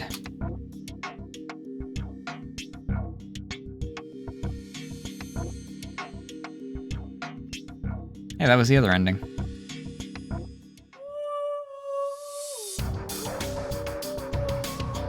Videos showing other images of us now, mixed in with those images are things I actually did experience. All of them are possibilities. What Riku is saying is wrong. That's not true. There's no way it could be true. I would never toss Mari aside. What are you trying to do by making excuses? Within this footage, Mari-chan is nowhere to be seen, but you're smiling like you're having such a good time. Me too, why? Footage of Sayo hanging with us is also being shown. Also images of her chatting happily with a girl I don't know. This version of me is... I don't know. This is wrong. Mari, it is. I don't want to hear it. That's a lie. Even as I shout to her, there's no way it'll reach Mari. I've already been rejected by Mari. Mari is not needed in the life of Mayu. Even if you're not there, this is all your sister needs in her future, to keep a smile on her face. The images are shooting by too fast now, there's too much to take in, it's all become impossible to pick up on. Mari is no longer looking at the future displayed before us, not looking at anything at all. You want your sister to need you. You already know what you have to do, don't you, Mari? Mari, you don't have to do anything. I gather myself and rush to Mari's side. Nothing Riku can say now that will make me falter. Mari! When I reach out my hand to Mari, something gets in my way. Feels as if I've been thrust back hard by somebody. No, that moment, sure that I was thrown back by something.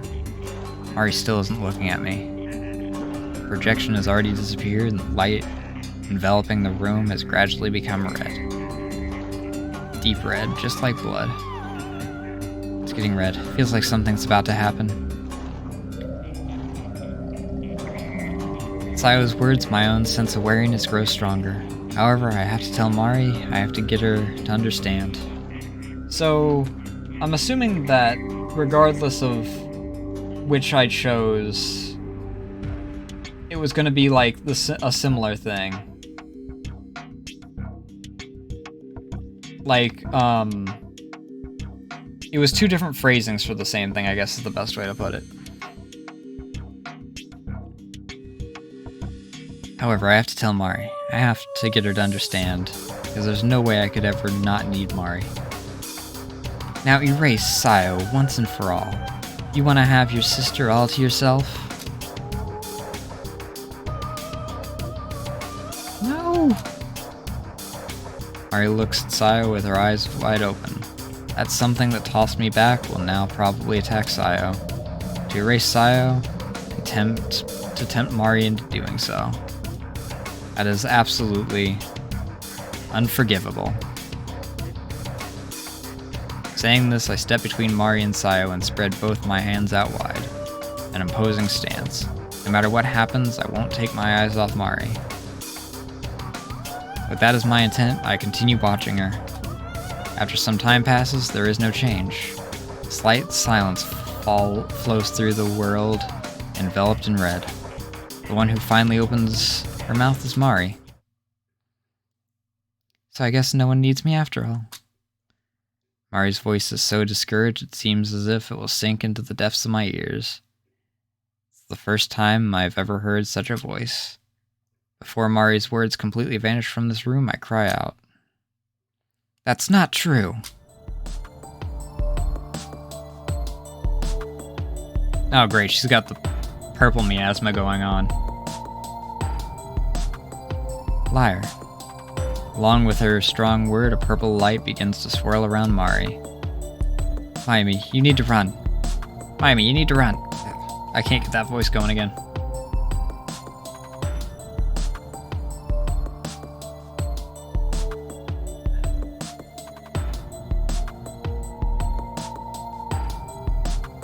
I can't leave Mari behind. As if trying to match the appearance of the light in the room begins to vibrate. I lose my balance, but I grab onto the desk to keep myself standing. Mari, are you doing this? That lady told me so. She said that you don't need me, big sister. Hey, listen to what I'm telling you. That's not what I'm thinking at all. In 5 years, you never came to look for me, big sister. I couldn't. I was too afraid to confirm that you were really gone. I'll have you all to myself. I want to be tougher together with you forever. She said I was the only one who could do it. After Mari's words, it's Riko's sticky voice that takes over. It's beginning now. This world is being reconstructed. I can't move. Clicks her tongue after those short words. Sayo's harsh stare is being returned by both Mari and Riko. Room shaking immediately becomes stronger. Just keeping myself standing is taking all I have. The violet light with Mari at its center grows even more intense. Strikingly colored light makes keeping my eyes open painful. Can't take it anymore. I think those words were my final chance. Ah, what's this? The sensation.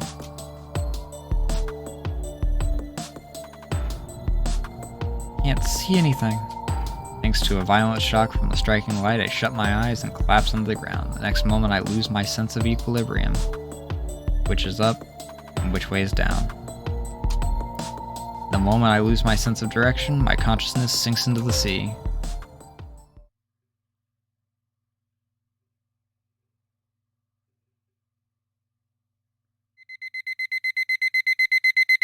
Yeah?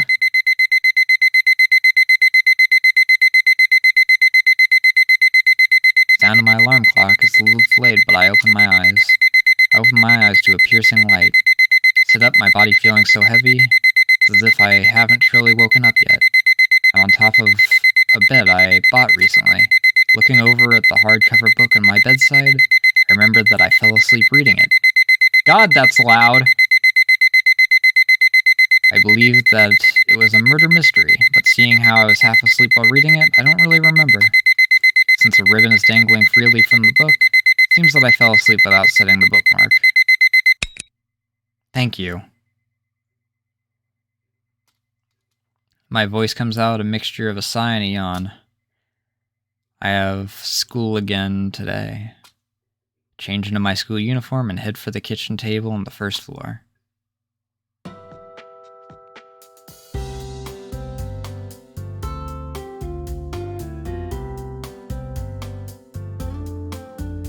The table's still set for only 3, and it's still a round table. I am Mayumi. You could say that I'm a typical third-year junior high student. My hobbies are reading and watching TV and movies. I like fashion, but I'm on a fixed allowance, so I can't buy much. Good morning. Live in a 3-story house where the first floor is the living room and kitchen. Second floor is my parents' room, and the third floor has the kids' room.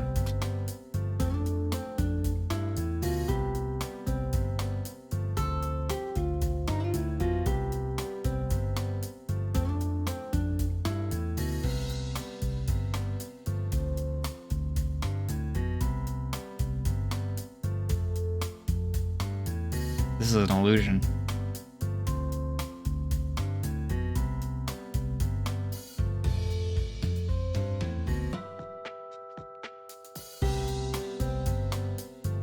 This is an illusion. It's not like...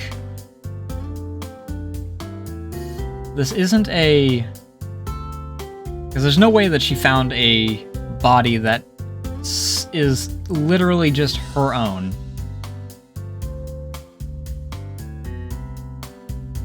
And the hair's not purple, so it's not that she stole Sayu's body. Hi, big sister. You're already running late. Make sure to wash your face. I did. Are we having salmon for breakfast today? Parents are, that's right. They get up early for work in the morning and come home late at night. So my morning routine is to eat breakfast that Mari makes.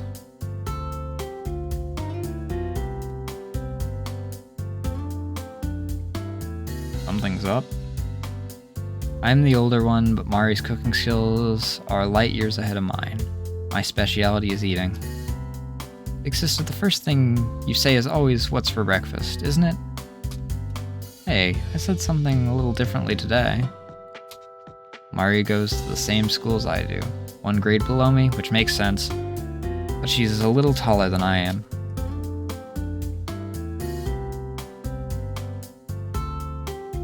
Why are we doing this like it's the start of a slice of life visual novel?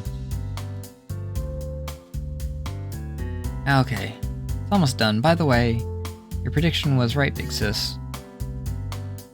Prediction? Mari said, salmon. Sets the food on the table the way she's become accustomed to, setting down the salmon grilled with salt, pickled vegetables, makabu, and miso soup. Meanwhile, I dish out rice from the rice cooker and set it on the table along with the chopsticks. Bon appetit.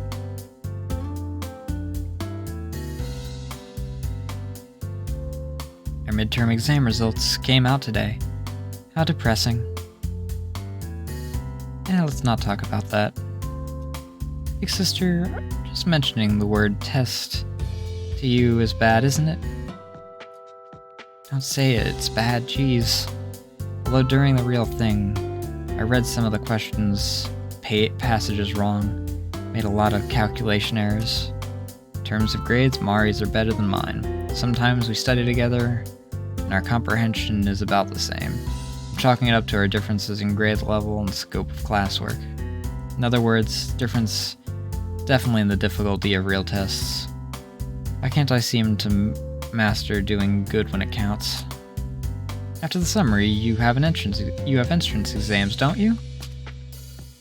Let's talk even less about that. My head's full enough with all the stuff about midterms. Make sure you pick a high school we can both go to. Doesn't matter. I can't make it into a private school even though Mitsuba's uniforms are cute. Chat away lightly as time passes at the breakfast table. Listening to the news flowing from TV that was left on, both get ready for school. Our lunches will be leftovers from last night, but boiled and stewed foods that have set overnight are more permeated with flavor, making them delicious.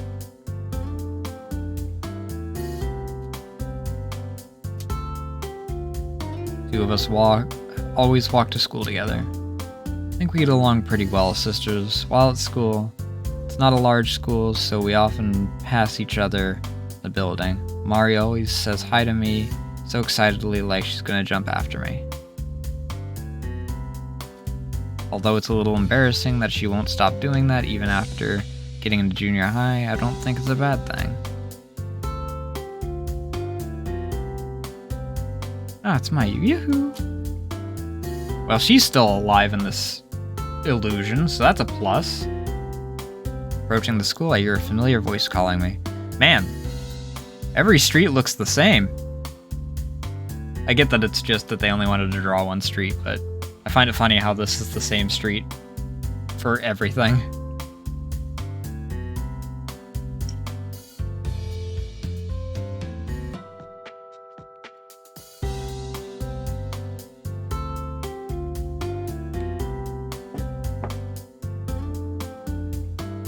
My classmate, Himeno, she's my best friend. Little ways ahead, waving her hand and calling me. Ah, Himeno. I'm gonna go catch up to her. See you later.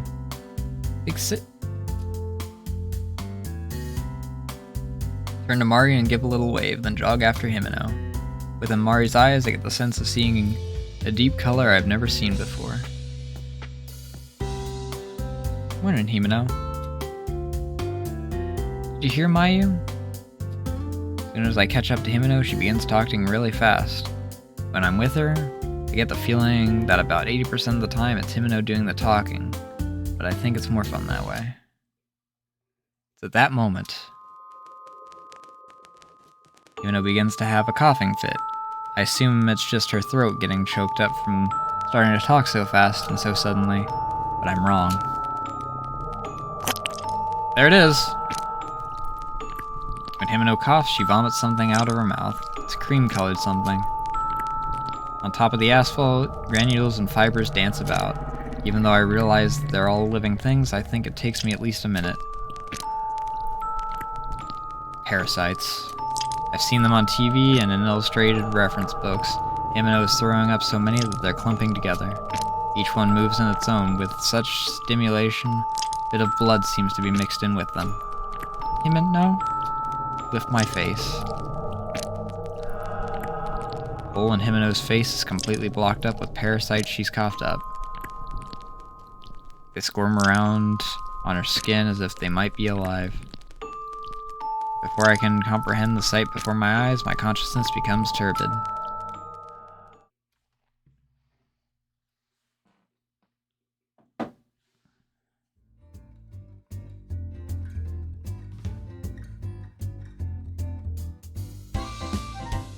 Okay, I'll go first.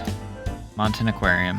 Monten is a premier shopping district where one can enjoy shopping, food, movies, bowling, and karaoke. A small aquarium made Monten East building, for some reason on the top floor, because someone wanted to be a sadist to whoever actually freaking used it for an actual aquarium.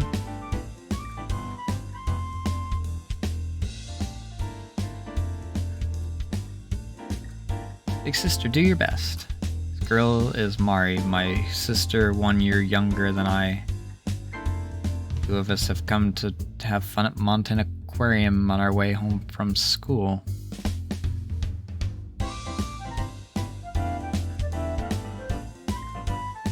Seen the tunnel tank and the jellyfish booth, even a show at the stage. Since we have year-long passports, come here all the time, but no matter how often we come, we never get sick of it. Seems to be a deep-sea fish booth long before we started coming here, but it's closed off now. I've always wanted to see the rare fish of the deep sea. When we're older, Mari and I want to check out the big aquarium down in Okinawa together. Here goes. Now I'm taking a shot at the gacha machines and the souvenir shop. Cute keychains with charms shaped like drops, with creatures from the aquarium inside. Is this gonna go the same way as before, or is something gonna be weird? Something's gonna go wrong. Lineup consists of jellyfish, starfish, orca, penguins, and whales. There aren't any whales in Monten Aquarium, but oh well. Each one has a different colored droplet as well. My goal is of course the jellyfish. I put my coin in, turn the lever. Did it. Hole in one. The jellyfish keychain.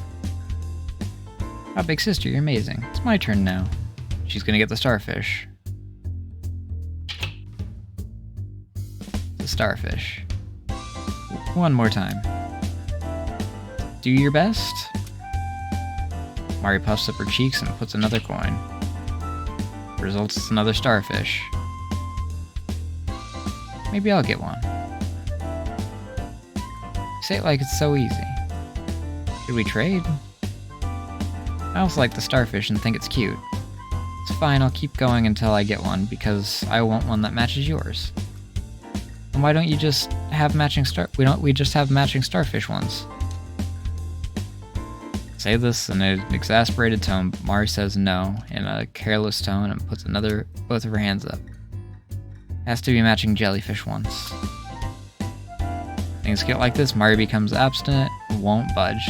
Even though our triggers might be different, our personalities are similar in this regard, so I understand. Staying true to her word, Mari carries on relentlessly. It's all starfish, isn't it? No jellyfish ones will come out. Take a step back and watch over Mari, then turn around when I hear someone call Mayumi. Is that girl with you alright? Sayo. It's no good. Gambling takes a bit of magic. Okay, so we know Miku's name in this portion? Ah, and Miku. Sakuragi Sayo and Minato Miku. We go to different schools, but they're friends of mine. Though she was brusque with me at first, Sayo and I get along, and it was she who introduced me to Miku. After that, we started hanging out with each other on occasion. Your little sister, Mari, was it? Which one does she want? The jellyfish. She wants one that matches mine. Ah, there are way too many starfish, eh? Good thing I wanted a starfish myself. Want to trade? Minato, every time you come, you play those machines. Sayo says this with an exasperated tone. No mistaking that we're thinking the same thing. But if be that as it may, this is good news. Call it to Mari, who is so dedicated to her repeated attempts that she is zoned out. Alright, Miku-chan says she'll trade you. Come here. Mari turns back once and looks this way. That moment, I get the sense of seeing a deep color within Mari's eyes that I've never seen before. Mari quickly looks back to the gacha machine and turns her back to us. Sorry, seems like she's really trying to concentrate. Two of them are not there. No, they probably are. I'm sure I'm more confused than I can put into words.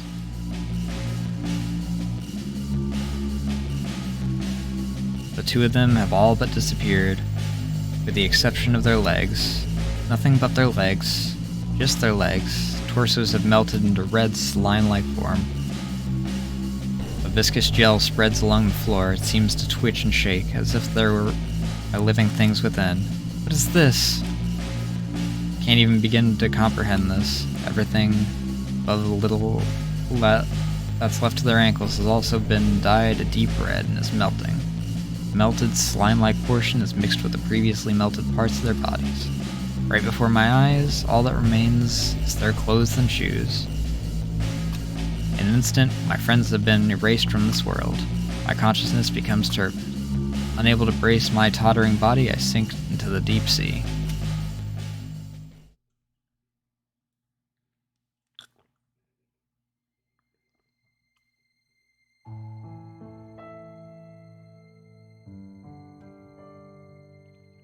Today in music class, Hirake-sensei was so funny.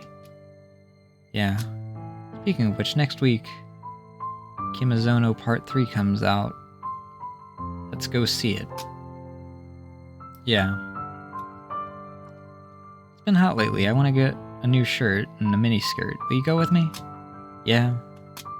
Final exams are awful, aren't they? Don't you have your questions from last year? Well, it's not like they'd use the same questions anyway. Yeah. I'm gonna be the Prime Minister when I grow up. Get rid of all the tests and exams. Everyone can just focus on doing lots of fun things. Yeah. What's your dream, big sister? What do you like these days? Big sister? Yeah. Hey, big sister, are you happy? Yeah. You aren't having fun? Yeah. I see.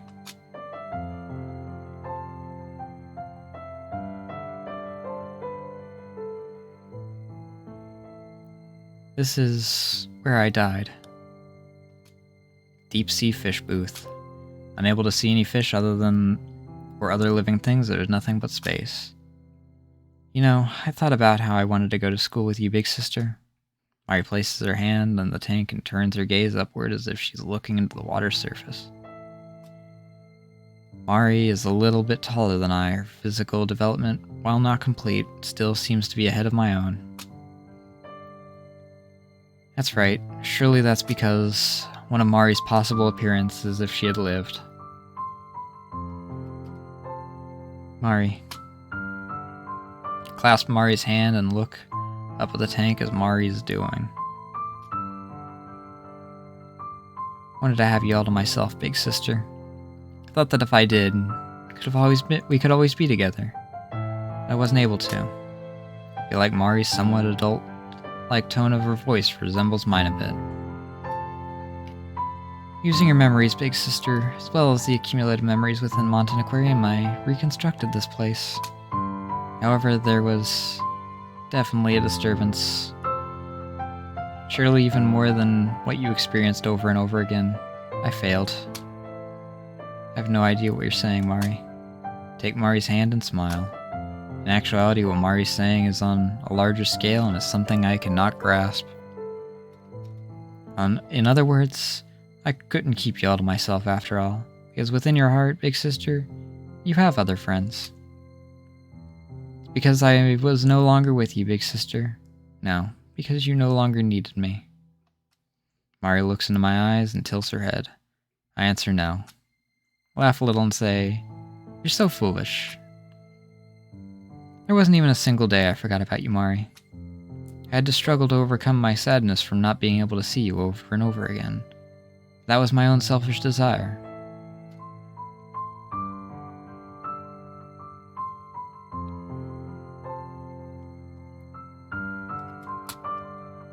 My parents' behavior must surely have been that way, trying to pretend it didn't exist. They averted their eyes from their sadness. That must be the single-minded logic of those who are left behind. But, because I love you, Mari. This is beyond a doubt my true feeling. Large eyes, Mari looks at me. At our feet, the world begins to crumble.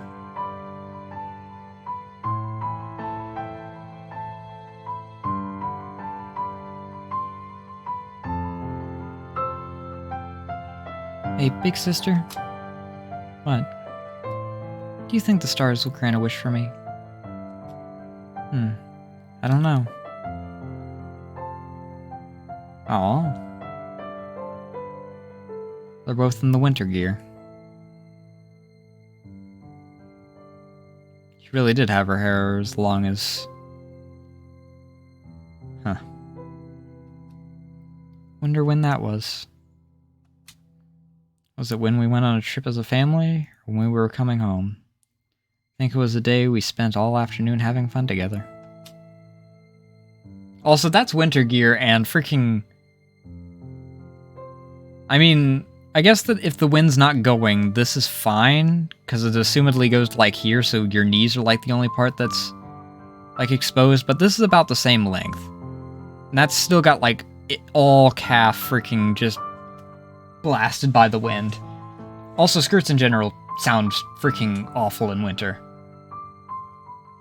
As someone who's freaking worn a kilt in winter, that does not sound fun. Because air freaking will just circulate straight up into it.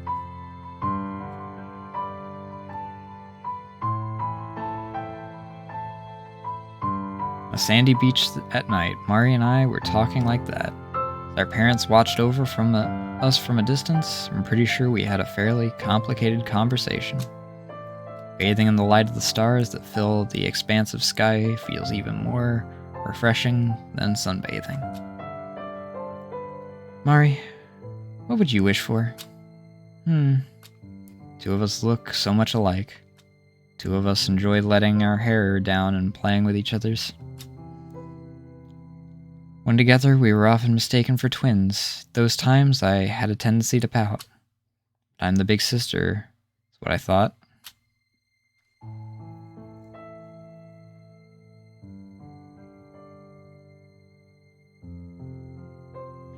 To be happy with you, big sister, always. That was my wish. Mari, speaking beyond her years, says softly, unchanged from that time, it's definitely a pure wish. It's an infinitely pure wish. Thank you, Mari. Bathed in the light of the stars, I can do nothing other than smile. Man, this game has a lot of freaking really freaking pretty CGs. We had the deep sea fish. Both versions of it were really pretty. We've got this. We've got Mari with the freaking light fish going around her.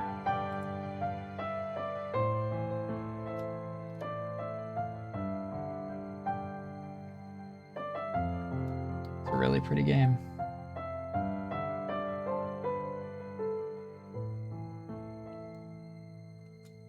Feeling that flowed out from me and are ones I can't clearly put into words. My wish wasn't granted by the stars. But if I think back on it, I was wrong. My wish to have you all to myself, big sister, wouldn't have been granted. The moment that I died, my wish is supposed to be put on hold. When you go against reality, it can never go well. Because of this, were reality, we would have never seen each other again.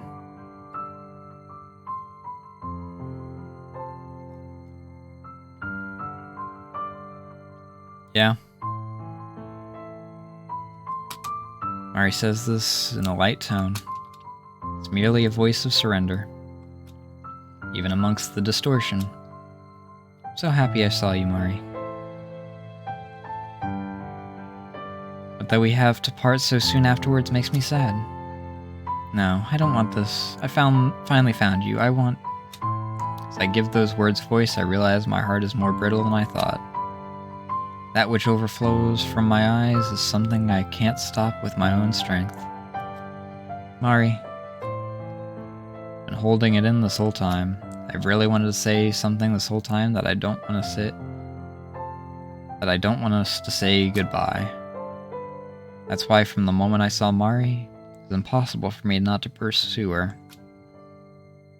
Geez, you're the older sister, you can't cry.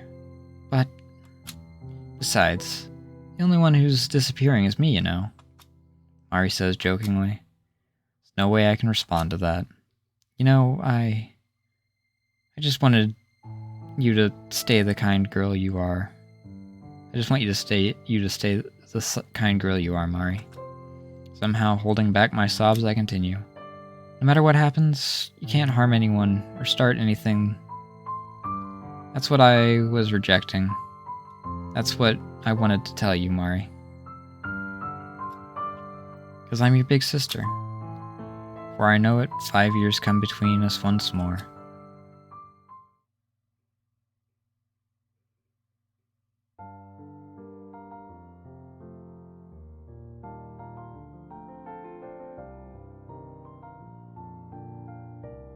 Piano version of the intro. Man.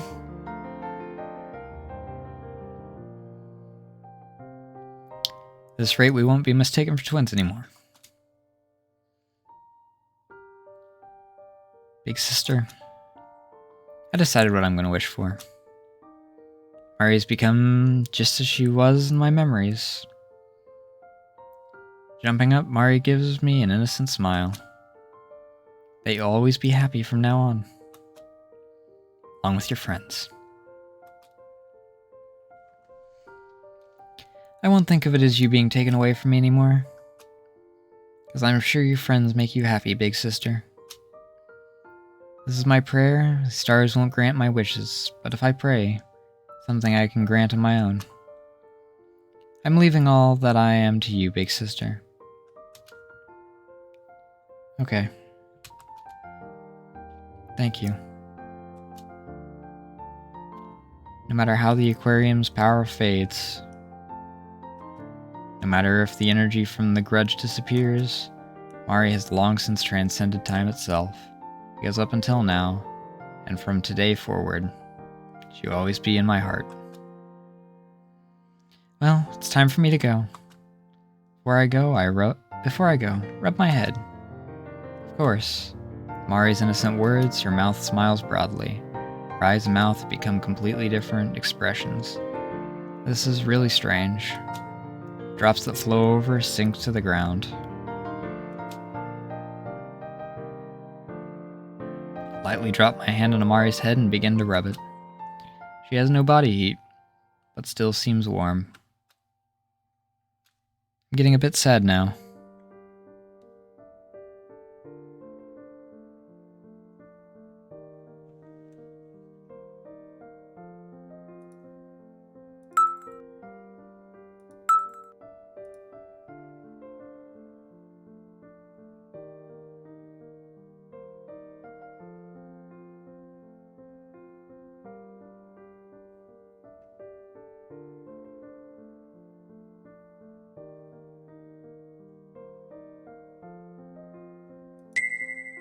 Gently stop moving my hand. I'm hesitant to part with her, but I have to accept reality. This instant, in and of itself, is a miracle. Two of us torn apart, so unreasonably, can actually meet once more and say farewell. But that tragic truth shines brighter than any jewel. Thanks for everything, up till now, and everything after this. Yeah, big sister, bye-bye. I'll always love you.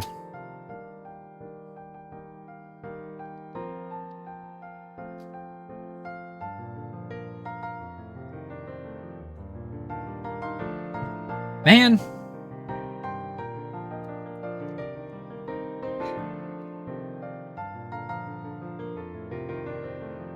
This is the ending. This is... Man. Me too. I love you.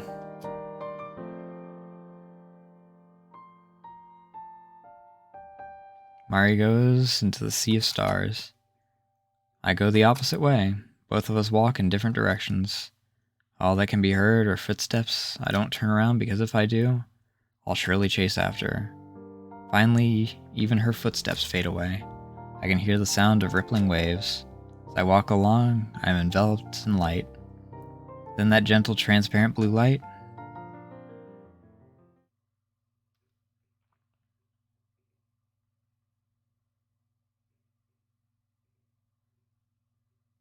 My consciousness begins to return, and I can feel how hard it is to breathe. There's pressure on my neck. My breathing is becoming shallow. Something is pushing on my throat with great strength. The flow through my carotid artery is being stopped up. Despite the fact that I'm finally waking up, my consciousness is starting to waver again. Wonder what is happening to me right now. Excuse me? Open my eyes, and thin slits and a faint shadow floats in my vision. Long hair, an outline that I've seen before, soft-looking skin. Slender arms are stretching out toward my neck, putting all their strength into wringing my neck. When I realize who it is, the words I couldn't understand before become clear, as if a fog has been lifted. Go on and die. One wringing my neck is Himeno, trying to grab my neck. With both of her hands, I can feel the pressure of her weight. Even as she wrings my neck, she has a frantic look. The proof is also in the fact that she doesn't kill me even in my weakened state. Why are you... Is this not Himeno? Because of the pressure being applied to my throat, I can't finish saying what I wanted to say. Himeno looks down at me with her blue eyes. This isn't the color of Himeno's eyes. Who had blue eyes? Because Himeno's were... They were pink, weren't they?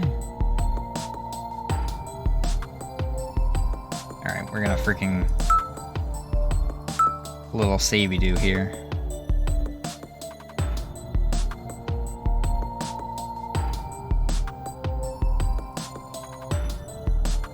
Title screen. We're gonna CG it.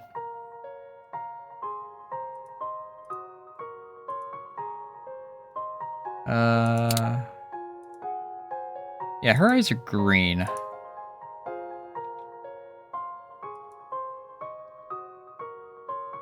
Actually, I have a theory as to who it. Yep. She's possessed her. I had a feeling.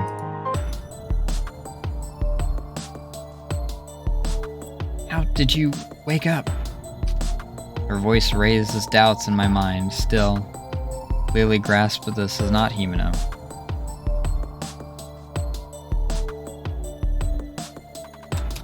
But just that small change in tone, I get it, since I'm her best friend after all. Well then, what's going on here? Mari has gained the ability to withdraw power from Mountain Aquarium.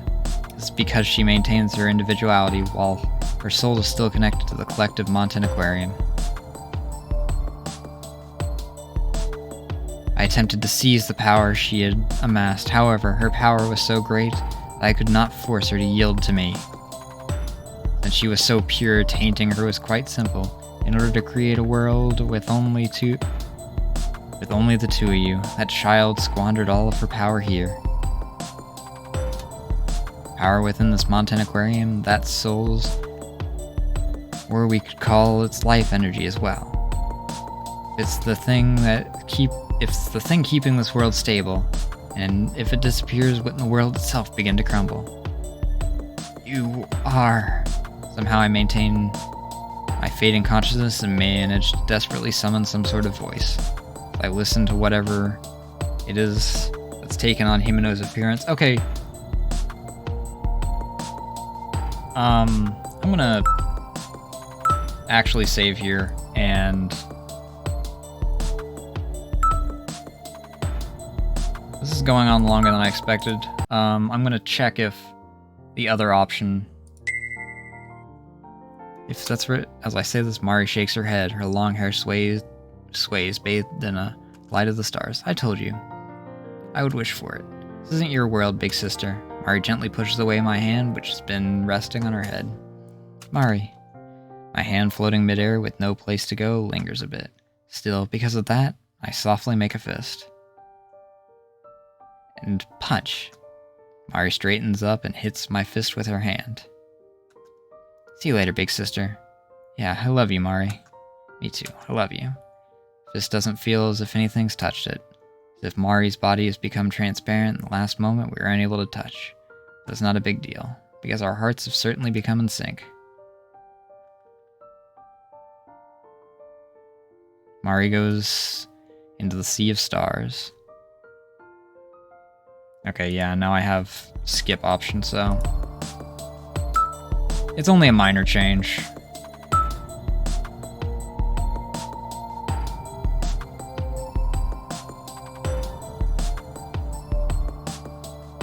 Okay, that's still the same.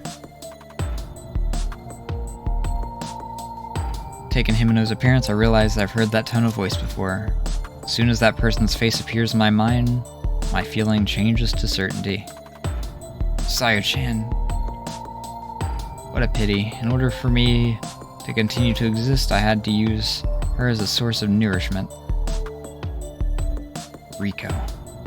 As I realize it, there's no strength left in my body. Due to my shallow breathing, there is no way I can make any brash movements. With no blood flowing to my brain, my thoughts are equally unfocused. I was able to find this body merely by chance. However, with this body, destruction is unacceptable. My final hope is you, when you escape from Mari's bird cage, it was as if a miracle had occurred and I was very happy. Mari's bird cage, that's right. Intuitively, it's like that, being locked away for one's own good. But it's different. That was the world of Mari's heart. Of course, it was sad and lonely. She's been alone for 5 years. All she could do was continue to pray and make the ungrantable wish that she could see me again. I want to reject Riku's words, however, my body won't allow me to do so. I think I'm getting close to my limits. Little by little, I'm unable to keep my eyes open. When the world of the birdcage disappeared, the energy itself did not. All of it flowed into you. Perhaps Mari is already disappeared. I no longer sense her presence. And if she were here, she would try to interfere. The two of you parted ways in that world. Surely she gave you her energy. That's why I'll kill you, then I'll obtain that energy, along with your body. I have no idea if she gave me her energy. What she did entrust me with was her gentle wish. But at this rate, I won't be able to keep my promise to Mari. At this rate, I'll die. If Riku's words are true, no. Surely this is real. If it weren't, there'd be no need for her to kill me in this situation. There's no mistaking the fact that the only reason I'm not dead is because she hasn't delivered the finishing blow yet. Going home. That moment I decided to believe in myself. Close my eyes and surrender to my fading consciousness.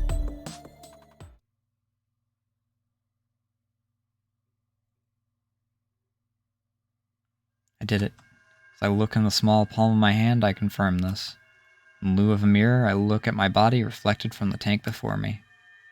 one of the cylindrical tanks of the jellyfish booth, and it clearly depicts my entire body. Mayumi's body. Compared to Himeno, she's strikingly less sturdy, but reflexes and firmness aren't important at this time.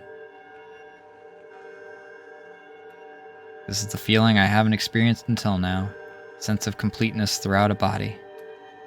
To use an example, it's a feeling close to the pleasure of having sex. Why do you compare it to that? In a body,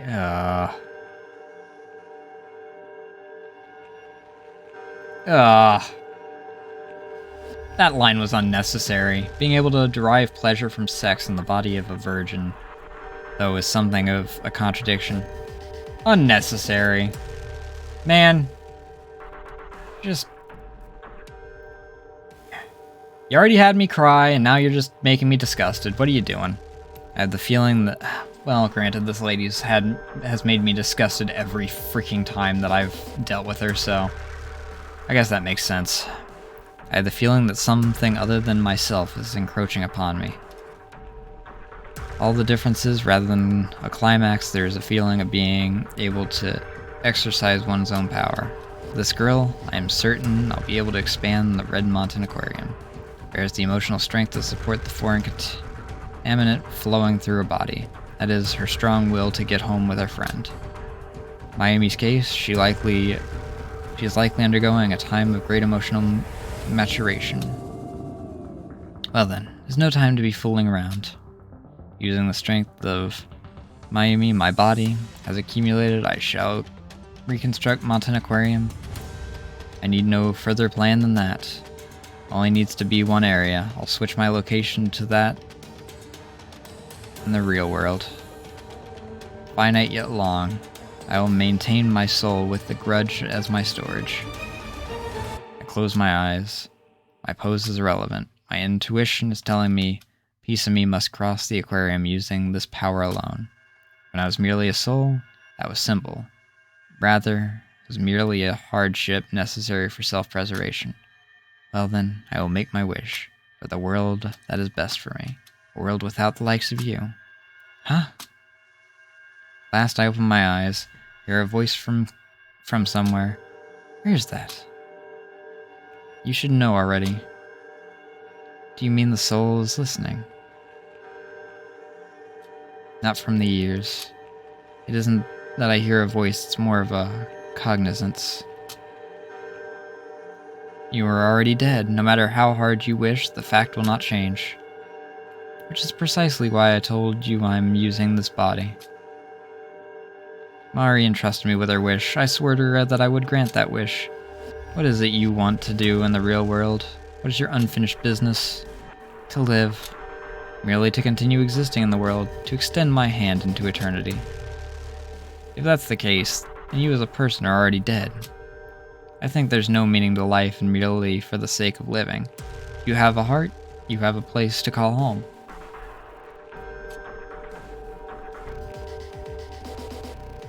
For example, though her life was like the blink of an eye, Mari lived with all she had, never letting go of her feelings. My control has... I was waiting for the moment when you would try to unify yourself with the aquarium. That moment, I was sure cracks would appear in your heart. I am what Mari entrusted to this world, therefore I will now make my wish. Please disappear. I will hate you with all of my life. Isn't that more human anyway? I think that the foreign substance within my body has definitely disappeared. If I can no longer hear that voice, I'm sorry.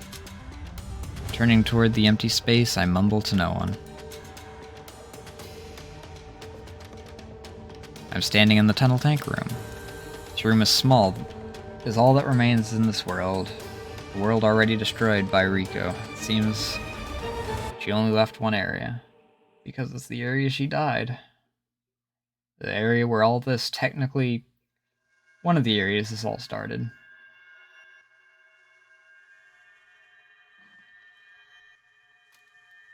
She said it was a reconstruction, so the area will probably disappear soon as well. Himeno and Sayo. already disappeared. It's not that they died.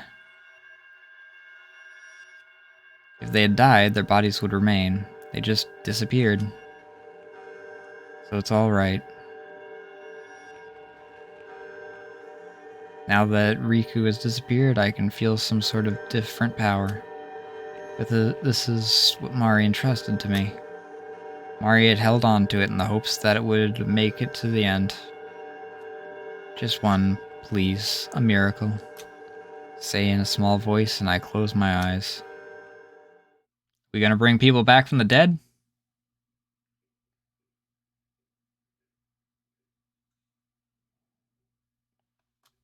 At that moment, I laugh. How did things end up like this? I have no idea what caused it. All that I can say is this means I was unable to create a miracle. Himeno. Speak to Himeno, who sleeps next to me. There's no response. Sayo. Speak to Sayo, who lies on the ground. There's no reaction. How did it end up like this? There's flesh. There's space as well. If it goes as Kenji said, and at this rate, if we reach the exit, could return to the real world. It's just, there's no heart. This isn't a corpse. There is a fever. There's a body heat. When I place my ear to the surface of their body, I can hear vibrations. It's like an intricate doll. I laugh. Having no clue what else to do, I can do nothing but laugh. I am already broken. This is the end of me. The three of us rot away together as good friends do. Man!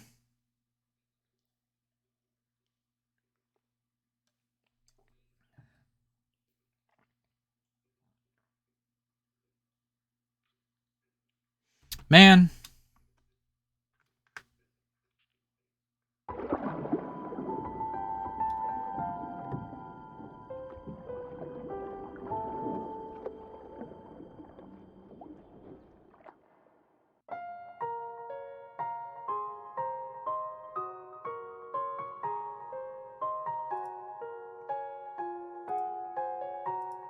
Guess we will go down the path that was the other option.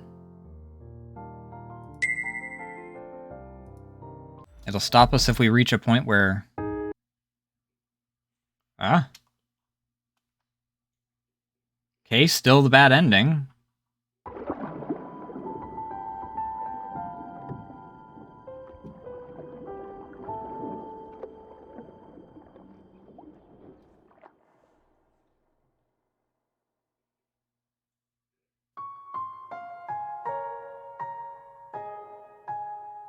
Huh? Hey, big sister. In this dark world, I hear a voice. I open my eyes in the hopes that something has changed. Nothing has changed in reality, with Himeno and Sayo still lying at my side with their eyes closed. Nothing is being shown to me visually.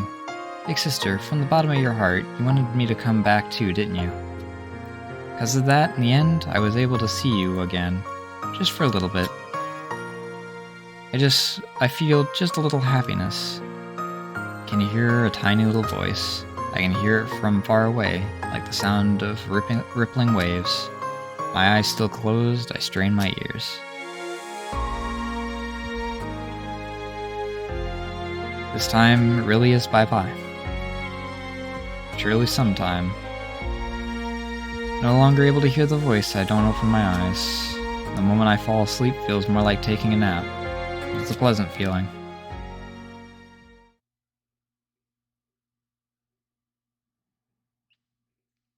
So the reason why we get that ending for that is because we get the actual ending past the bad ending because she, in that case, didn't actually come to terms and wanted her back and wanted to stay with her.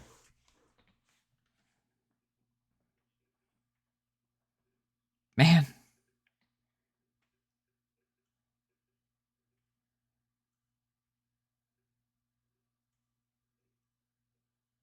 There's gonna be a post-credits thing, I think. Because there has been for all the others, but God. Just freaking take my heart out and stomp on it, why don't you? Also, this song's still a banger.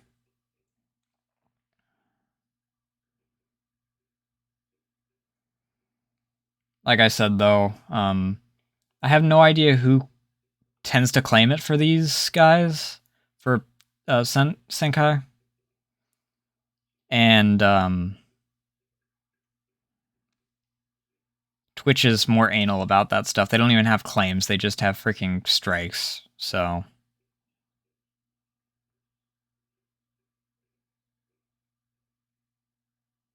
Such a good song, though.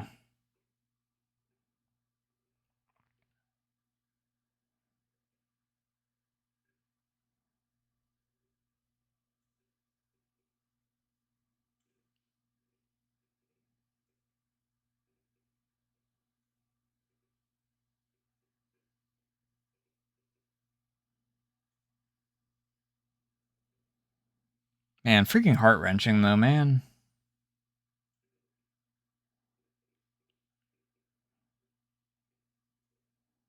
Actually did tear up a couple times during that portion.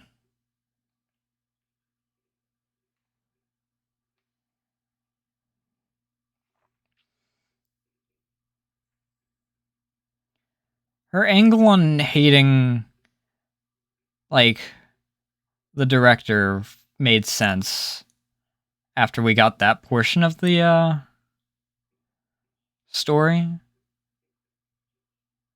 It's interesting for them to use the are they gonna show it? Yeah.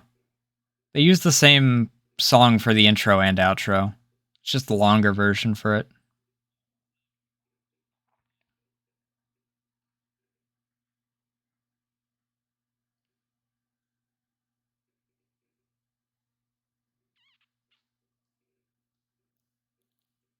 But God almighty.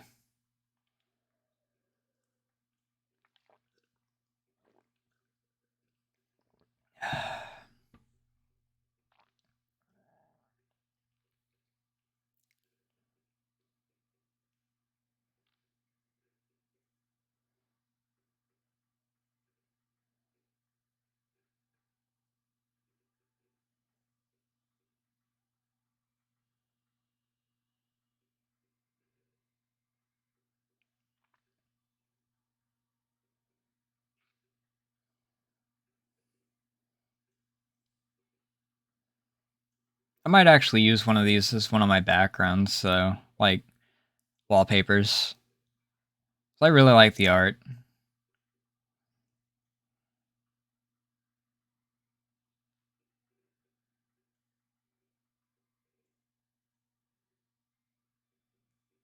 Huh?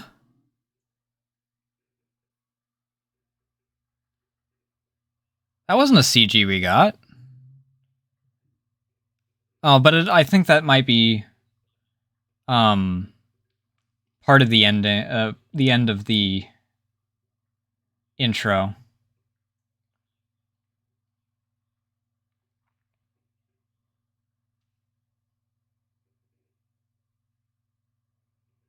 I wonder if these guys did anything else. This has been on my backlog for a very long time. I found out, I actually did freaking, while I was looking for the OST for this, found the old Anime Man videos for this. It's 2015.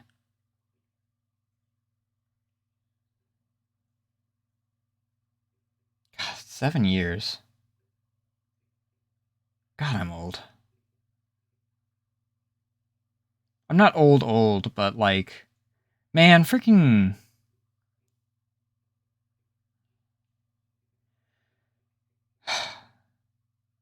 Thinking back on like freaking something being 7 years ago just makes me feel old.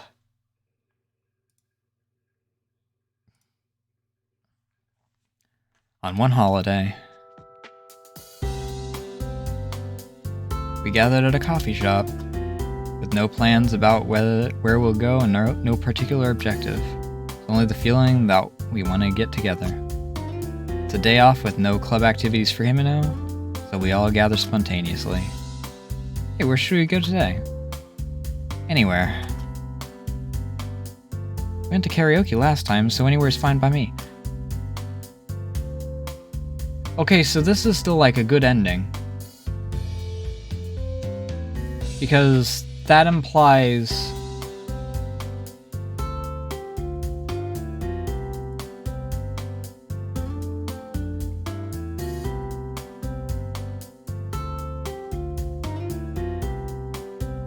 on one holiday. Because the karaoke was like the other ending, I think. Went to karaoke last time, so anywhere is fine by me. Having finished our drinks, we're finishing up lunch and sitting idly. Even though it's a holiday, seats with customers in them are sparse, so there seems to be little need to leave hastily. Monten Aquarium. Somehow, even though I intentionally whispered it, Himeno asks me to repeat myself. It's not as if I had a particular thought in mind. As an only child, I don't have many memories of my family going out to do much other than eat.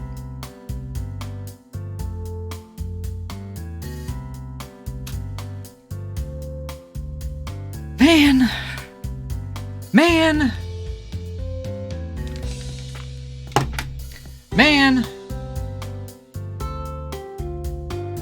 Alright, I do need to get myself a refill on my drink, because if it's like the previous ending, this is gonna be a bit of a long one. I'm gonna freaking cry myself to sleep tonight, I swear.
Jesus freaking Christ, man.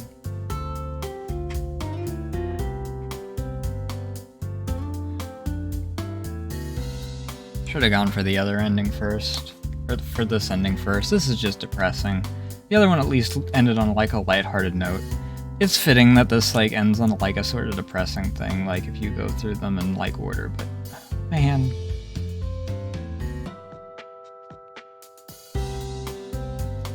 We often come to Monten to have fun, and we've gone shopping in Monten East Building many times. We've never gone to Monten Aquarium, even though it's in the same building.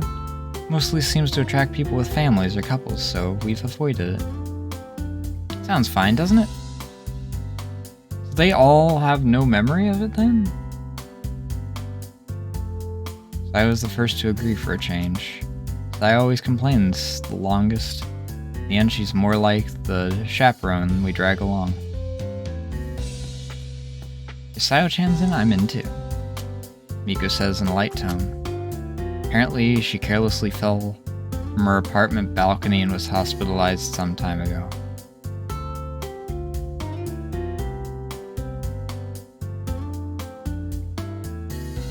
Yeah, they all have no memory of it. When I heard that story and saw Miku laugh and say, "That was so dumb," I feel like she was just sweeping it away with carefree words and gave her a strained smile.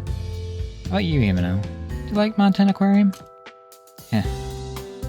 When I ask her, Himeno closes her eyes and looks down. Well, I'm fine with anywhere. I totally agree. Sounds fine. Let's go. Hey, how come we didn't think of it until now? Hey, why are you grabbing onto me? God, my freaking voice is shot at this point.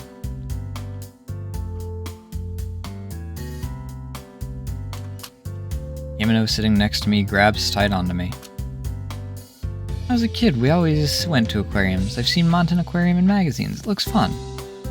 So they have no memory of the aquarium at all. Anything associated with it. What the heck happened?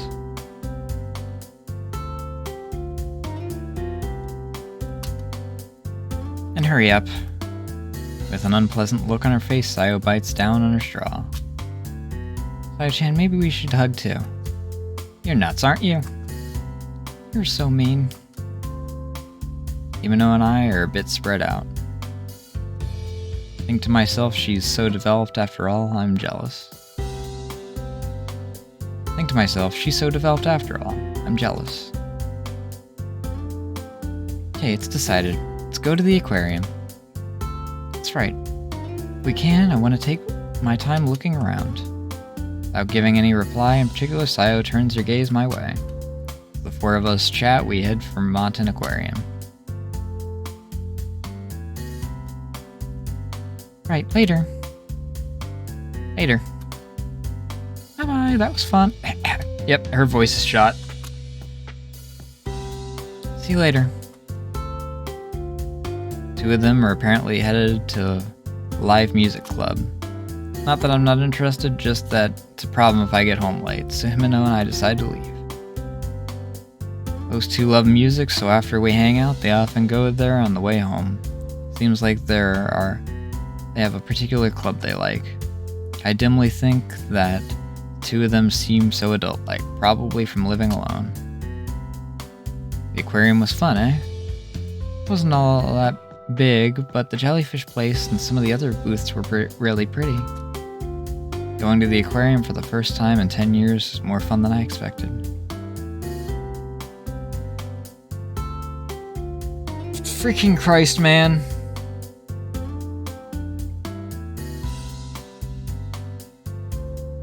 In that vein, though,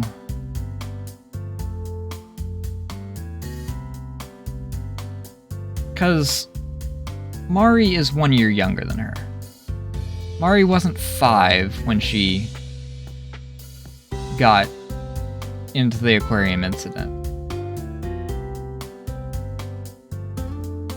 I don't know, man. So it might be fun to go from time to time. Let's go again. Let's get your pass. Case for it is cute, too, after all. Thinking the same thing. The ticket that lets you in as much as you want in a year also has a case with a really cute design. Do we have anything special about this? Nope. The only problem is the price. Maybe with my New Year's present. As we walk home, making idle conversation, suddenly the rain begins to fall. It was sunny this morning, so I didn't watch the weather report. But it's a pretty heavy rain. Guess it's a sudden evening shower. Maggie, let's hurry. Right.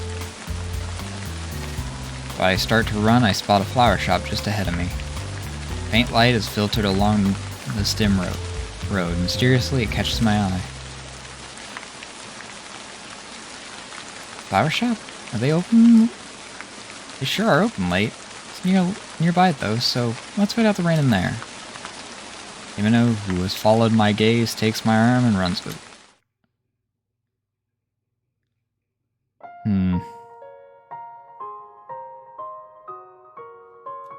The interior of the store is overflowing with brightly colored flowers in full bloom. Tulips and anemones.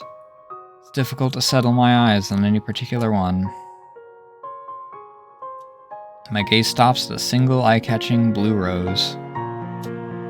Blue rose that seems to be filled to the brim with sadness. Mixed in with the red roses, it stands out, blooming like something from a dream. Can't take my eyes off of it. I don't understand the reason myself, but I can feel a single teardrop on my cheek. You too, man.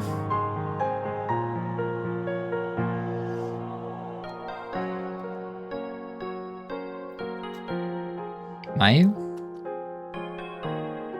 Shopkeeper tells us the meaning of the blue rose in the language of flowers. Miracles, blessings of the gods, making dreams come true, and then...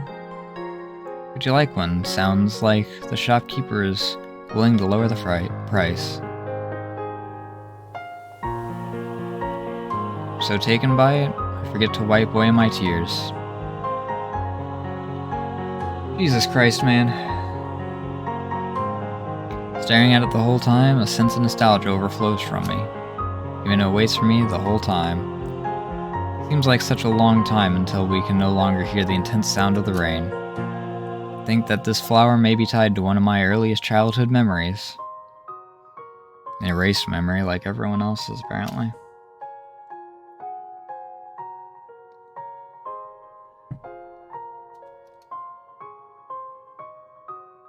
But the flower shot behind me, drops its water drip from the awning above the entrance. In the end, I didn't buy the blue rose.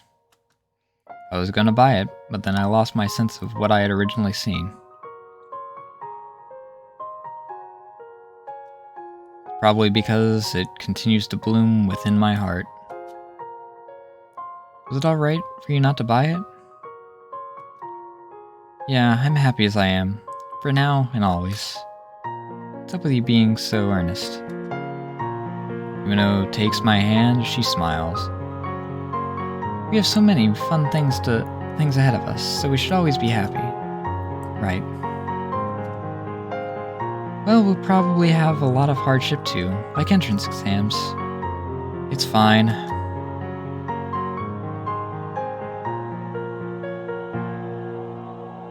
I can no longer hear the sound of drops. Take a step into the vast, clear sky.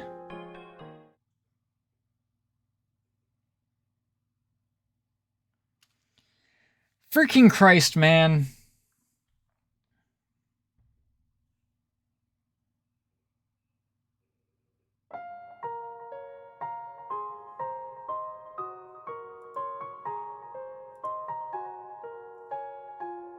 Fall into poison.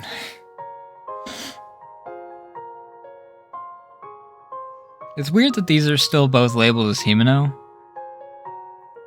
Despite this one, I'm assuming having a different name. Limited Ocean of the Light. And then Fall into Poison.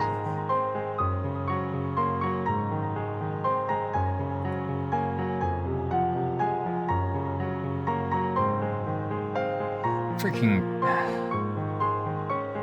Man.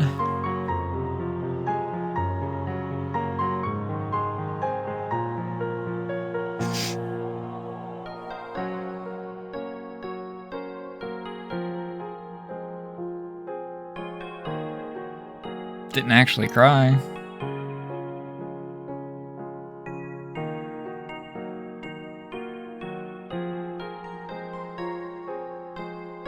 That ending was just plain depressing, man.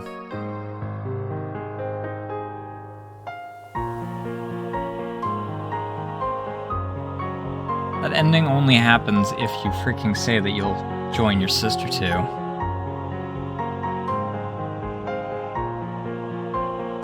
So it's even freaking harder hitting.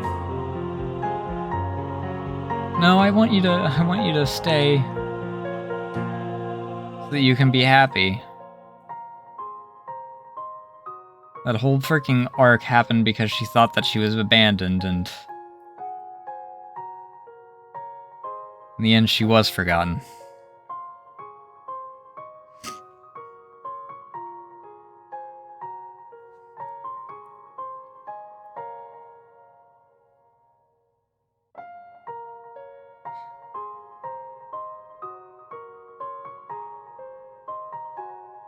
What a good game, man.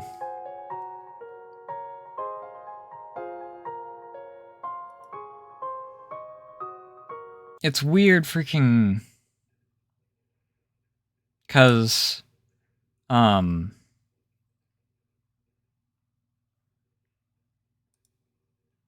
It's by Senkai, and they also did Nekopara, so it's kind of a freaking stark contrast. I mean, there's sad parts in Nekopara, but it's cutesy stuff. It's...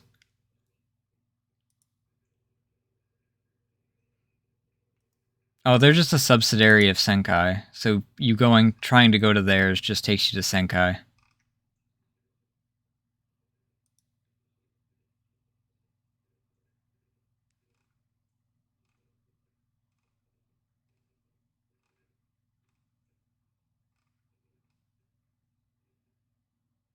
Karakara is also one of their things. I have that. Memory's Dogma, I have that. World End Ekonoma. Episode 1 through 3. Root Double. It'll be a long time before I do another visual novel. Also, I might as well move to this. Because, God, my throat needs a break.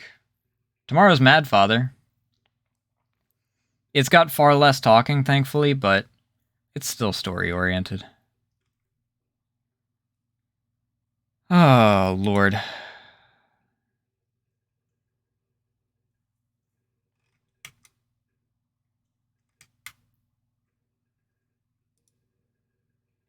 So let's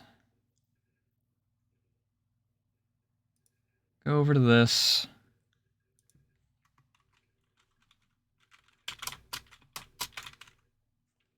Sound a drop, fall into poison.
That one's getting blue.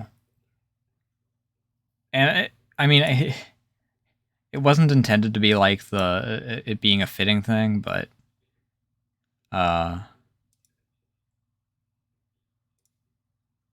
blue means it's something that I would definitely be willing to return to one of these days. There's some other games that I'll probably like do for that. Like Slime Rancher, I'd be willing to freaking return to that for sure.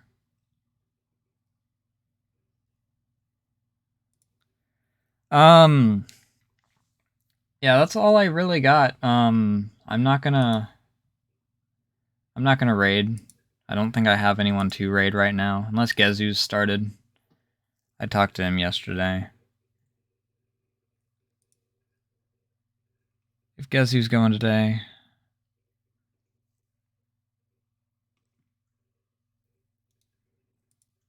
No, there's no Gezu.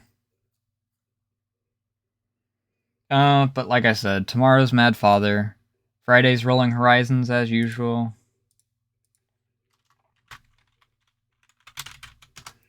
Follow the Discord, follow the Twitter in order to keep up to date with that. Saturday, minor change of plans. I'll be starting at 8.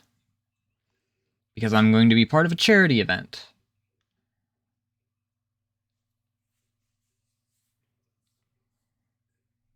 We are... Let me actually bring it up so I can...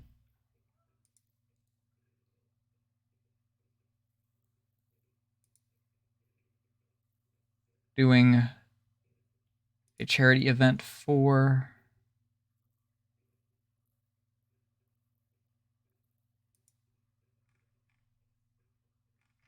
What is the group called again? I'm freaking drawing a blank. Gamers Outreach, that's what it is. Doing a Gamers Outreach relay charity event. I'm gonna go and get myself some tea. I don't know. That's all I can really think of right now. So I'll see you guys tomorrow. Same time, different game. I think less depressing. I don't remember much about Mad Father. And we'll probably do Soma next week at some point. But until then, I'll see you. Bye!